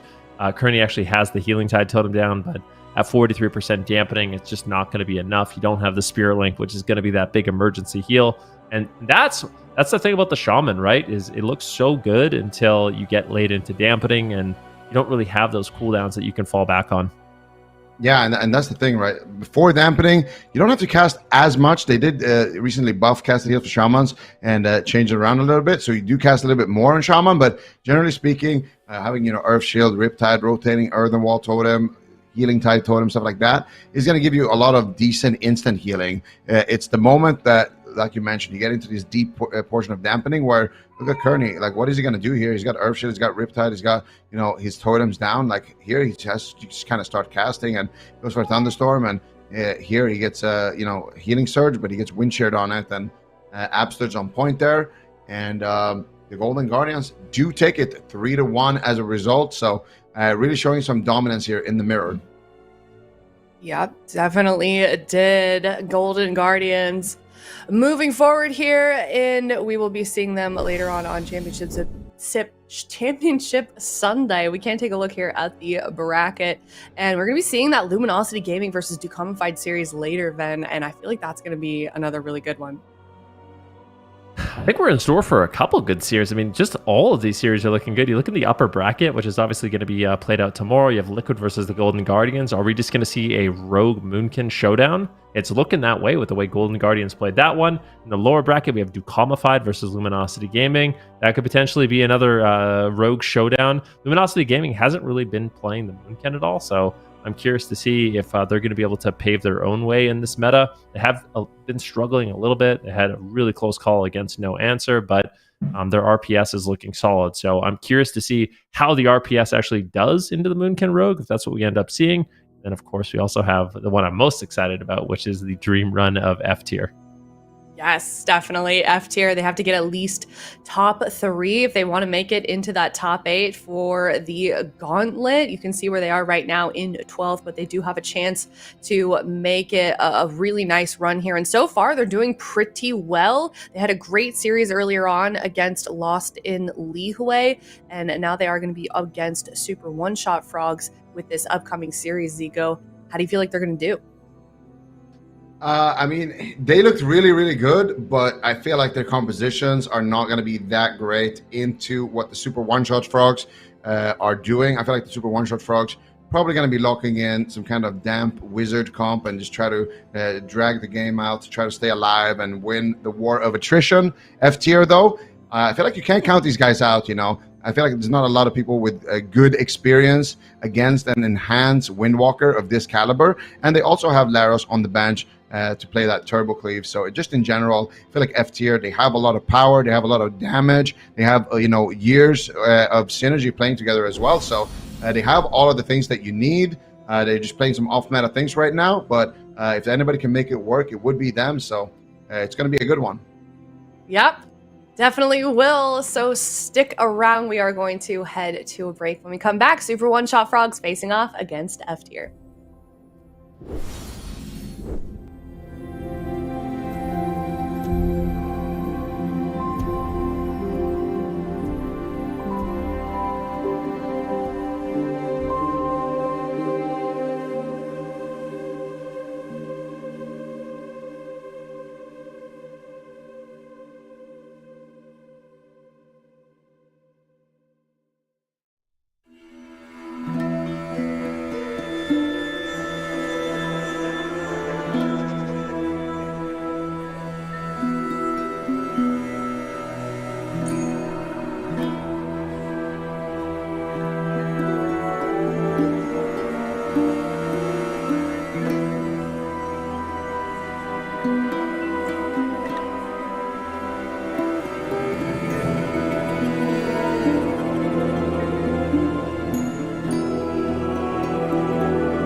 Welcome back, everyone. It is the second to last series of the day. There's a lot on the line for this one. Super One-Shot Frogs had a pretty difficult loss earlier today against Team Liquid, but it's F tier that we definitely have our eyes on. This is the team that has a chance to make it into the top 8 Super Ts if they can get a top 3 finish this weekend. Yeah, and they're playing a composition nobody is playing, the Windwalker enhancement and a Holy Paladin in series number 1, but I don't really think Holy Paladin is going to be good into the comps that the Super One-Shot Frogs have. They're likely not going to be running a Shadow Priest. They may run an Ellie Shaman, which then it would be all right. But if Super One-Shot Frogs utilize any sort of Arcane Mage on Cubsy, I don't want to see a Paladin from F tier. Hopefully they've got more than that available in their roster, and it doesn't look like it. They are going to be starting with the Holy Paladin, Windwalker Enhanced. Wealthy Man's coming in, but I believe it's actually a Frost Mage for Wealthy Man. I was expecting kind of an Arcane Mage to come in and just have a good time here because, you know, Arcane Mage is very tough to hit in this matchup, but Wealthy Man going to be bringing in the Frost Mage so far. We have seen it once in the past. He wasn't able to win on it, but he's going to have good cleave pressure on this. Cubsy is going to be a target here for sure, and we'll see what they can get done here. Wealthy Man going for the Ring of Frost right now, taking a lot of damage here. Gets caught up here in the Static Field Totem, taking actually a lot of damage, just getting stuck here, but Flop is there with a nice Iron Bark to deflect most of that push. Wealthy Man trying to hold on to his Ice Block here, but I feel like the Frost Mage is a bit of a sitting duck right now. Flop not having any instant healing right now, using his Nature Swiftness. Caught up in a Hex here. Wealthy Man does dispel it though, and Wealthy Man is able to stay alive. Beautiful Fear Spam coming out from Cubsy. Nice control here. Full sheep onto the Paladin there, and they do manage to get his Trinket. He actually trinkets into a full Cyclone there. Dorito running behind the pillar here and manages to escape with his life, but that was all of his cooldowns, you know, the dampen harm, and now they're swapping to the healer here as well, and this is the classic Super One-Shot Frogs right now, getting that wizard formation, and they're looking very, very good so far in the opener. Oh, big damage on a Wealthy Man, and Saul is playing Doom Winds, so he's playing a build that can absolutely erase you upon activation, and Saul is waiting for the perfect moment to connect it. As soon as that Doom Winds lights up, Wealthy Man needs to get ready to Ice Block. It's going to be unhealable. Here comes Doom Winds. It's on to Cubsy. They're making a swap. He ports away from Doom Winds right away, and they sheep Saul and prevent him from connecting with the remainder of it, but Dorito is still all over Cubsy at the moment. Manages to just pull back to the pillar, doesn't want to expose himself. Shaz is into a polymorph, Saul into a clone. Dorito should be fine behind the pillar. They need to switch their targeting here. They're going to sheep Shaz again, maybe even look for a fear. Maybe they swap to him actually on the Holy Paladin, just try and run him out of mana. Flop is drinking in stealth, now opening up onto Saul with a stun into triple Howl of Terror, isolating Dorito for a moment. Axe toss the healer, sheep the enhancement. Dorito in trouble. Is he going to get out of there in time as he manages to get back behind the pillar with his team? You're going to have to await their cooldowns. That Doom Winds build as enhancement means your damage is quite low outside of it, and likely not going to be resulting in a kill. Dorito's going to have to be carrying the game. He is getting uptime on a Wealthy Man. They get a double sweep, paralyzed. Nice setup. Flop pre-tranks any incoming crowd control here in this moment in time. Shadow Fury onto Shaz. We can see a Tyrant out, though, for Cubsy. They need to line of sight this. Dorito doing a good job at the pillar at the moment. Shaz is kind of left out in the middle of the map, though. He's into a full polymorph. Dorito charges into the middle of the map now just to meet an Axe Toss. And we can see Axe Toss on the Saul. Double cleave. Those Ice Lances are just cleaving so much damage. He's dying through Diffuse. A big heal comes through for Shaz. He has the Divine Shield lay on hands. And, I mean, if you've used Divine Shield, you're so exposed. And the fact that you haven't got an Ice Block yet before the Doom Winds window, I don't know if this is going to work for F tier. Yeah, it's going to be a scary situation here, but they do have the damage to potentially just take somebody down immediately. So right now, Dorito's going to actually run away, and now this is an opportunity here for the Super One-Shot Frogs to go after Shaz. He's got no bubble right now. They do try to set it up here, but they don't have a stun right now. It doesn't look like Flop is going to be able to actually connect there in time, and Flop is just going to cross the map, play it defensively, make sure that Wealthy Man and Cubsy stay alive. There's Cubsy connecting with a Shadow Fury. Dorito now finally making his way back into the fight. Wealthy Man dropping quite low here all the time, though. Beautifully timed there, and look at the fear spam coming out here from Cubsy, just getting fear after fear, making sure to disrupt them as much as possible. Beautiful setup here with the totem into the double leg sweep. Wealthy Man forced into the Ice Block right there. They're going after Flop, but Flop is in bear form at least for that setup. Beautiful deflection, but still a lot of damage coming out here onto Flop, and now they have that Ice Block out of the way, and they could find an opportunity here for those Doom Winds. Yeah, they got Serenity as well. They should just send it while he's on hypothermia, honestly. They might be able to kill him through Iron Bark if they connect. Here comes the Serenity. Offensive touch of Karma. They're going all in on this. Dorito gets feared away. They're trying to dispel him out, but he gets sheeped on the dispel. Flop is re-stealthing, looking for a stun. Gets a bash on a Saul. He's going to trinket out right away. I like that to trade Astral Shift in the near future. He's getting very low. There's the Astral Shift. He's trying to connect. He's got Doom Winds. They want to do a go. Can he get there in time to connect the damage? Flop into Paralyze, into a Hammer of Justice. Chaz trying to add some damage on that Paladin. All three players on top of Wealthy Man trying to race him down. He knocks them away. And he's not popping the Doom Winds. They're just still sitting on the Doom Winds. They want that to be a threat, likely to use to get a kill once Wealthy Man has used his second Ice Block. But they don't have much to force the second Ice Block without it. Honestly, I feel like they should send it as soon as he's run out of blinks. Here comes that totem into a leg sweep. He gets pulled back on his blink. They should maybe just send the Doom Winds while they've got uptime here, force that block, and then look for a reset. They're still holding on to it. Dorito is struggling at the moment just to even stay above half health. They bop the stun, but that might not be enough. He ports back behind the pillar. Chaz is trying to get over to heal him. Saul is stuck in the middle of the map. He gets stunned up by Flop. They're immediately switching to him. Chaz getting an Avenging Crusader, but he gets sheeped on it. He may have to trinket. Saul's on the run, trying to duck behind the nearest pillar. Now Dorito is left behind in the middle. He's trying to get back behind the opposite side of the map. And now Chaz is alone in the middle of the map. They're going after him. He's going to get maim stunned by Flop. He's trying to use Divine Protection, stabilize through it. This is Icy Veins. They have to survive this cooldown of Wealthy Man. But Tyrant is actually coming up in 5 seconds to extend. Dorito is getting blasted. He ducks around the corner at 30%. Chaz is chasing him down to try and help him recover. Saul now is left behind in the middle of the map. They're just swapping to whoever isn't at the pillar. It's so much damage. Tyrant is out. They paralyze it. They have to run. They have to avoid this Tyrant at all costs. But now they're getting cleaved. Frozen Orb, Blizzard, and Fell Guards blade storming them down. This is slowly going to tap Shaz's remaining mana.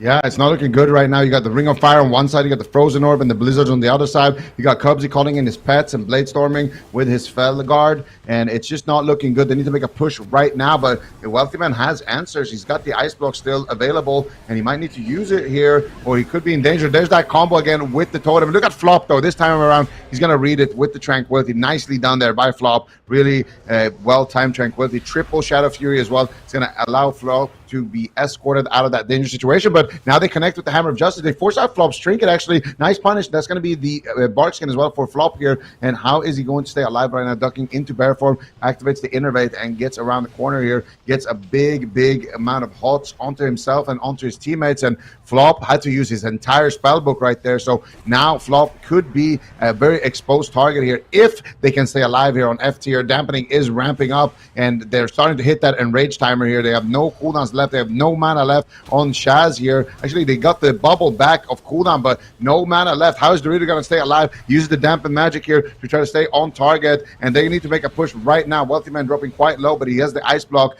Can they make it out here? The Wealthy Man will be topped once again, and Chaz, I am so afraid for this guy. 0 mana left here. He's in a Shadow Fury. He has Divine Shield. Can they go for the kill? They're going to need a one-shot wonder. Cubsy has Tyrant, man. Icy Veins is coming up in 5 seconds. There should be no way they can survive this. They're trying to static field, but it misses. Cubsy doesn't get pulled in. Wealthy Man's left alone. Shaz is chasing down Flop. Hammer of Justice. They have to go for the kill. Wealthy Man needs to get one shot, and he knows it. He's going to Ice Block and just negate any sort of opportunity. Blinding Light hits the Tyrant and all of the Demonology pets. Really good Blinding Light from Shaz. He's making it work with absolutely nothing left in his back pocket. The only Holy Paladin to win a game on broadcast, running the F-tier composition, trying to take out the super one-shot frogs with the ultimate counter to get into the gauntlet. They're not even in yet. They're not even in the top 8. They have to beat this team that have such an advantage in this position. They're running them down. Saul is so low. Shaz has absolutely nothing. He's just praying that Word of Glory. It procs. He procs an Avenging Crusader with Word of Glory. He's got a couple more opportunities to heal, but now he goes into a full polymorph. He trinkets into another polymorph. Big punish. Has to Divine Shield on top of it. It's do or die. Take down Wealthy Man now, or it's over for you. Serenity gets popped. Can they kill him through Iron Bark? Wealthy Man blinks away. Static Field pulls them back in. Dorito needs to connect with Serenity, but he's into a polymorph. Shaz sacrificing, redirecting damage, trying to go for crowd control. He gets cloned by Flop. Saul gets stunned up by Flop. Oh no, Saul is completely isolated. Shaz has nothing left, trying to pick him up, trying to get back to the pillar. Ursul's Vortex pulls him out into the open. Dorito is going on a solo mission. Is Dorito going to be able to carry the team? He's offensively Touch of Karma. It's 1v3. It's Dorito versus the world right now. If he pulls away from this fight, I think it's game over. He has to stay aggressive. He has to win the game for his team, basically, but he's just spam feared. He can't do anything. He ports back behind the pillar, and now he's got nothing left. They're all over him, and the Doritos will crumble. And Super One-Shot Frogs takes game 1. Super One-Shot Frogs will be able to take that one, and this is the Super One-Shot Frogs when they are at their best. Playing the Mage Lock, bringing in the Frost Mage, having Cubsy on the Warlock, just playing defense, making sure that he's spamming out the Fears, spamming out the Axe Tosses, being as annoying as possible, and you got Wealthy Man as well. on the Frost Mage, just kiting, staying alive. And then anytime somebody runs, that's when they can find those opportunities to get the Ring of Fire. And look at Flop as well. Really just been an amazing wrestler to watch this entire season, getting those stuns, getting those drinks, always reading situations with the pre-tranquilities and the pre-iron marks. And at this point, what do? If you go back to the pillar, you are basically guaranteed to lose because of that cleave pressure. Flop is sitting down drinking, so you're going to lose on mana. Your healer has nothing left. And Dorito here, short, like his teleport or his transcendence, sorry, definitely not ideal, wrong neighborhood. But at the same time, Dorito, I don't think he could have done too much here. Actually, Shaz did proc an Avenging Crusader there at the end, so maybe he could have kept them going for a little bit, but still, it was looking grim here for F tier. Did manage to bring it all the way to 40-something plus dampening, though, so definitely not bad for them, but they just needed to have a little bit more of an offensive presence in the match, despite how hard it is. Yeah, I mean, they might stand a really good chance on a small map, though. The static field, when they're in close quarters, pulling people together, that seemed to be the scariest moments in the game. So I definitely see some potential for them in those locations. But when they have to win on the large map is when it's like, okay, how are they going to do this? Maybe if Saul plays a different build, maybe if he plays a Lava Lash build and tries to play for more overall damage rather than a one-shot, they could run Flop out of mana. Maybe that might be an option for them. Because it seemed like the Doomwinds build there was always something that could answer it, and he never actually really got to connect one that could actually end the game, and or who he was attacking would just blink away from him and port away from him, and he couldn't actually get any of the auto attacks that he needs with that build. So I don't feel like it got a lot of value in this game, particularly on a small map. It probably will get more value, so we're likely going to Hook Point. Maybe the Super Frogs change their comp, but I'm also kind of doubting it. But I think it's going to be Hook Point. It's going to be the same comps. Yeah, no doubt about that. We are going to Hook Point here. And now, you think we're going to see the same comps here for the Super One-Shot Frog? Actually, I think we probably will see the same thing as well. I feel like the nice thing about the Super One-Shot Frogs comp is on Hook Point, you got those really small pillars. And F tier, they can't stay out in the open the entire game. I feel like in an ideal world, that's what they do, right? They just sit on the target and they chase it down relentlessly, and they trade every cooldown to stay on target. They get the diffuse magic, they get the sacrifice, they get the bubble, they get everything to just stay on target and get as much pressure as humanly possible. And if they don't kill, then that's when things are going to be really tricky for them. But I feel like that's the best play to actually win. I feel like if they do this hit and run strategy a lot of the time, there's going to be moments where you have to run, like where Tyrant is out and you can't really control it and things like that. But generally speaking, if you're going for like a kind of a scripted hit and run constantly back and forth, I feel like that's where Super One-Shot Frogs will just get so much momentum when you're behind a pillar. Cubs is going to be able to drink. Flop is going to be able to drink. Cubs is going to be able to get, Shadow Furies hitting the whole team. He's going to be able to Bladestorm with his pet. Wealthy Man's going to be able to get a lot of cleave damage with Blizzard, Frozen Orb, Ring of Fire. Just going to be able to do a lot of work there. So I wonder actually what strategy F tier will do. And I also wonder if Cubsy is going to keep playing the Coil. I think he was playing Coil last game. I'm not 100% sure. Or if he's going to swap to Howl of Terror, because I feel like Howl of Terror... He was Howl? Yeah. Yeah, okay. Yeah, I like Howl in this matchup. I feel like Coil is really nice if you're trying to set up on the healer and just win that way, but I don't think they need to win that way. So just that's something I really like about Cubsy. He's one of the few Warlocks who actually likes to play Howl. I feel like he's super underrated. Everybody's just playing Coil, but Howl is actually super good, especially when you're not the target here. Just try to block as many kills as possible with that. And your mage is going to be sheeping anyway, and Coil shares the R with that. So, all right. F tier, trying to have a Cinderella story, trying to make a deep run in the lower bracket. They have to face all of the best teams in North America, and they have to beat them if they just want to get into the top 8. So F tier have a tall order ahead of them with a Holy Paladin, Windwalker, Enhancement Shaman composition. They're not changing their build. They're just going to a small map. I really want to see these static field totems from Saul getting value, clumping up the enemies for leg sweeps and blasting them down with their cooldowns. It's going to be the only way that they can win this game, is to work together and be coordinated. They Ring of Peace flop into the middle of the map, but they static field them on top of the Ring of Peace. a little bit unsure what they were trying to do with that other than just knock him up into the air. Dorito is taking so much damage right now. Tyrant is onto the battlefield. How are they going to CC this? Another static field comes down. They're going to pull them together and try and crush them, but Wealthy Man seemingly already escaped, so they're just going after the Warlock instead with Serenity. Ring of Peace hits the whole team. Cubsy has to port away. He actually trades Unending Resolve outside of Doomwinds. This is a big window, actually, for Saul in the near future. Now Cubsy doesn't have a port to run away. Saul should just pop Doomwinds right now, I swear. He could just send it. Cubsy's got no way to get away. He Howl of Terrors and peels them away, but he's taking so much damage right now. They're switching some pressure onto Wealthy Man, but they got Ironbark before Doomwinds. They got Wall before Doomwinds. If they can just get Saul on target, he can easily one-shot Cubsy. Dorito needs to stay alive to that point, though. Porting behind the pillar at 30%. Versus Vortex pinning them back here as well. And now F tier, they're waiting for their opportunity. They need that static field totem. If they can pull Cubsy away from safety, he's definitely a sitting duck with his cooldowns right now. Yeah, and that was the Icy Veins of Wealthy Man. They've waited for it to subside, and now Wealthy Man's not going to have that available. So how are they going to actually navigate through this? Like you mentioned, Flop has nothing right now, and here comes the setup. You get the Hammer of Justice onto Flop, but he's in pre-bear form. They get the Sheeps, and look at Saul taking so much damage right now. Cubsy just doing raining terror here in the back line, spamming out the fears, has all of his imps out, has all of his demons. And here comes the leg sweep. Here comes the setup onto Cubsy. Can they find the damage, though? They don't want to connect with the Doomwinds just yet. Actually, Cubsy teleporting away from there. Saul not able to connect, getting sheeped in that setup. Now Axtos on his way back to the pillar. Dorito looking for the setup here onto Cubsy. Actually gives him a precog right now, and that's going to be a Demonic Tyrant. That's going to be Hand of Gul'dan's raining in right now. Not an ideal situation for Cubsy. Touch of Karma coming out, and Astral Shift from Saul. So they're just buying their time here on the side of Super One-Shot Frogs, and they got themselves the Ironbark back of cooldown. They got all of their trinkets available. Defense not looking too bad right now, but still no Unending Resolve. And right now, a setup coming out here onto Saul will be blocked, though, by the Hand of Sacrifice of Shaz.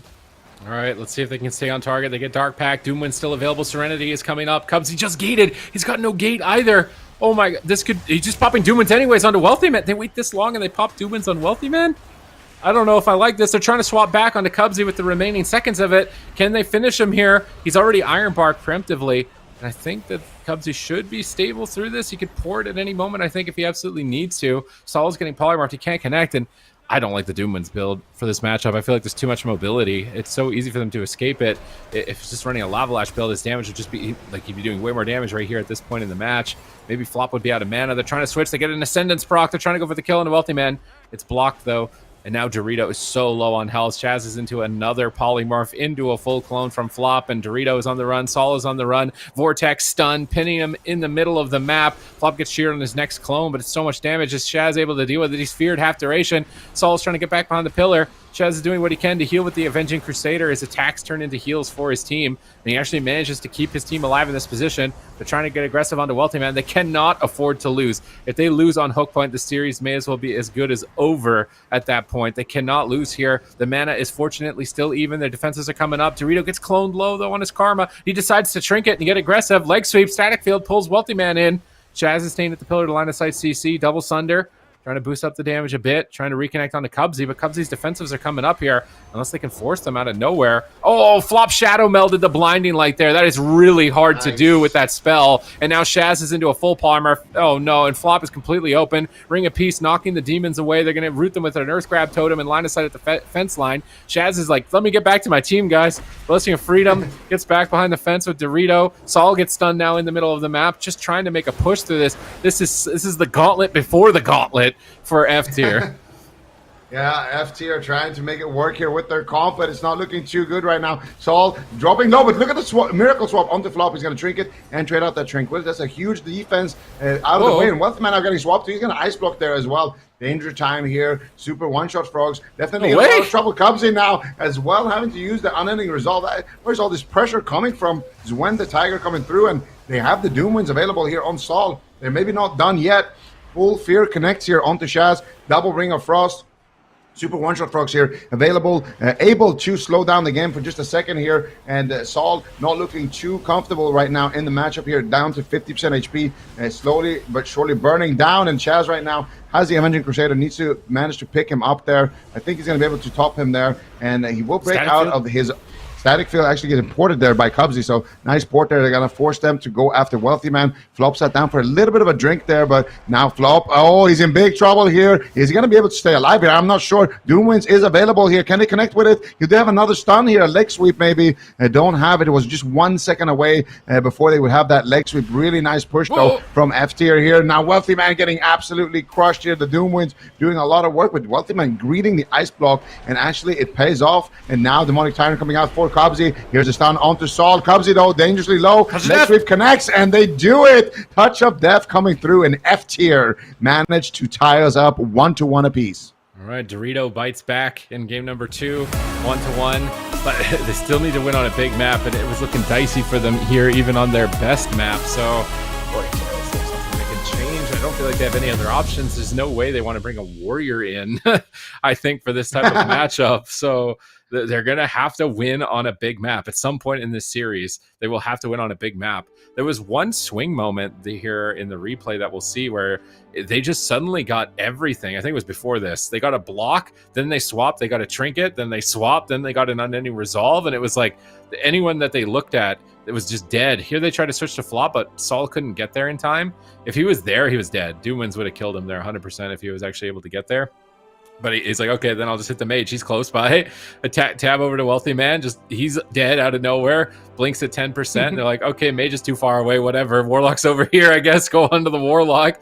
Tab over here, and then just absolutely erase him. No Iron Bark. Dark Pack. He had Dark Pack, but when you use it at low health, it doesn't really do much. So he would have had to use it much earlier at this point in the game.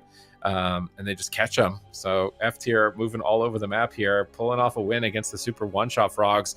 And I mean, this series means a lot for F tier, and it also means a lot for the Super One-Shot Frogs, because if they lose, Luminosity Gaming have a big chance to pass them and take their third position, get into the finals, and knock them into the gauntlet. So they cannot afford to lose to F tier. F tier is a big spoiler team right now.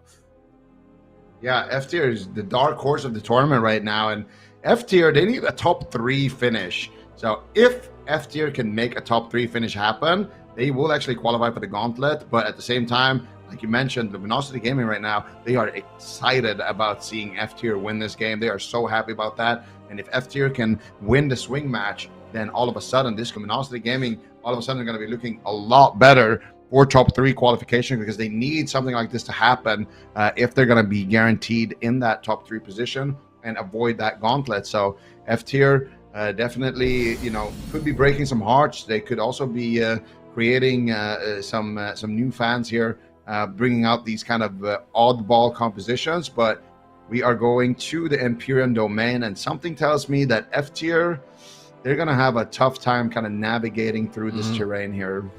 I don't think you'll be able to tab target as easily on Empyrean domain. Like, you're probably never touching flop the entire game. So main problems with this comp is Paladin is so easily CC'd. Hex is not useful with double D curse. The only main advantage is like Windwalker with uptime on Serenity could kill any target, but it's tough to get that uptime. So Dorito is like really kind of the carry for the team in this type of matchup. Super One-Shot Frogs, they're not going to change anything. There's no way. As far as composition being locked in, this is a great map for the Tyrant as well, because the pillars are small, so he can actually cast even if the enemy team tries to get to the pillar for a little bit more time. This is a really good map. You're not going to get the static field totems as easily either, because people are so far apart from each other. I wonder if there's ever, they did this weird thing where they had static field and ring a piece together, so that Flop was just doing this in the static field totem, bouncing back and forth like a like your one hand clap. And I wonder if there's some way to use that against the mage or the warlock to just stop them from moving, like a pseudo stun on their team. Maybe it's a little bit of maybe new tech.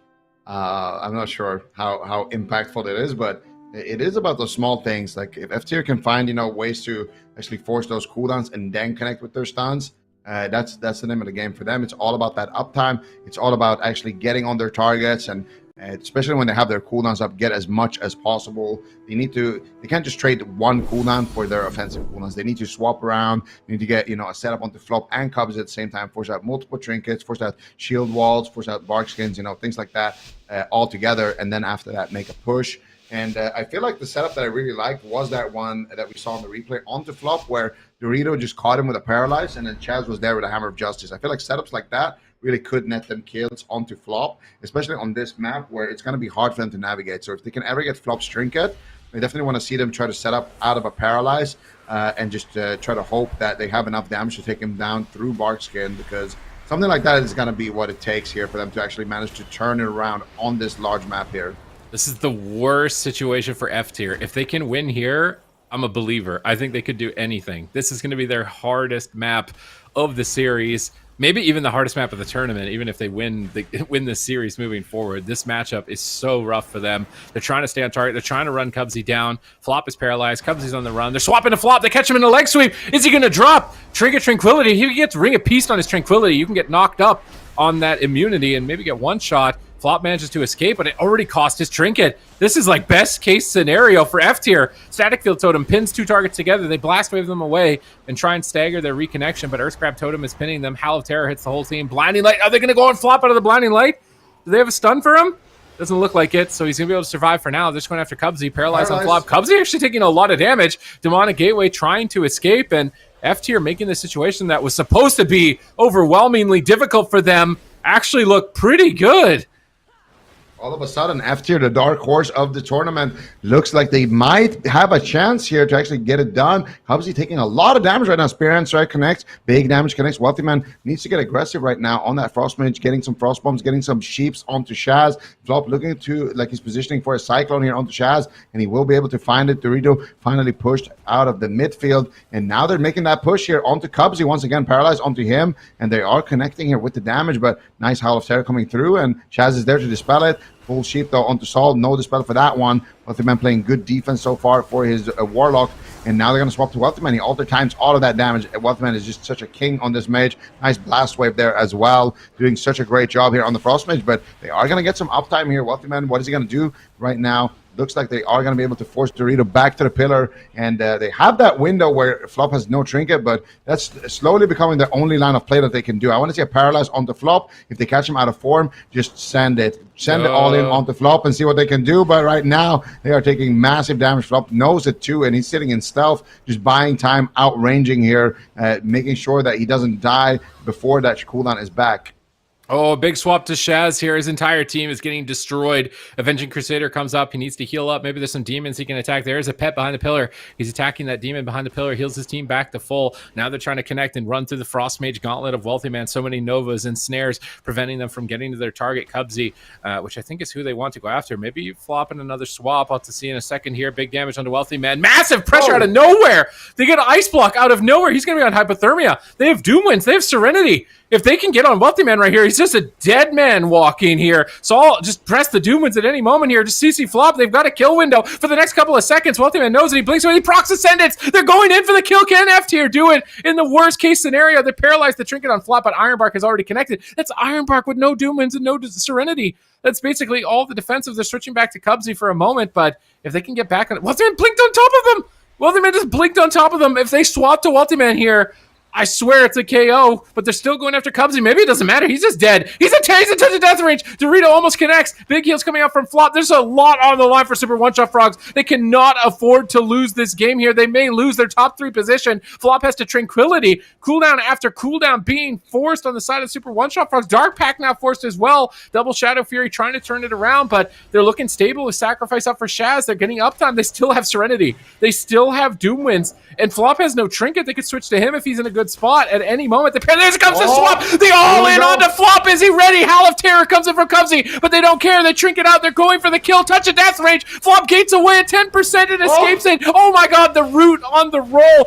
No, they're swapping to Wealthy Man. Ice Plug at 10%. They don't get the kill. They're switching back to Cubsy. They get unending resolve. How is this possible? In what world is this right now that F tier are so close to a win? Flop might just fall over. Sol is all over him, having a hard time healing through the pressure, but now Sol is on the back foot.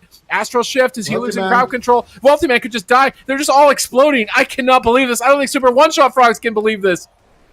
Unbelievable pressure coming out right now onto the Super One-Shot Frogs. How are they going to stay alive? Wealthy Man blinking back to safety. He's got the Iron Bar. Cubsy needs to get counter pressure. That's the only way they can stay alive right now. They're utilizing the map very well here, kiting around. Wealthy Man trying to reset his cooldowns with that shifting power. Flop sitting down for a drink right now. He has 0 mana left. Did they see where he sat down though? Shaz is there. He manages to stop it. Flop got barely any mana right there. And that Howl of Terror from Cubsy was MVP. It's the only reason why the Super One-Shot Frogs are still in the game. But right now they're reconnecting here once again. There's the Paralyze. There's the Hammer of Justice. Here comes the damage, and the peels are there. Wealthy Man spamming out the sheep. Cubsy spamming out the fears. They save their healer from using his trinket right there, but still dangerous amount of pressure coming out here. Chaz has basically no mana left. Super One-Shot Frogs really working for this win, and this is their map pick. This is their comp pick. This is the swing match, and this is a lower bracket game. Luminosity is watching right now, praying that Flop makes a mistake here and goes down. Saul right now, can he connect onto Wealthman? He's got no ice blocks for another 3 minutes. Doomwinds is available. If they can just get uptime onto Wealthman, I feel like he's a dead man right now. They got nothing here, and Flop with no mana left right now. Gonna use the Tranquility. I feel like it's maybe over. Wealthy Man so low on HP right now. Goes for the Dragon's Breath, gets a Nature Swiftness from Flop, but if they can just connect onto Wealthman one more time here, I feel like he's gonna go down. He protects himself with the Ring of Fire. Now going after Cubs, he's got nothing as well, and that might just be it. Flop gets wind sheared, and that will be it. F tier, unbelievable performance.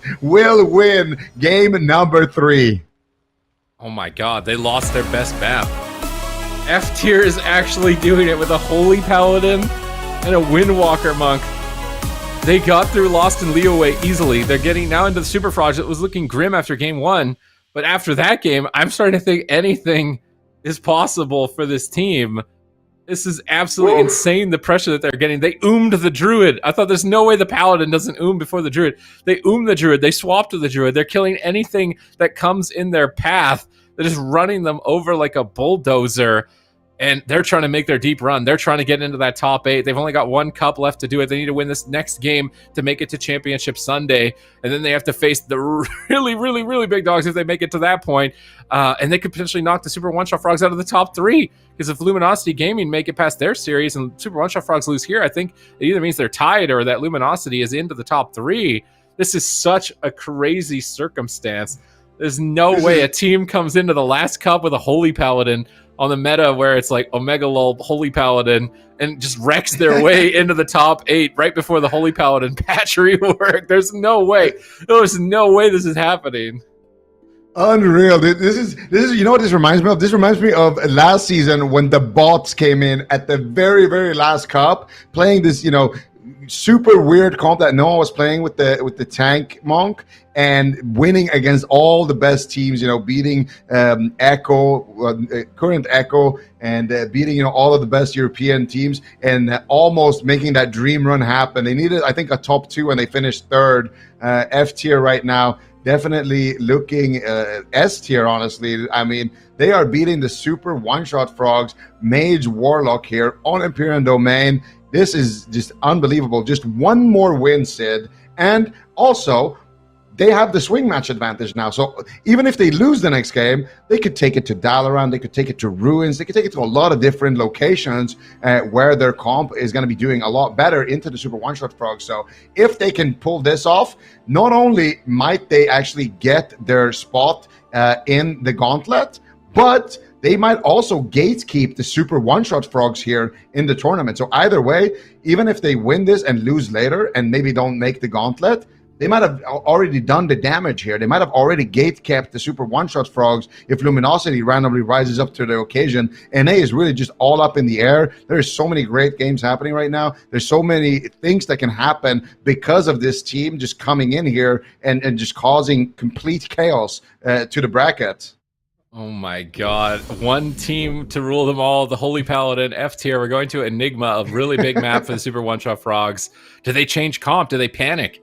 Do they say, oh no, like we just lost? Like, is this actually going to work? Should we bring him on Ellie Shaman? Do we need to make a change? Like, this is where we see if Super One-Shot Frogs are shaken at all in this series, because a comp change would definitely show that they're not comfortable, and they know that a small map is coming as well. So they almost need to preemptively adjust for that as well. So maybe they use this game as a testing ground to field that while they still have the map advantage to see if another comp could do well moving into game 5, because their 3rd place position is in contention right now. They don't want to lose that to Luminosity Gaming.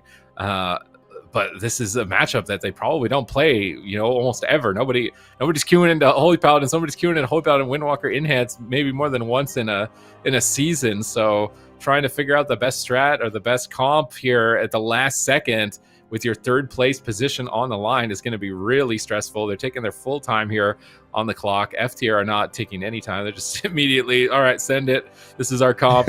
Do or die. We're going to make it work with this one way or another. And I mean, Solo Shuffle Police, I think it's their spot. Are they tied with 7th and 8th? I don't think, right? They're 8th on their own. So F tier would take their spot, I think.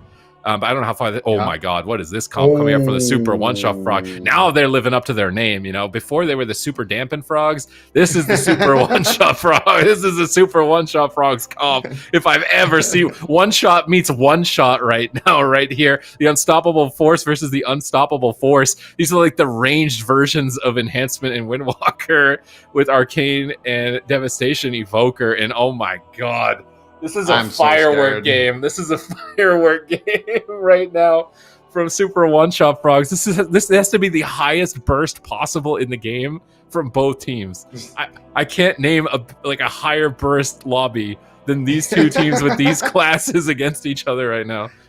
I feel like anything can happen. Honestly, I wouldn't be surprised. If this is a 10-second game, I wouldn't be surprised. If both of these teams play their hearts out and we sit here for 5 minutes, I mean, it could happen as well. Anything is possible here. I mean, this is NA. This is Super One-Shot Frogs versus F tier, and there's so much on the line right now. Chun-Li being tagged in on the Devastation Evoker. I want to say this is the first Devastation Evoker we see on broadcast the entire season. I want to say... Have we seen played it once before, but he lost. I think it's a 0% win rate, I think. He played it once before with Moonkin with Devastation, I think, into Sea-Doo's team in the first cup, but they lost. Okay. So this is Chun-Li's chance to get a positive win rate on Evoker, but picking a class, you're on a negative win rate at this point, and your last chance to get it. Yeah, I don't know. Nobody plays this comp either. Like, have they ever practiced this Arcane and Devastation Evoker together? I don't feel like I've ever seen this on the ladder. So, like, this tells me they're shaken by F tier coming into this final game, or what could be the final game. Yeah, Devastation. There it is, 0% win rate. There it is. 4 losses. 0-4. Is it gonna go 0-5? I'm not sure, man. I feel like I don't like this comp from the Super One-Shot Frogs. Actually, I feel like even if you leave Cubsy free on the Arcane Mage, I feel like he's not going to get enough work done to get them off of Chun-Li. It really, you know what, for me, this matchup is going to come down to how much uptime will F tier get on Chun-Li. If Chun-Li can stay away from the fight long enough for them to go after Cubsy, then I believe in what the Super One-Shot Frogs can do here. But if not, I feel like that Devastation Evoker is going to be kind of a sitting frog. All right, let's see what they can do here. Nuclear launch detected in this game. At any point, somebody is going to explode. These are the highest damage burst classes going head-to-head to qualify into the top 3, to qualify into the top 8 for their respective sides. Can Dorito and Saul stay on target? These are high-mobility ranged classes between Devastation and Arcane. Chun-Li already hovering away, looking for Sleepwalk, controlling Saul for the moment, trying to isolate Dorito. They've got him in a polymorph. They're stacking him up. They're getting ready for the stuns, I think. Bash into Sleepwalk. It breaks. They're going after Flop. They're just racing down the hill. That's reckless. Chun-Li punishes it with a deep breath across the whole team, but Shaz blocks the damage. Huge heals coming out from Shaz. Dorito is charging in. He doesn't care, disrespecting that deep breath, trying to reconnect, but Cubsy is an Arcane Mage. It is impossible, I think, for them to connect onto an Arcane Mage in a matchup like this, so likely they will have to go after Chun-Li or swap to Flop, I think, in this matchup. Yeah, Cubsy is definitely not going to be a great target here, and he's playing that Arcano Spear, something that you love to see from Cubsy. He's going to be loading that up, having that extra knock, and he just likes to go for that anytime that here it is. Anytime he goes behind the pillar, here comes the damage, though. Who are they going to go after? Chun-Li is loaded up right now. He's got a big damage loaded up. Who is he going to send it on is the question right now. Disintegrate's coming in here onto Dorito, and Shaz actually out of crowd control right now. Chun-Li going for the Sleepwalk, manages to not find it, actually. Nice line of sight there by Shaz, and that sacrifice, I think it's going to be able to deflect that enough right now, and it looks like Chaz is going to be fine. Dorito's going to be fine right now. Can they connect here with a deep breath? doesn't have it. It has it available now. Chun-Li lining it up. He's sizing them up. Can he find it right now? He's looking for it. There it is. Triple deep breath. Here it comes. Tip the scales. Here comes the fire breath. Here comes the one shot. But it looks like they're actually going to be able to stay alive right now. And there's the tip the scales as well coming in. And you can see F tier definitely feeling the heat from Chun-Li on that devastation evoker, hitting 100,000 DPS. But that was his one shot. They stayed alive. They didn't trade any major defensives. And now I am scared for Chun-Li here. If they can connect on Chun-Li, this is going to be extremely scary. Yeah, Chun-Li's about to spice up Dorito here with some fire breaths in the near future. Dorito's looking to connect Cubs. He's blinking around, running laps. Chaz is crowd controlled. He's a legend for healing through those burst windows of the Devastation Evoker up to this point. They're trying to get on Cubs. He knocks them away. They can't connect. Chaz is slept walk so far out of the game. He's trying to reconnect here, getting up on his little charger, running down towards Flop, looking for crowd control, but now he gets rescued away. There's so much mobility. Landslide route across the team. Chun-Li getting connected to. He hovers away. It's just all about keeping Sol and Dorito off of their target as long as possible. But Flop is exposed here. He pre-bear farms. Bear farm may not matter, though. Can they cut through bear farm here? Do they have the damage to actually do it? Doesn't look like it. Barkskin and Bear is enough. Here comes a deep breath hitting two players. They knock him away, but Sol is alone. Flop got a clone. Is Sol going to fall here? He's going to trade Astral Shift and be all right here with the guidance as well to provide support and healing. Flop and Blinding Light trying to connect on a Chun-Li. They get an Obsidian Scales at least. He doesn't have a Renewing Blaze either. If they can catch Cubsy at one of these Static Field Totems, I think he is pretty squishy. It's just so tough to actually get him pinned. Yeah, and Flop's mana is also not looking too good right now. They're actually going after Cubsy, but Alter Time, Blink, all the times back, and I was going to have another Blink here, so I don't think Cubsy is really going to be a great target. Yeah, they might connect, but Blast Wave, it really is futile to chase Cubsy. But look at Chun-Li right now, taking a lot of damage here. Flop was sitting out for a drink, though. He was able to recover a lot of damage. Look at Eternity Surge damage coming in right now from the Cubsy on one side and Chun-Li on the other side. Sleepwalk being casted. They're connecting onto Flop, though. Can they take him down? He's going to have to shift there. I think he actually tried to pre-trank the Hammer of Justice there, but Shaz, actually, he did manage to do it, but there's the deep breath coming out from Cubsy. There's the leg sweep, though, coming out onto Flop, and Flop actually manages to stay alive with that without using his trinket. That's going to be huge for him. He's going to have that defense, and that's going to allow him potentially to rotate back another Barkskin. So Flop playing the defensive part of this game excellently. Also managing to find that drink is going to be key here. And so far, Super One-Shot Frogs looking good in this matchup, but this is such a volatile matchup. Anybody could really go down. And right now, Sol is feeling the heat right now. He's dropping quite low. Sol, unbelievable there. Actually manages to stay alive. Huge heals coming in from Chaz. No Barkskin for Flop. Sol is actually on target. Chaz can't get there. Dorito can't get there, unfortunately. They're trying to pressure the rest of Druid, but just tanking and Bear Farm while charging away to a distance. This composition of the Super One-Shot Frogs is so good in this matchup. Once again, F tier fighting against the odds to try and close this out. They have to connect all at once with massive burst damage in like the split second blink of an eye, really, to be able to get a kill with how much mobility these classes they're chasing around have against them. Shaz is almost out of mana. They're on the clock right now. As soon as he's out of mana, I think it's game over. Cubsy is getting connected to by Dorito. He's finally getting some uptime. As I say, that Frost Nova, Tiger's Lust out of it, getting spammed, slowed by Cubsy. Chun-Li keeping the Disintegrates, hovering away from Sol, and he's just a sitting duck right here. Shaz, he's trying to assist his team. He's got Avenging Crusader. He's trying to get into the fight, but Flop is in stealth. He stuns Sol. Is he going to trinket wall at this position? Doesn't look like it. And now they're connecting onto Chun-Li. He pre-Obsidian Scales. Maybe they can kill him through an Obsidian Scales, honestly, if they're actually all three of them able to connect. He hovers away, trying to kite, sheeps onto Dorito, just trying to slow the game. They know they can win on mana. Just stagger the fight with crowd control as much as possible. Keep your distance. Keep playing a safe game. If we lose this one, we might fall out of the top three, so they've got to play very conservative here. They're not taking any risks or any gambles on the side of Super One-Shot Frogs. Yeah, and we're going to see Chun right now getting connected. Oh, he's caught. Huge damage. They've caught him. Here comes the Serenity. Are they ready? Flop trying to deflect it. Nature Swift disconnect. And Iron Bark. Overgrowth as well for good measures. And it looks like Chun-Li is going to be able to stay alive now. They get the Sleepwalk. Here comes the Deep Breath. It connects on two members. Shaz manages to stay alive. Sol manages to deflect it. They've caught Flop right now. How is he going to stay alive? They try to lift him out of that setup there. Chun actually grouping up with him might be a big mistake there. Now they're going to go after Chun. But look at Chaz also dropping damage dangerously low there. Tip the scales, fire breath coming through, and Chaz will deflect it with the bubble. Saul still dropping dangerously low, taking a lot of damage here. The disintegrates are rolling in. The living flames, huge hits, and dampening is just going up and up and up. 30%.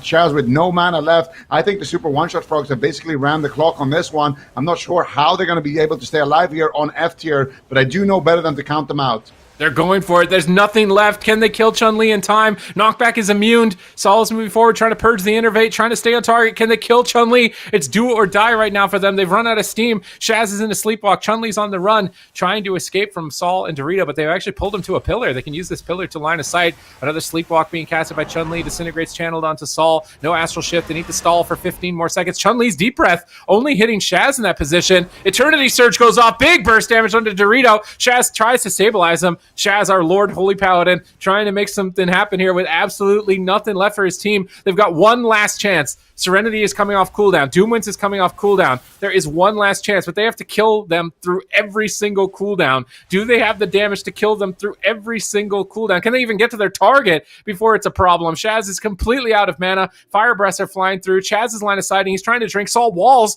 If they can trade a drink for a wall. No, they're not drinking. They're going for it. We see Shaz in the middle of the map trying to just recklessly go where no F-tier comp has gone before, which is going to be Championship Sunday. Can they make it here? Hammer of Justice on the flop. Rescue pulls Cubsy away to safety. They could swap the flop here. They got him in a blinding light. This is it. It's do or die. Doomwinds gets popped. They have to take flop down right now. He's in bear form. They swap the damage over to Chun-Li. They catch him in a leg sweep. Renewing Blaze. Can they kill him through Renewing Blaze? It doesn't look like it, but they got Flop's trinket. They got Chun-Li's trinket. But they've used so much to get it. But Flop's actually out of mana. There's no way Flop's actually out of mana right now. Deep Breath flies through for Chun-Li. Chun-Li has, oh my god, Dragon's Rage is up. Tip the scales, Fire Breath. He misses. I don't think the Fire Breath actually connected. And now Chun-Li's on the back foot. He's trying to knock him away. But Flop has 0 mana. F tier, are you going to do it? Dorito is getting smacked while he's going for the kill. They break Touch of Karma, but that's redirected a lot of damage onto Chun-Li. If they can connect, Chun-Li will fall over. Chun-Li is about to topple. They're on top of him. Cubsy comes in. Dragon's Breath, Frost Nova, doing whatever he can. Saul is charging in. They want this win more than anything right now. Chun-Li is just running for his life, trying to get some distance here. Saul gets knocked away from Cubsy. Cubsy playing goalie for Chun-Li right now. Arcane Barrages are incoming. Fire Breath for Chun-Li, trying to keep Dorito on the back foot. And how is Shaz still healing? He's at 0 mana for like 3 minutes. Oh, full leg sweep, no trinket. They're all connecting. Rescue comes through. Chun-Li moves away, gets out of range, but Touch of Death Range. Touch of Death Range. F tier does it. They're going to Championship Sunday. Oh my god. There's no way.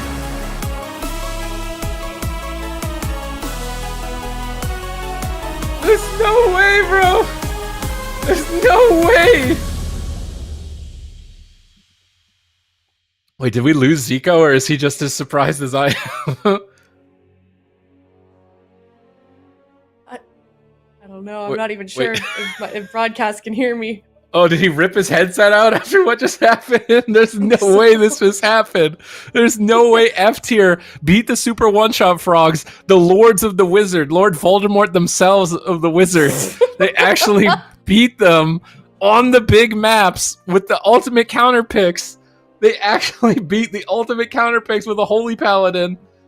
And they're in the Championship Sunday. They have to win. I think they have to win the whole thing. What we need to look at what position they actually have to get They have to get top three. So they have to win one more series after this. Yeah, according to Zico. Yep.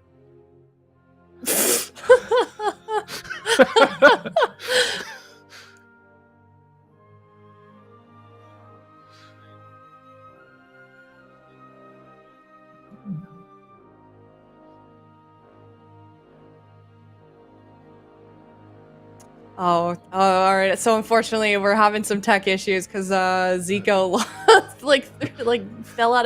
literally almost fell out of his chair. So while he gets reset up, we can go over the final moments here. I mean, this is Zico. You can't hear him, but he's definitely very excited. No, I'm back now. I'm back. I'm back. Sorry. Right, go ahead.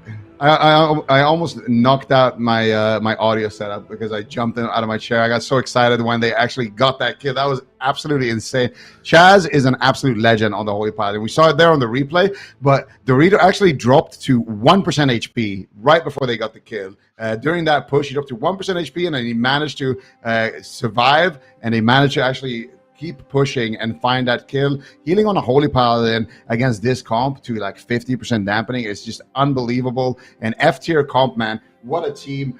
I can't believe that they actually knocked the Super Frogs out. This just changes so many things. Luminosity Gaming all of a sudden have a shot at making the top 3. Well, I mean, they had a shot the whole time, but this gives them a really good shot at actually getting that top 3 finish. And at the same time, you know, these guys here on F tier, all they need to do is win one more series, and they will actually qualify for the gauntlet as well. So they have really just thrown a wrench in the bracket. They have just destroyed the whole bracket right now, and all the things that we thought were going to happen is it's just crazy now.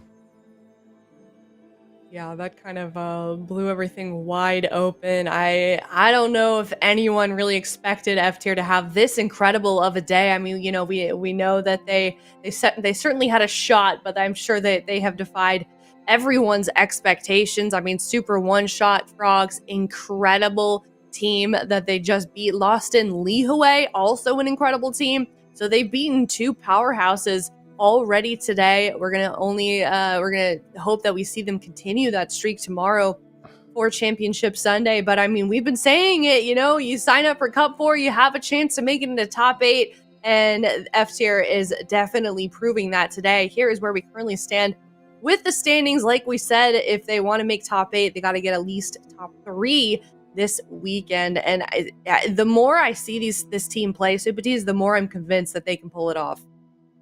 Okay, who's their opponent? We need to find out. That's the next series, Dukamified versus Luminosity Gaming. F tier have to beat, you know, multiple members of the current top 3. They just beat one.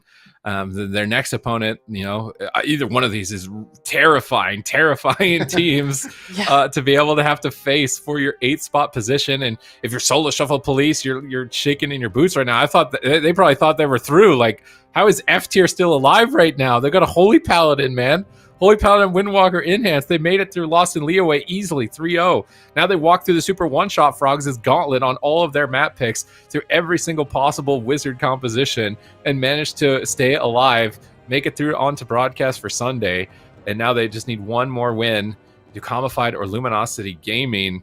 And honestly, I feel like this could actually be Dukamified's week if Luminosity Gaming aren't prepared for their Moonkin Rogue.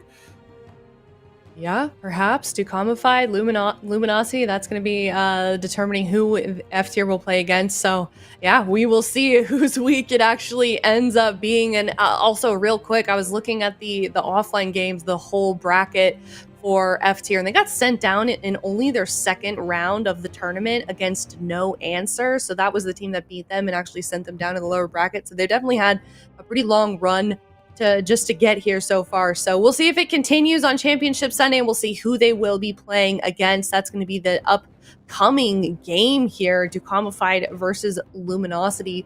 Zico, are you honing for any team in particular for this match? I mean, there's a lot on the line for sure. I mean, this is if I'm reading this correctly, Dukamified, if they win the entire tournament, they can, if they win here and they win the entire tournament, I think they can tie for 1st. And Luminosity, I think, also has a shot right now at getting, because they were 40 points behind. Yeah, I think Luminosity also has a chance right now to catch up to the Super One-Shot Frogs and get that 3rd seed, or at least tie for it and maybe play a tiebreaker against them. So there's a lot of things that can happen here. Dukamified could potentially get 3rd seed. Luminosity could potentially get 3rd seed. And, you know, if not, whoever wins that match, I mean, let's be honest, they're probably, whoever wins, it doesn't matter because they're going to face F tier and probably lose anyway. But, you know, there's a lot of things that can happen in theory. Definitely. So I'm excited to see how this all plays out. We do have to go to a break real quick. before we do get a chance at seeing just that. But it's DUKAMIFIED versus Luminosity up next. And the last time that DUKAMIFIED fought against Luminosity on broadcast, they did end up losing 0-3. That was in NA Cup #1, so it has been a while. So we will see if anything has changed since then after this break.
Hello, everybody, and welcome back. If you're just now tuning in, we just came out of very intense Series F tier, winning that last one versus Super One-Shot Frogs. And now we are on the very last series of the day before we head into the final Championship Sunday tomorrow. And it's going to be DUKAMIFIED versus Luminosity Gaming, and kind of What a way to end it, man. I feel like this is a series that I have been anticipating for a hot minute, and I can't wait to see what both of them have in store for this upcoming game.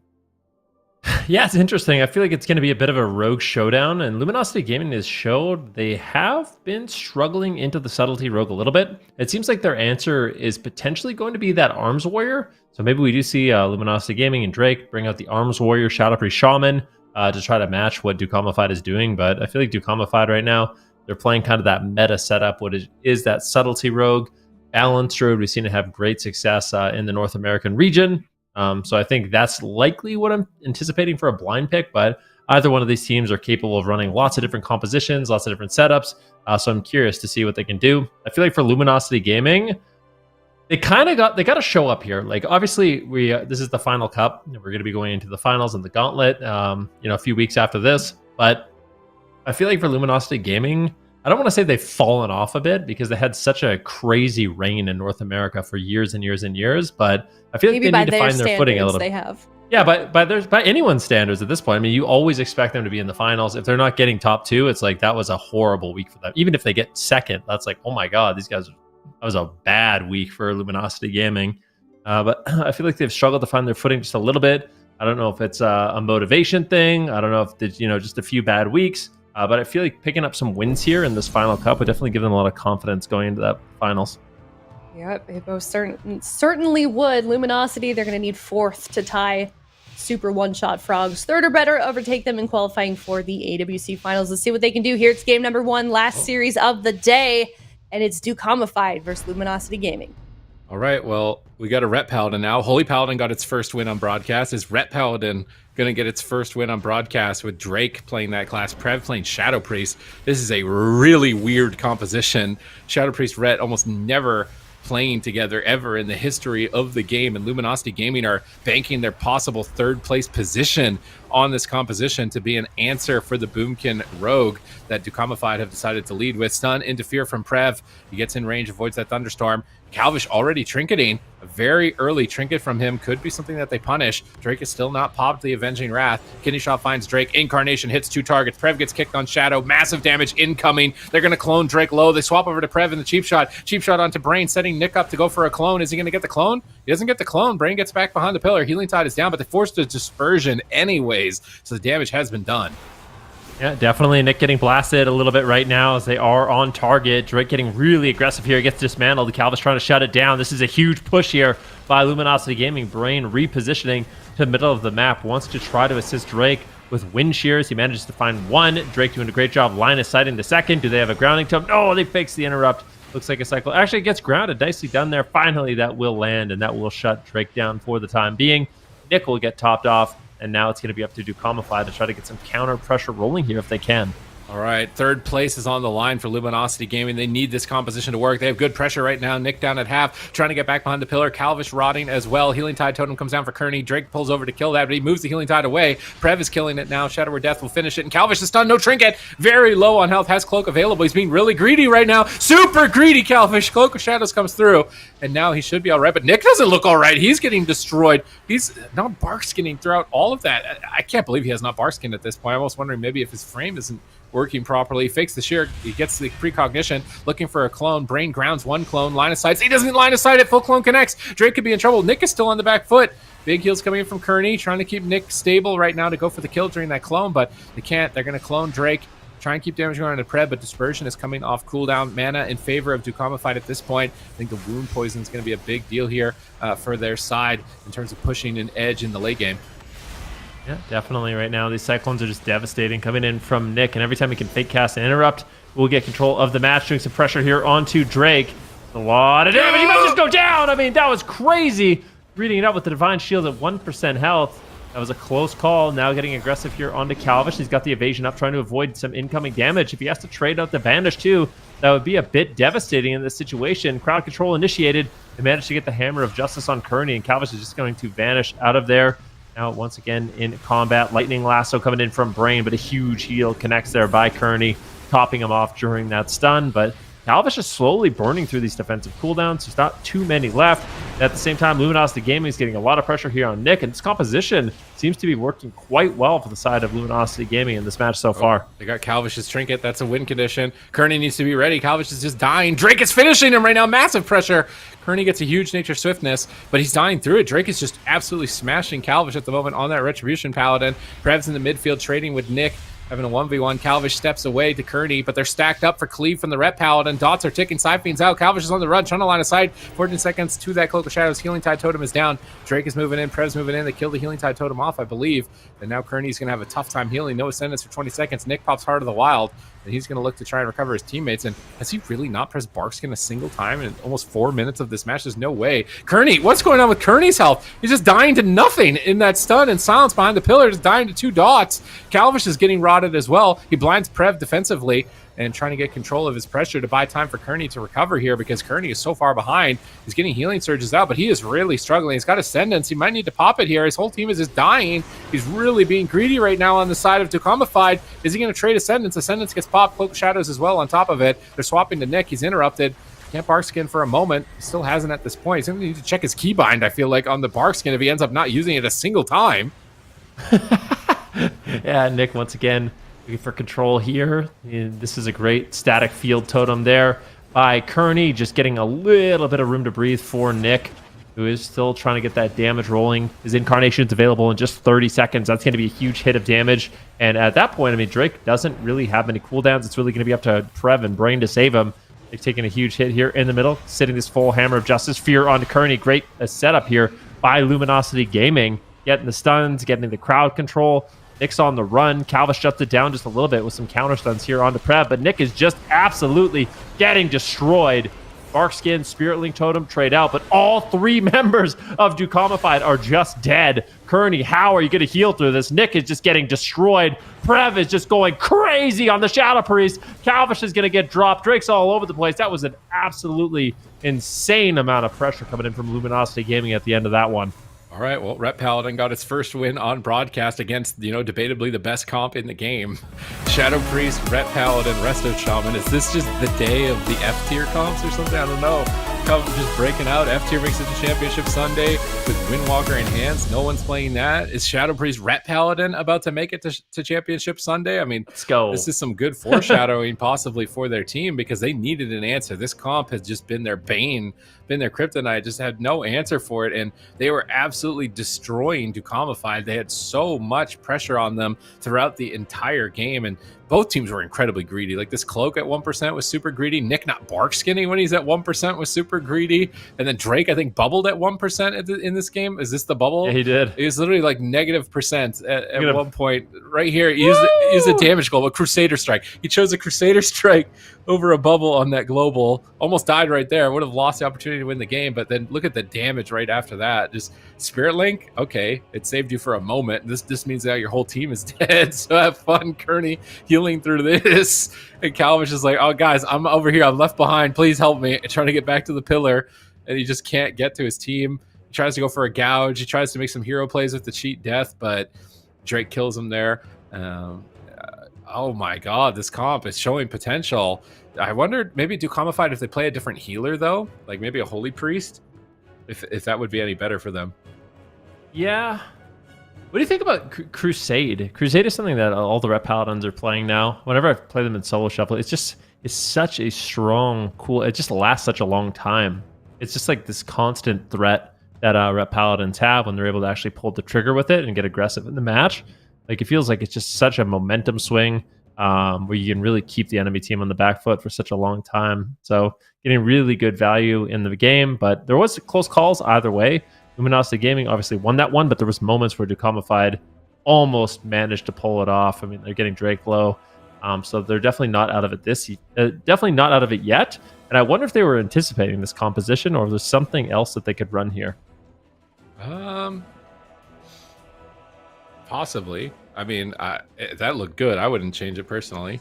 I think it's Dukamified that should make a change. I think a healer that deals with dots better would be good for them. Imagine if they had a Holy Paladin, actually. Imagine me saying that. Imagine if they had a Holy Paladin. But into the Shadow Priest team, if there's a rogue training the Shadow Priest and you're just dispelling the dots, I feel like that actually doesn't seem too bad. I'm kind of doubting that they have that practiced at all, but Holy Priest would also be a good substitute. You can Greater Fade and Dispel and immune the VT Horrifies, and I feel like Paramending is super good into the damage that Luminosity Gaming is doing. I would really like to see them bring a Holy Priest on the side of Dukamified, I think, for this game. Do you think the game kind of spiraled out of control just because the Shaman throughput just wasn't enough there at the end? I think it was a throughput issue. He couldn't keep up with the damage, which was unexpected. And Holy Priest will have way better throughput for this type of match. All right, we'll see if they do mix it up. I mean, I feel like that would be even more of a comfort pick for Kearney as well. So I think that's definitely an option for them. Luminosity Gaming, I did get word that this is a composition that they did play in the open bracket. So it's not something specifically new for today, but it is new for this weekend.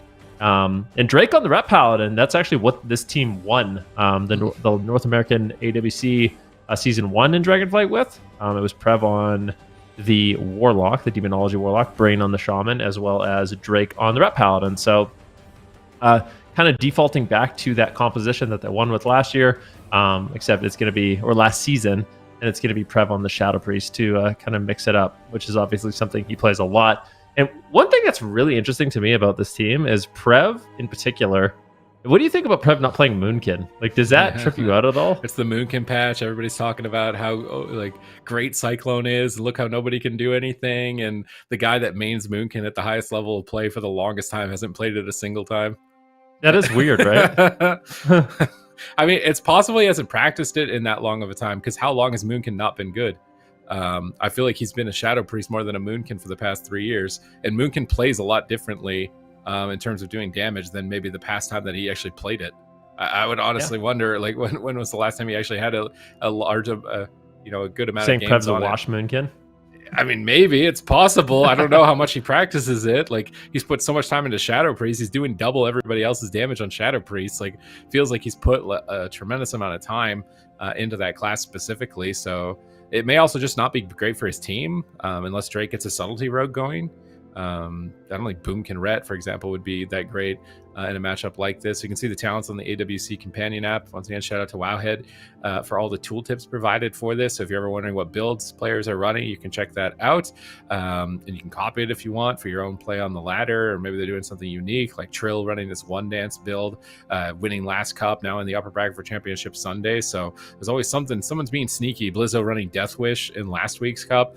On that Fury Warrior and pulling off wins with that was something impressive. And now Drake coming in on the Retribution Paladin, running the Crusade, doing massive burst damage. And Dukamified, they're actually not changing comp at all. They're not changing comp at all. They're keeping Resto Shaman. I feel like Resto Shaman, the throughput isn't that high, and Earthen Wall Totem is not super effective against Rets, because Rets are just hitting you for big numbers all the time, and Earthen Wall Totem is not that effective. So I'm a bit surprised that they wouldn't change to Holy Priest.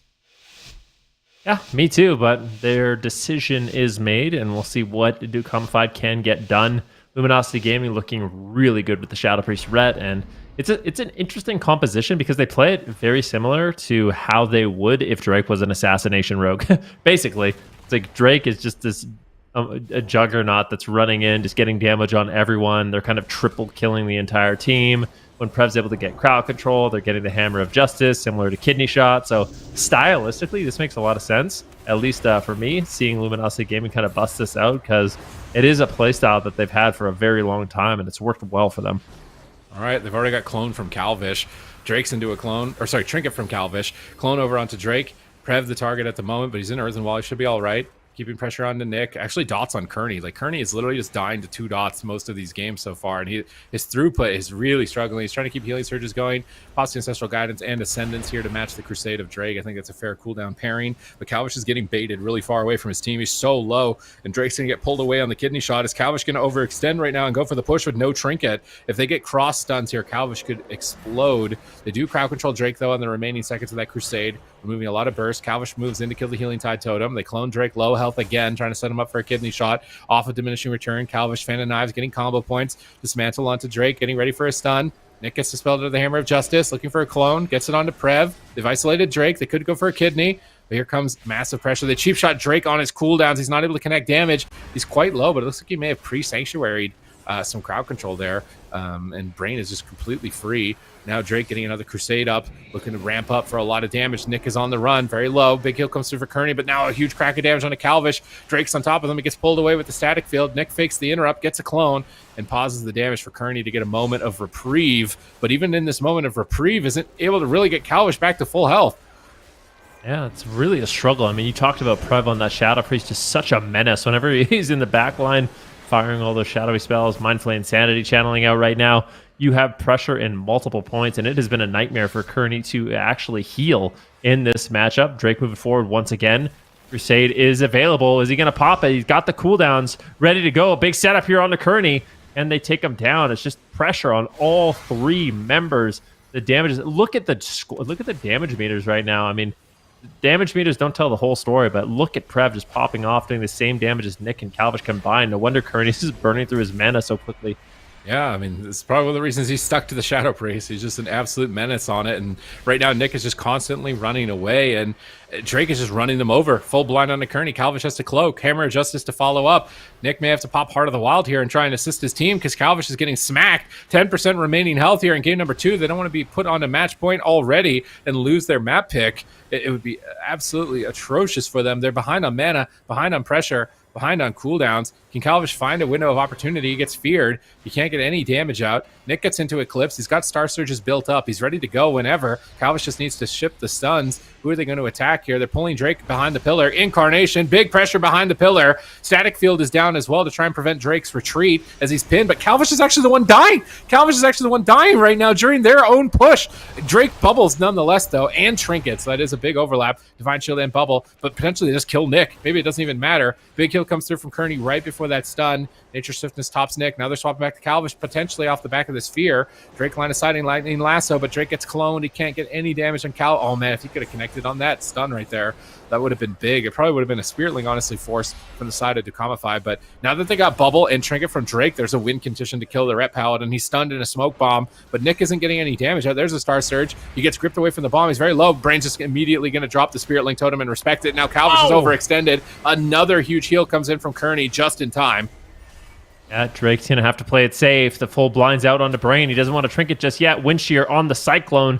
Nick, if he can land the Cyclone, it's going to be massive, but it doesn't look like he's able to at the same time. Calvish getting absolutely wasted. That's going to be the Spiritling Totem by Kearney. The only thing keeping him alive in that situation. Ascendance gets traded as well. Kearney doing everything he can to maintain his team, but the damage is completely overwhelming in the backline, throwing in some heals. Nick needs to get topped off. He does, but still Calvish with no Cloak of Shadows for a few seconds, no evasion.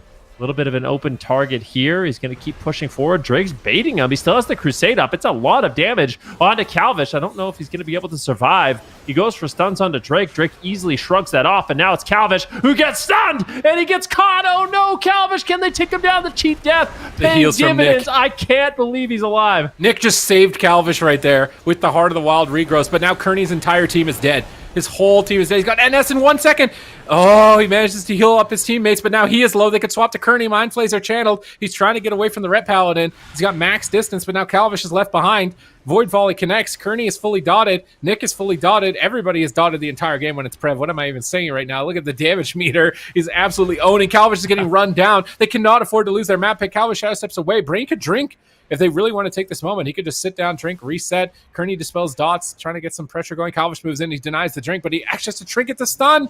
Oh, no, Calvish. Oh, he gets stunned on his Trinket. Luckily, he's in line of sight of Kearney. Instant dispelled on that Hammer of Justice. They need to finish Drake here. They've got Incarn up. Can they finish Drake before his Divine Shield comes up in 2 minutes? He's in Earthenwall Totem. He's looking pretty tanky, not taking nearly enough damage to go down on this push, which is great for Luminosity Gaming. Nick is now getting run down. Huge Wake of Ashes. 3 cracks across the face. Nick is on the run, but Void Torrent is there. Shadow of Death range. He's cutting out of range, but the Hammer of Wrath comes in for the kill, and Luminosity Gaming, this is their answer for the Boomkin Rogue meta. They are looking good with this composition. Ret Paladin, Shadow Priest Shaman, they're up 2-0 in this series, and you love to see it. I mean, Luminosity Gaming, they're kind of sticking to those roots, right? The Shadow Priest Shaman roots, it's gotten them very far. I think they've played it with a Windwalker, Assassination Rogue. They played it with a Warrior. Now they're playing with the Ret Paladin, and they're just getting it done. I mean, Prev doing such a good job on that Shadow Priest, really keeping DUKAMIFIED defensive. And that's a big part of this match. Is Luminosity Gaming is just getting to put out so much pressure. Kearney feels constantly on the back foot. He's burning through his mana. His whole team's dead. Like, he just gets stable and going after Nick. Now Calvish is dead. Now he has to overextend once again and go after Calvish. Make sure he gets a dispel on him. Now Nick's going to be under fire just a little bit. But it's Calvish who is pushing into this pillar, and Drake is easily kind of just like swatting him away. Like you called out, he's in that earthen wall totem. It's making him very tanky. Nick's in trouble. Kearney really doesn't have too much. And it's just this constant swapping that makes it really difficult for Kearney to manage. And like I mentioned, stylistically, they're playing this very similar to how they would if Drake was on an assassination rogue. All right. They're almost there. They might have found the build, and Drake is actually doing something kind of cheeky or unique. I'm gonna call this Mez Tech because I was watching Mez's stream when he was talking about potentially doing this. He's got stamina gems. He's full tank ret. Like, wait, what? Yeah, he's wearing stamina gems on all of his gear. He has 127 stamina gems. There's 127 stamina. That's 1,200 HP, right? He's a tank. So if he has 6 gems, it's like almost 10k HP, almost 8k extra HP. Which honestly, what is it? He's also playing Emblem. So what is this does the stamina scale any of his abilities? I think a Shield of Shield of Vengeance isn't it? Maybe it's a static amount. It might be a static amount. I think it's actually bigger because when you use Emblem Shield of Vengeance, it does increase it. I'm fairly positive about that. So he's just trying to be immortal. Stamina. That's like something players don't utilize very often, but obviously it's working out for them, and it makes sense, right? Like, what are the stats that are going to keep you alive in a stun? Like, if you're getting 100 out in a stun, how do you avoid that? Like, what is the best way to avoid that? HP. It's always been a pre-BM. It's always been HP. And with how high health pools are, like increasing it even further is making Luminosity Gaming really tough to tear through. DUKAMIFIED, man, now they should be terrified because if they win the whole tournament, they have a chance to get into the top 3. And that opportunity could be taken away right now. Luminosity Gaming, if they win one more game, they tie the Super One-Shot Frogs for 3rd. Super One-Shot Frogs don't want that future to unfold, but it's looking like it might just be completely unpreventable. DUKAMIFIED, I really want to see them change. Like, they're not winning on mana. What is the Shaman really bringing them?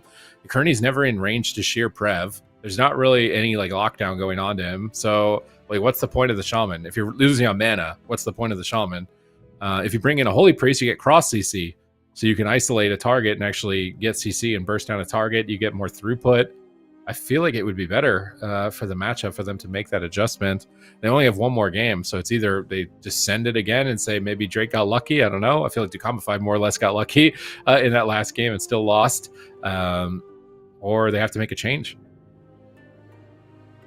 What can they do? It's a big map. Could they bring in the mage? Or maybe see a fire mage in this matchup? I mean, RMP max range into Ret Paladin doesn't seem bad. It's an option. Always an option, right? But the question is, like, with Prev and Brain, there's Shadowfree Shaman synergy. I feel like Shadowfree Shaman is just a really good combo into mages right now. In general, having like the double offensive dispels, you have the utility of obviously grounding. If you do get a big ignite rolling, obviously Brain's going to be able to spell one person, but you can also have Prev mass dispel. So I think there's a decent amount going on there. Curious if they do end up running it. They could also play Warlock too, like Destro Warlock. You're not a fan? I mean, it could be okay. I could see it be okay. Now I'll suggest something totally crazy. What about? Let's hear it. Can they play Moonkin Mage? Because I feel like a Ret Paladin against Moonkin Mage would just do nothing. Nope. It would just destroy. Resto Druid. What? We love the Resto Druid tech. They're dead. It's over. They're dead. It's over. What do you mean? You're picking a Resto Druid into Shadowfree Shaman? Yeah, I don't know. What is it with teams? On the Luminosity Gaming did this too, though, and they won, I guess, in the last series earlier where they picked Ashamane's Fall when they lost every big map, and I was like, what? Why would you pick this in Game 5? It doesn't make any sense. But like from my experience on Resto Druid, like seeing a Shadow Priest and a Shaman together is just like, oh god. I hope my team wins the game for me because I'm not doing anything in this matchup. Well, not only that, but Luminosity Gaming, the way they're playing it is they're killing everybody, right? So they're actually going to... Druid's going to die. Tuna. Yeah. Like, that's the worst. That's the worst thing. Maybe Tuna is going to pull off a miracle. Also, it's Nick Boomkin now and not Tuna Boomkin. Wait, am I mistaken on that? Oh, that's true. Wait. Hasn't Nick been playing it? Wait, has it been Nick this whole time? Because I thought it was Tuna at one point. No, it's been Nick the whole time. Wasn't it Tuna at one point though? No, it seems like Nick has replaced Tuna on the Moonkin. So there's it seems to me that their setup is now they have 2 healers on their roster. They got Tuna on the healer and they have Gurney on the healer. I'm not a believer. I'll just say that right now. Like, maybe they have to prove me wrong right now. This is like, they got to do something crazy for me to believe in this double druid into Shadow Priest Shaman. Like, if I'm Luminosity Gaming, I'm just like smiling right now, just like, oh my god, what? We're gonna get a chance to tie and get our 3rd place back. Like, there's no way. The druid is gonna faster than the shaman. The druid's gonna get purged more than the shaman. You have no grounding totem. You have no good AoE healing. This Ret Paladin has been running at the healer most of the game. Prev has been killing the healer. You have no interrupts. You have 1 rogue. There's no way they picked this, man, on match point. There's no way. What if they win? What if it's just that they're in, it's just Clone City, everyone's shut down, and they get it done? But I don't know. Drake is looking like an unstoppable tank on that Retribution Paladin, fully stamina up. So 100 only him in a stun is not going to be an option. And when he does get that Shield of Vengeance, it's going to be very potent. So let's see what DUKAMIFIED decides to do. They're pulling out kind of a wild card composition, double Druid Subtlety Rogue. Let's see who they decide to open on. Looks like they're going after Prev in the early stages of the match. Keep in mind, there's no more Tremor Totem. So if we see Prev actually push in and get Fears, those are going to stick and be very punishing. All right, Tuna and Nick repositioning away from the fight, but they left Calvish behind. He had to Trinket. Drake's now charging in. Pressure onto Nick, silence on the Tuna, Hammer of Justice, it's covered, Siphene is down, Calvish kills, he's trying to kill the Siphene, but Nick is getting absolutely wrecked. Barkskin going to trade for him, that Siphene was up that whole time, was wreaking havoc. Prev in the Earthen Wall should be recovering, Solar Beam onto his cast, trying to slow down his pressure, but with that defense up, he shouldn't be taking too much damage here. Drake is getting cloned quite a bit, Brain not really, I feel like Brain should play more aggressive in this matchup, maybe play closer to the Druids, and play more of like a push, because like what is really going to push you back? Maybe wait for the Incarn, which is active right now, and then start playing aggressive, just survive this Incarn, Grounding Totem behind the pillar, Healing Tide behind the pillar, Nick Calvish is trying to kill that, blinds Brain, kills the Healing Tide, Prev in trouble, big Star Surges, Prev's going to duck behind the pillar, Flash Heal, heal himself back up, Brain sits through the blind comfortably, they force Iron Bar from Tuna, Kidney Shot onto Drake, good damage onto Drake honestly in this position, but Brain seems to be ready for it. They're going to clone him instead, switch to Prev, fears Calvish away, silences Tuna to cover the Dispel, into a lasso, Tuna jumps in, but he jumps into a stun, mind games potentially. Drake is trying to chase down Nick, it's faked on his interrupt and goes into a clone, good fake by Nick here, looking for another clone, gets sheared by Brain and shut down, looking for another clone, gets a clone onto Prev, no abilities to stop that from happening. Fury of Elune is down, Nick wants to do some damage. How much can they connect right now onto Drake? He's got Earth Shield, they're ready for these attacks. Drake needs to move out of this efflorescence. You do not want to be standing in that green circle if you're not on the Resto Druids team.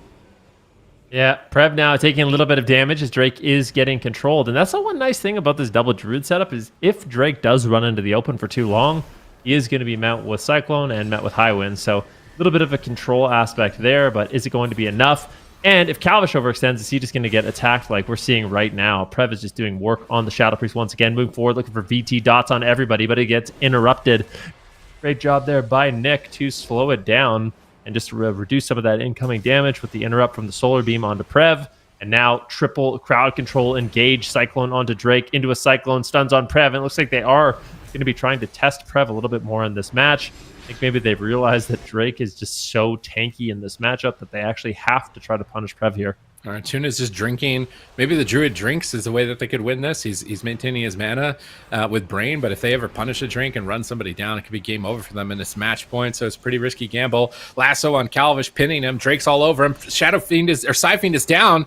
Big pressure on Calvish. I can't believe they didn't get his cloak here. Here comes Void Eruption. Prev is loading up more damage as well. Tuna's into silence, the Iron Barks. Tuna's moving in cat form. Can they punish Tuna for the push? Prev gets interrupted on Shadow. Could be a big swap to him here. Full Moon procs. Where are the Star Surges from Nick? Don't see any lobbed out just yet. Calvish is moving close to Brain, gets a gouge, targeting down Prev. Prev fears and runs back behind the pillar. Tunas is dying to dots. Drake is going after him, forces the Tranquility. He doesn't have that safety net. Drake going to get pulled away from that moment of overextension, though. They don't want him getting punished. And Calvish is, oh my god, the damage on the Calvish. Damage onto Drake as well in response.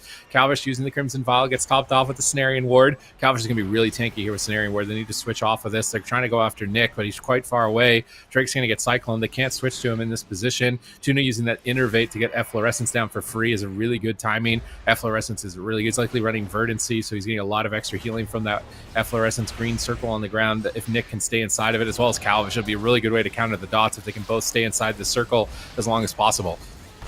Yeah, I mean, it actually appears to be working out okay at this point. I mean, Drake is having a really difficult time actually staying on target. Tuna's able to stay so far away.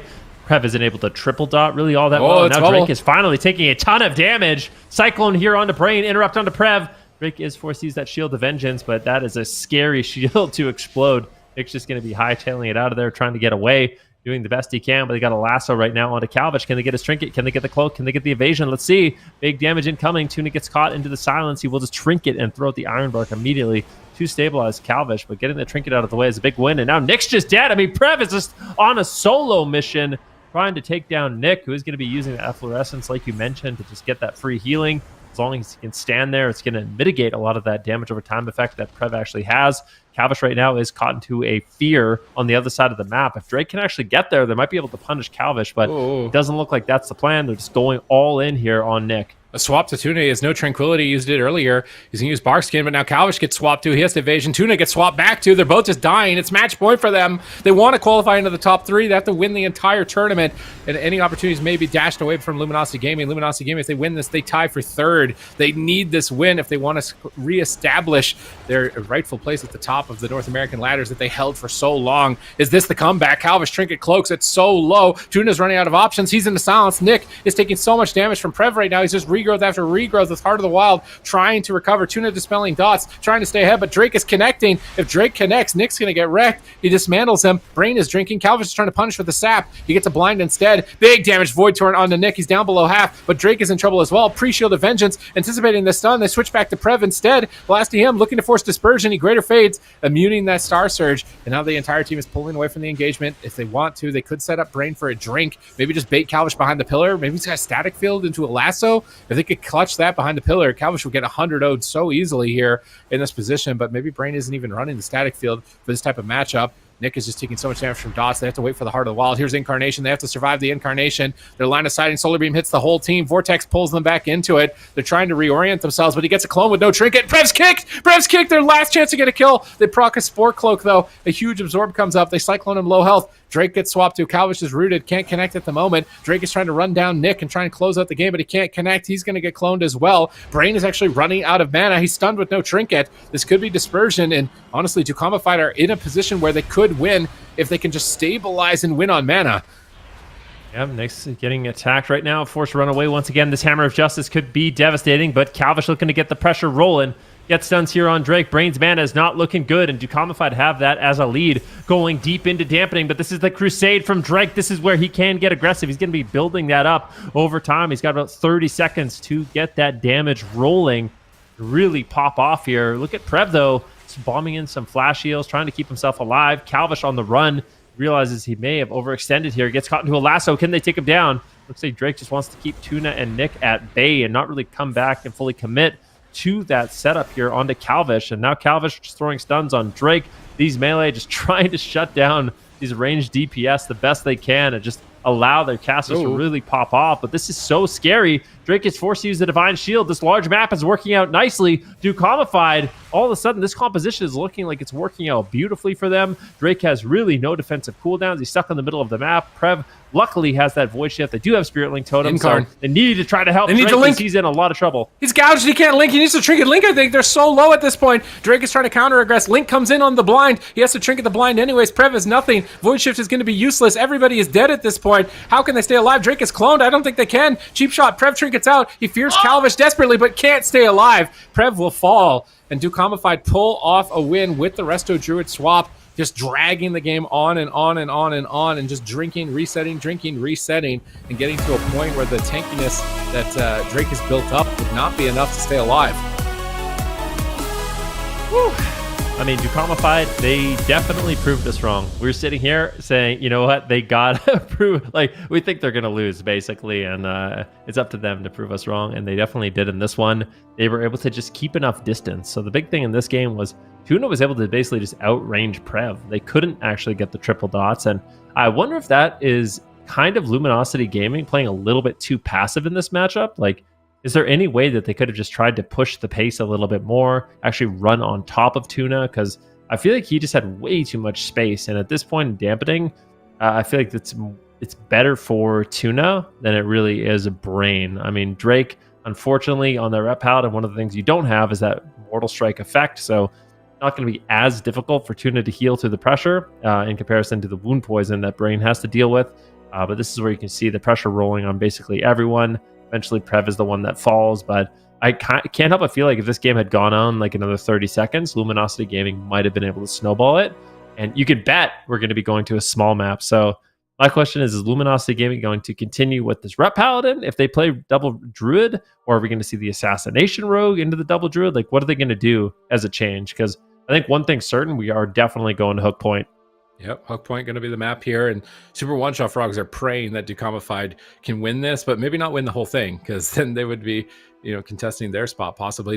I don't think Dukamified get Super One-Shot's Frog spot if they win this. I think they have to win more than that at least, but they at least can keep their chances alive of taking that spot. So really important game. They played it out right to the end, and with how high dampening was, Void Shift was not going to be too helpful for Prev. Everybody was just dead at that point in the game. They just played the drink and run strat on the side of Dukamified, trade cooldowns effectively, and eventually the Ret's limited mobility would be exposed and blasted down. So really well played in terms of tactics, but I don't think they're going to be able to do that on Hook Point. It's really tough to rotate around, unlike Maldraxxus Coliseum, probably the best map for doing this, honestly, because if you chase behind the pillar at any time, you could lose the game. So maybe it's even Tuna doesn't lock in Druid on the blind for Hook Point. And then if they don't have the Druid for this type of matchup, maybe it's bad for them as well. There's a lot of unanswered questions, a lot of uncertainty for both of the teams, for any team really in the competition. It feels like almost nobody is safe in terms of their current position. Yeah, it's really tough. Dukamified, though, definitely stepping it up, having the presence of mind to bring in the double Druid. So kudos to them, and we'll see if they can battle it back here. They have to win 2 more in a row if they want to win this series and advance here through that lower bracket. But obviously, Brain, Drake, and Prev not making it easy. This team has different comps that they could potentially run, but it seems like the Rep Paladin is working out pretty well against the Subtlety Rogue. I think this was mostly just a map thing from my point of view. I feel like if we go to a small map and Luminosity Gaming can stay on target, they can stay on top of the Druid to not only purge, but also keep them in combat so we can't drink and crowd control them. Yeah, we're going to Hook Point. All right, so at least I was right about that one. Dukamified, tough choice. They're doing it. I don't know. I can't help but feel like I don't want to doubt them because we kind of they proved us wrong in that last game. But is it going to work on Hook Point? I think Luminosity Gaming just need to play aggressive, not so passive. Yeah. What are they afraid of? It's a Resto Druid Boomkin Rogue. They don't have Evoker damage adding into that. They don't have Shaman Purges. Like there's no added offense. I feel like they're more afraid than they need to be. Maybe be afraid when you're running out of options, but when they still have everything available at the start of the game, I feel like they could just run in and trade Trinket Shield of Vengeance and keep it running in and keep attacking, stack them up, cleave them, and kind of run them down. I really want to see Luminosity Gaming play more aggressive in this matchup, and this map should enable that too. Yeah, I think you're 100% right about that. So we'll see what they can do. I think Luminosity Gaming, one thing that they do really well is they work together as a unit. I almost feel like they might have gotten a little bit too comfort with Prev's ability to just solo the whole team, like on Shadow Priest. Like as long as we stick Drake in the middle of the map and Prev can sit back, he'll just kill everyone. But it turns out that the Subtlety Rogue as well as the Boomkin can also put out quite a bit of damage as we get into dampening. So I still feel like Luminosity Gaming, they need to push the pace. They need to find the crowd control if they want to end up winning this one. But this is definitely the best map for them to do so. And I think it's going to be a lot more difficult for Tuna because I think mana is definitely going to go in favor of Luminosity Gaming. So late game, I would have to give an edge to Luminosity Gaming unless we can see Tuna sneak away and get drinks. It's just not going to be easy to do. So Nick and Calvish are going to have to close out the game early, or they're going to have to really try to set up these situations where Tuna feels comfortable to have a moment to breathe. All right, best case scenario for Luminosity Gaming to be able to just close out the series. I said that the previous one was the best case scenario for the Super One-Shot Frogs, and they weren't able to actually win in the best case scenario. So this might be another insane upset. If Dukamified can reverse sweep and knock Luminosity Gaming out, they'll be out of the top 3. They'll lose their chances to be guaranteed into the top 4 North American Finals. So Dukamified can play a huge spoiler here. They can keep their chances alive as well to get into that top 3 if they manage to make it through the entire tournament. You see Prev on his mount moving towards Calvish, trying to find him in stealth, trying to avoid the perfect opener, but they're all in stealth. It's a really guessing game, honestly, against double Druid Rogue. They get a sap on the Prev. Immediate triple crowd control from DUKAMIFIED. A Solar Beam to cover it, so he can't wall. They're blasting him down. Is he going to die? He gets gripped out of the Solar Beam. Shield of Vengeance with Battle Master. That's a huge shield onto Drake, and he is slowly but surely marching towards Nick. And I really want to see Brain and Drake work together to try and stop these clones. Anytime Nick fakes an interrupt, like it's almost game over for them. Like he's just going to get precog, huge haste buff, and get 3 clones and take Drake out of the fight like he is right now. If Brain isn't nearby to support Drake and rotate their interrupts together, then Nick is going to have way too much control, and I could see them making this game last long enough for them to win. Yeah, I really want Brain and Prev to just push in on Tuna. Not exactly easy because obviously Calvish is there on the Rogue shutting them down, but Drake just feels so isolated. This is a very similar situation to what we saw in the last game, which obviously was good for DUKAMIFIED as they won that one. So I think they got to try to close the distance just a little bit here, but for now, they're opting to sit back. As long as Tuna can't drink, that's going to be enough. And Drake is there in a position to potentially go for a Hammer of Justice. He's just getting cycloned over and over, though. So that's one of the disadvantages of playing a melee. I've been there on my Windwalker Monk, overextending, getting cloned up by the rest of Druid and the Balanced Druid. It could be a nightmare situation. So we'll see what they can do. Drake right now going to be using that Shield of Vengeance once again as he's moving forward, trying to get some pressure rolling here onto Nick. But with the Cyclone once again, Calvish getting some damage rolling onto Prev, who seems to be the main target in this match. It's just all about controlling Drake and going after Prev so far. All right, they Sanctuary the kidney shot here, but now they gouge the Sanctuary. Calvish gets stunned. Tuna is playing really well. He's just completely, like, so far out of the game that he's not even on the screen like 90% of the time while this is playing out. And that's pretty hard to do on Hook Point. Like, he's still off the screen. That's how far away he's playing from the engagement, trying to keep his team's dreams alive, playing in a position where he can't be swapped to, can't be attacked, and so that he can drink. And honestly, I feel like it's Luminosity Gaming's blunder. Like, they have all their defensive cooldowns. I feel like they can play way more aggressive than they currently are in this position, and it's kind of playing into the rest of Druid's hands. If you're not attacking him, it's very easy to keep life limit on your allies, stay max range, and keep efficiently healing for a long time. They do finally get crowd control and force his Trinket here in this push, which is a big opening for them in the near future, but they need to survive the Incarnation. Nick has activated right now. It's big damage onto Drake. He Trinket to get stunned on his Trinket. Shield of Vengeance comes up. Sanctuary over onto Brain, breaking his crowd control, and that Shield of Vengeance is so huge. They can't even break it. They're swapping to Prev instead. He's going to go for Void Eruption. He's looking to line up big damage, but he's getting low here in game number 4. Dispersion is going to be forced, and despite getting Tuna's Trinket, having no Dispersion is kind of risky. They're trying to swap to Tuna. They catch him, but he's in bear form, and they Cyclone Drake. There's no way Tuna should die in bear form with a Cyclone on the red. They MD the Cyclone, trying to stay on him. I do like this, just attacking the rest of the dude, forcing him to switch his life blooms, make him actually spend mana, because if he can just keep life blooms up permanently on his DPS, there's no way you're going to run him out of mana. Yep, definitely. Calvish Force uses Vanish there, so taking a little bit of pressure. Right now, Prev trying to close the distance. This is what you want. You get the double fear. There's no Tremor Totem. Tuna's going to sit that just for a moment, but it ends up breaking, unfortunately. Another Cyclone here onto Drake. Kidney shot on Drake. They're getting aggressive here onto the Paladin. They get the Divine Protection right away. Bash on Brain. Cyclone on Prev. 3 versus 1 situation, but just not enough damage to take him down through that Divine Protection. Drake does manage to hold on, but he is having a heck of a time staying on target in this match. Finally, the Divine Seed comes in. Hammer of Justice here onto Tuna. They're going after Nick, and Prev is there for the fear. This is the crowd control you want to see initiated here by Luminosity Gaming. These are the setups we need to see if they want to win this series in the early game. Solar Beam on the Void Torrent. Really good timing for that interrupt. Prev gets smoke bombed on the end of that interrupt. No Dispersion for 19 seconds. No Trinket as well. Brain is really far away from the fight. He won't be able to really Spirit Link. And a Shadow Step from Calvish. He's trying to kill the Healing Tide. He gets Thunderstormed off into the distance. Steps back to Brain. Gets a gouge. Prev is still isolated. Another Master Spell from Prev. Trying to stay ahead. Get Drake back onto his target. Between their interrupts, they can also Master Spell the clones. They hodge Tuna, but he pre-bears. He's doing anything that he can to keep his team's dreams alive of getting into that top 3. Pre-bear after pre-bear. Jumping back over to Nick faking almost every interrupt this game. If we had like interrupts faked, a tracker for that, I feel like Nick is like almost at 90+% this game. He's getting precognition uptime almost 100%, and Drake's kidney shot behind the pillar, but it doesn't look like Calvish is able to do a lot of damage on his own. He's going to switch to Prev instead with this cheap shot. Brain struggling on mana. If Tuna gets a drink, they force Dispersion with the Incarnation. Now they're switching back to Drake, who used his Sanctuary here. Prev close to Tuna, but Nick is in trouble. It's match point. Ironbark is up. Will it be enough? Barkskin and Ironbark on Nick, and he's still at half health. Hammer of Justice, big swap to Tuna. He has to Trinket out of that. His mana is all of a sudden just gone. Luminosity Gaming, they flip the switch. They get aggressive. They start getting on top of him, and now they have a huge lead. It's heavily in their favor. is basically a power play position for Luminosity Gaming. How is Dukamified going to recover from this? Calvish is so low, no options really for him.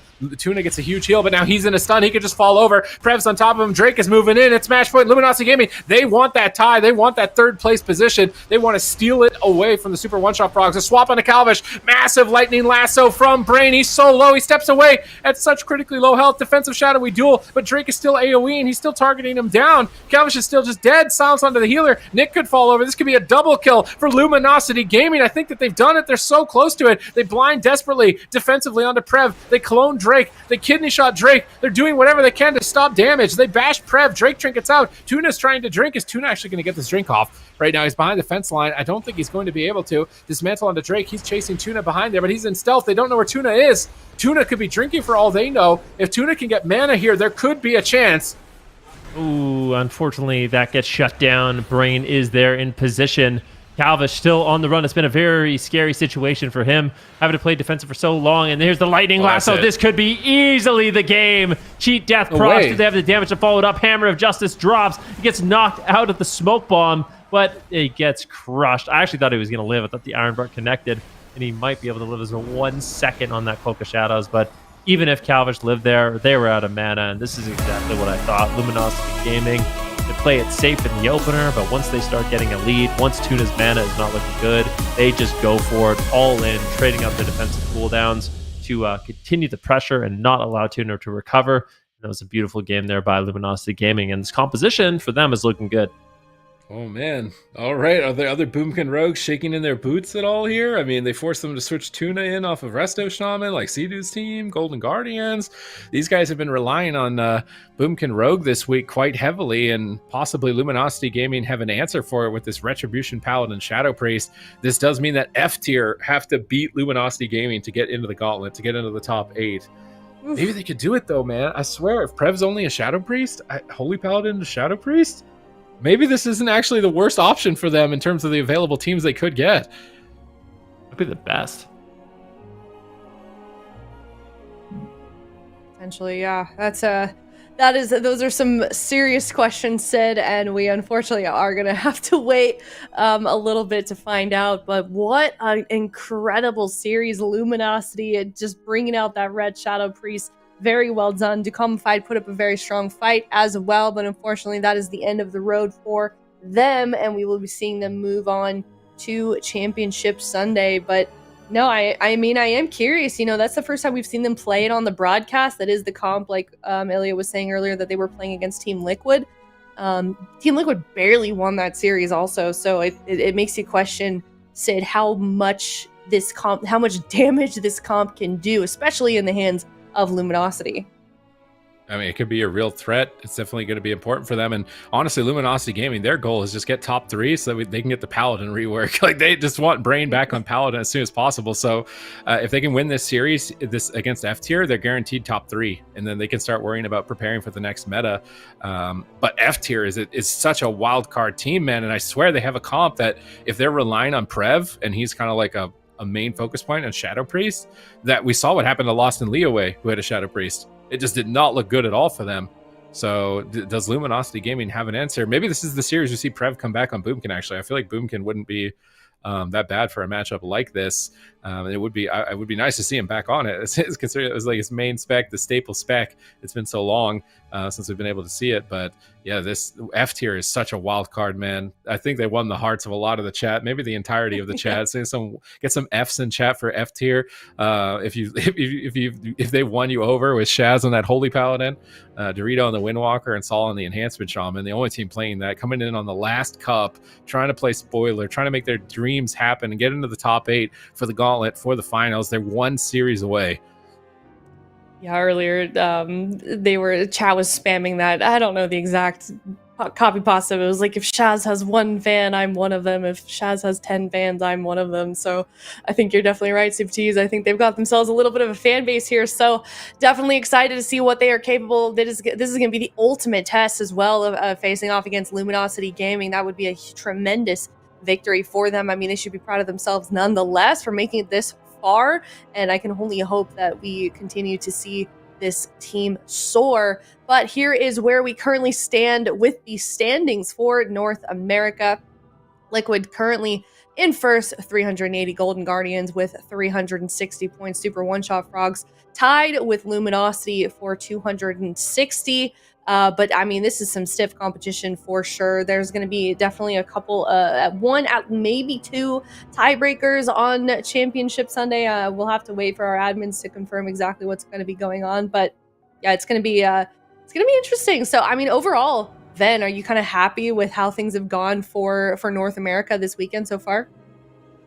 Yeah, I mean, it made the best team win, right? I mean, I'm happy to see these teams bring in some unique compositions for sure. F tier is an interesting one. Like I said, if they can continue, to take down Luminosity Gaming, then all of a sudden you have that tiebreaker, right, between Super One-Shot Frogs and Luminosity Gaming.